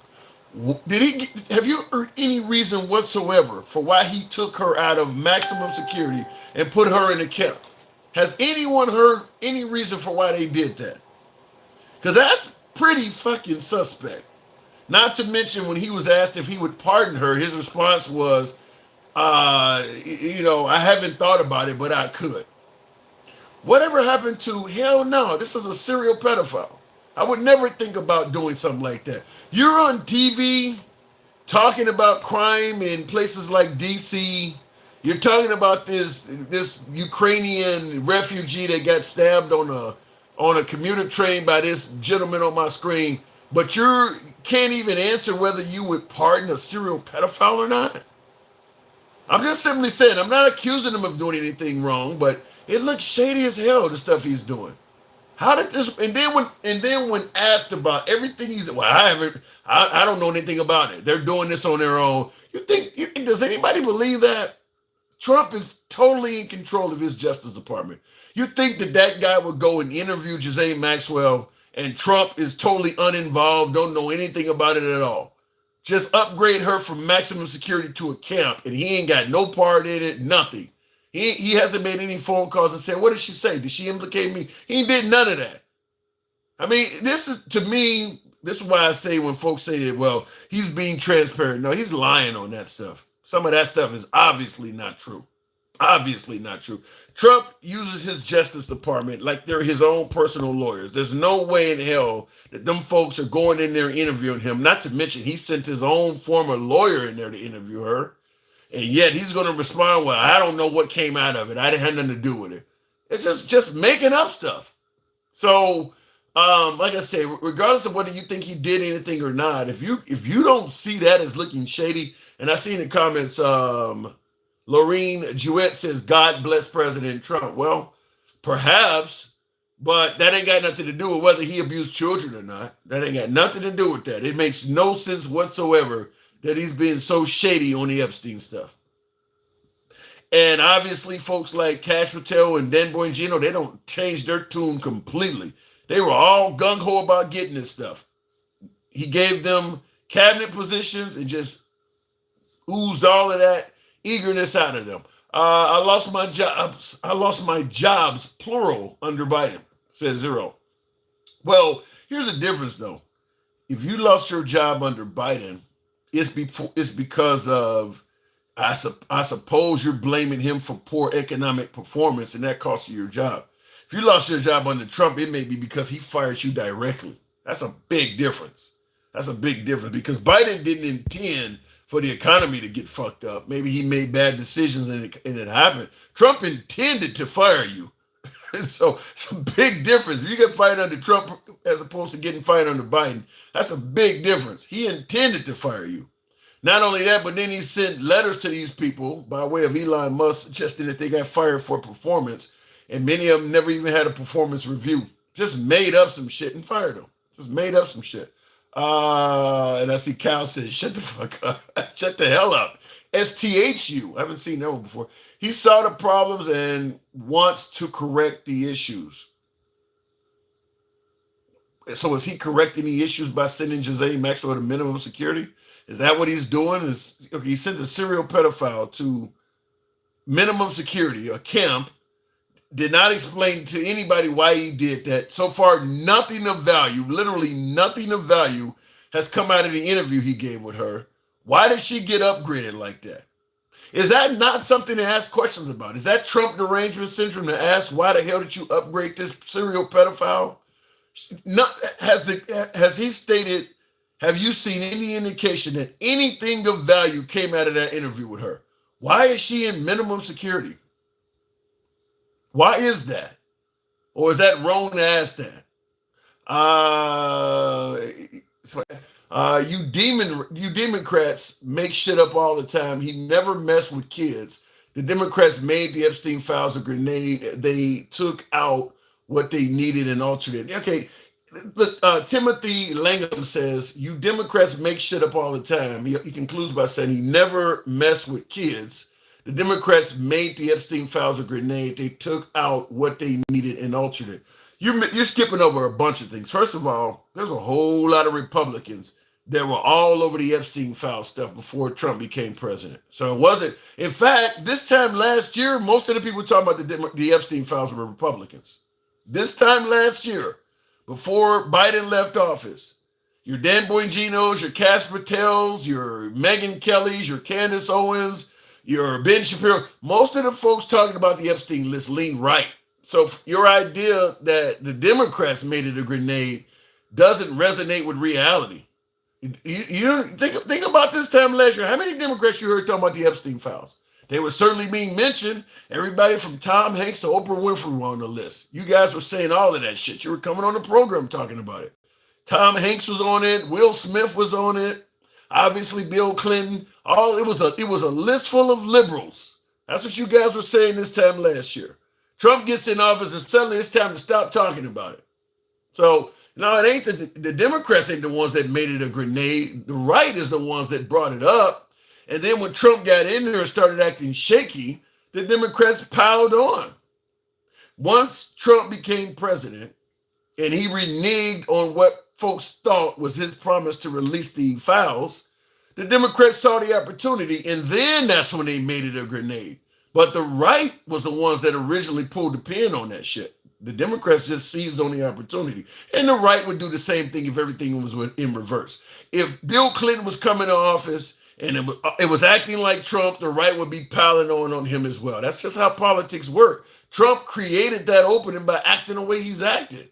And when you say that they made all this shit up, none of that stuff explains what I just been asking for the last 5 minutes. Why did this woman go from maximum security to a camp? You can blame anything you want on a Democrat. Democrats did not take her out of maximum security and put her in a camp. How do you explain that? I'm talking to even my most ardent Trump supporters, my beloved MAGA, the ones that really think Trump is doing a stellar job. How do you explain why he did that? We didn't get anything of significance out of that interview. How do you explain? We're talking about, like what you see on my screen here, criminals being let out of jail and going on to reoffend, people not being properly punished for their crimes. How do you get a serial pedophile out of maximum security and put her in a minimum security facility only a few years after she's incarcerated? How do you explain that? You can't, not only, I will say you don't get to blame it on the Democrats, you can't blame it on the Democrats because the Democrats didn't do that. If you don't have an explanation for that, that's where your problem is. Democrats took their names off the list. Who told y'all that? Trump. Yeah, like I said, but I don't think there's anything they can say to explain away why she's in a minimum security prison, though. There's nothing they can say to blame that. You can blame whatever you want on Democrats. That happened from Trump's administration. And we don't see where anything came out of that of value. You can't blame that on Democrats. That has to be blamed on Trump. Trump is a grifter. He's made millions off the MAGAs, but they are too thick or dense in the membrane to understand he's using them. I'll leave it at that. Vice President isn't the only person to bring Trump in those. She lives rent-free in maggots' heads. Like I said, I've been asking this for about 5-10 minutes. Nobody gave an answer for that. Why is Ghislaine Maxwell in minimum security prison? Why is she in a minimum security facility?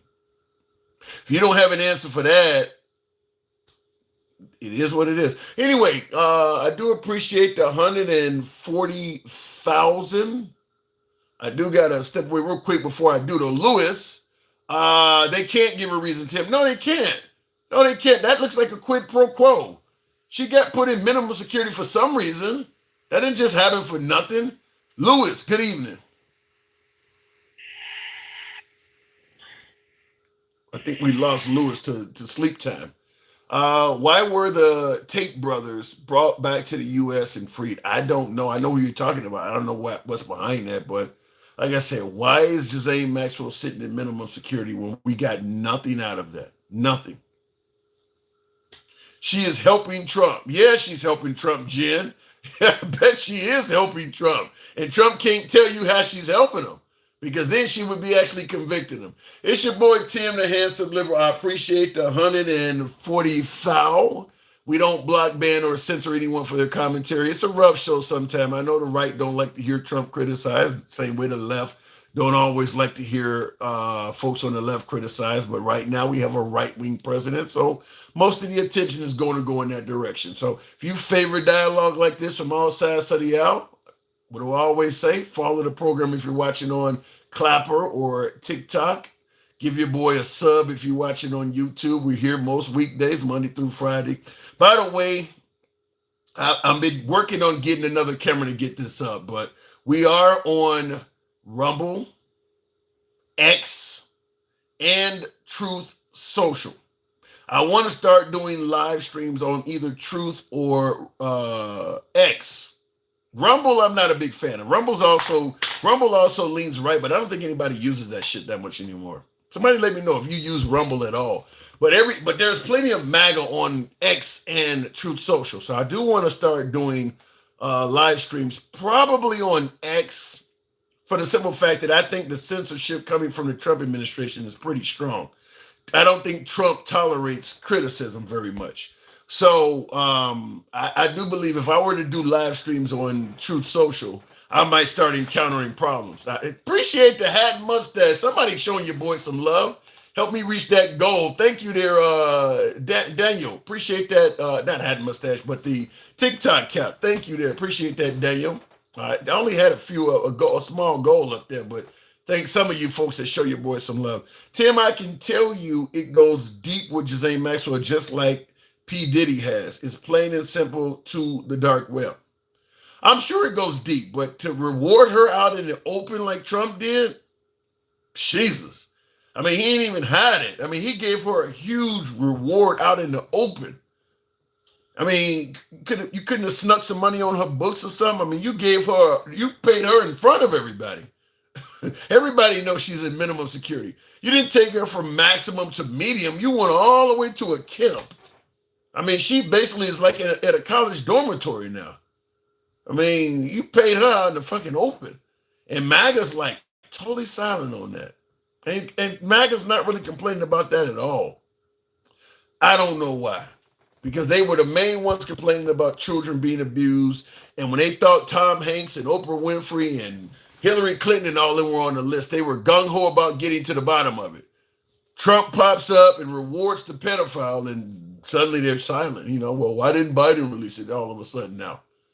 Biden didn't give her, minimum security. Damn. So suddenly they don't care about it no more, though. Yeah, not one person caught and convicted. Yeah, I don't know why he did that, but it ain't hard to speculate. He wouldn't do it for nothing. You wouldn't just put a serial pedophile in a camp for nothing. There's something to it. You're just not going to be told. And the fact that you're not being told from a guy who everybody's suggesting is transparent speaks volumes. That speaks volumes onto what is probably there. Whether he did something or not, I can't say. But him rewarding her like that, to that significance, and not telling you, it certainly leaves room to speculate. You're not out of pocket.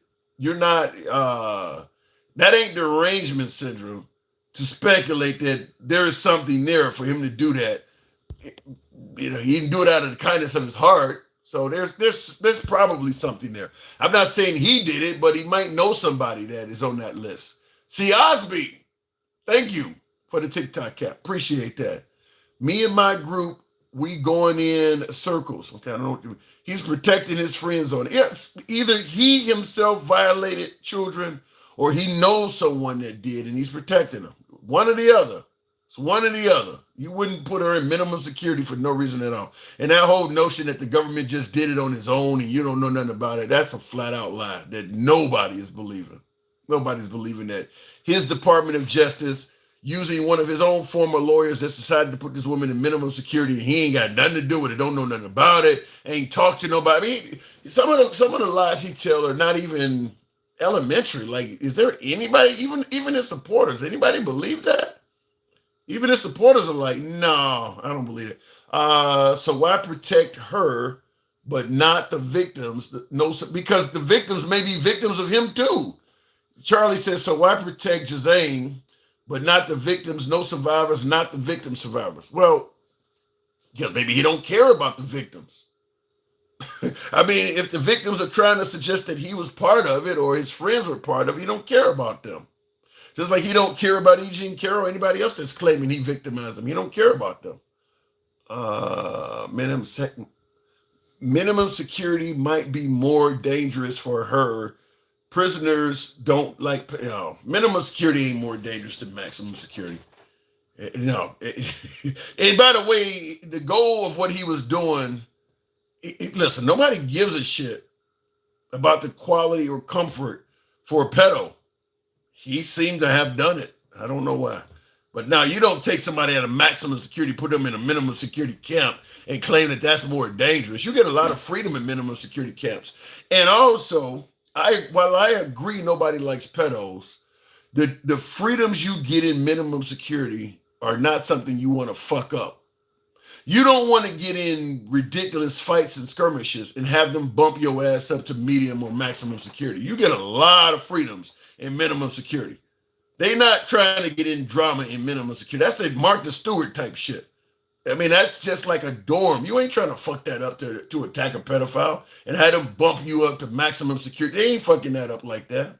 Sitting around watching TV every day and hanging out in dorm rooms and shit, playing table tennis and shit. They ain't trying to mess that up. Ain't nothing gonna happen to Jazane in minimum security.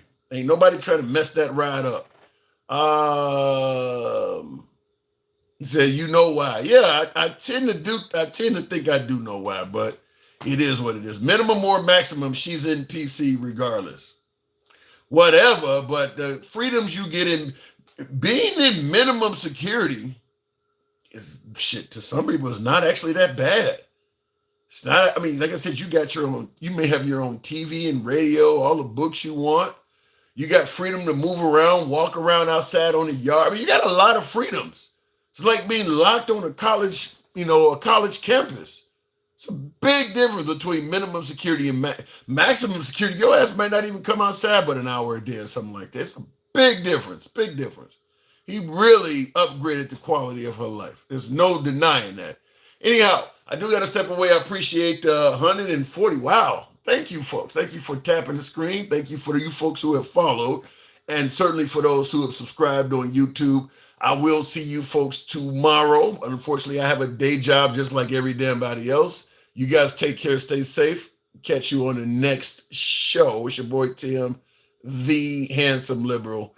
I gots to go. Thank you.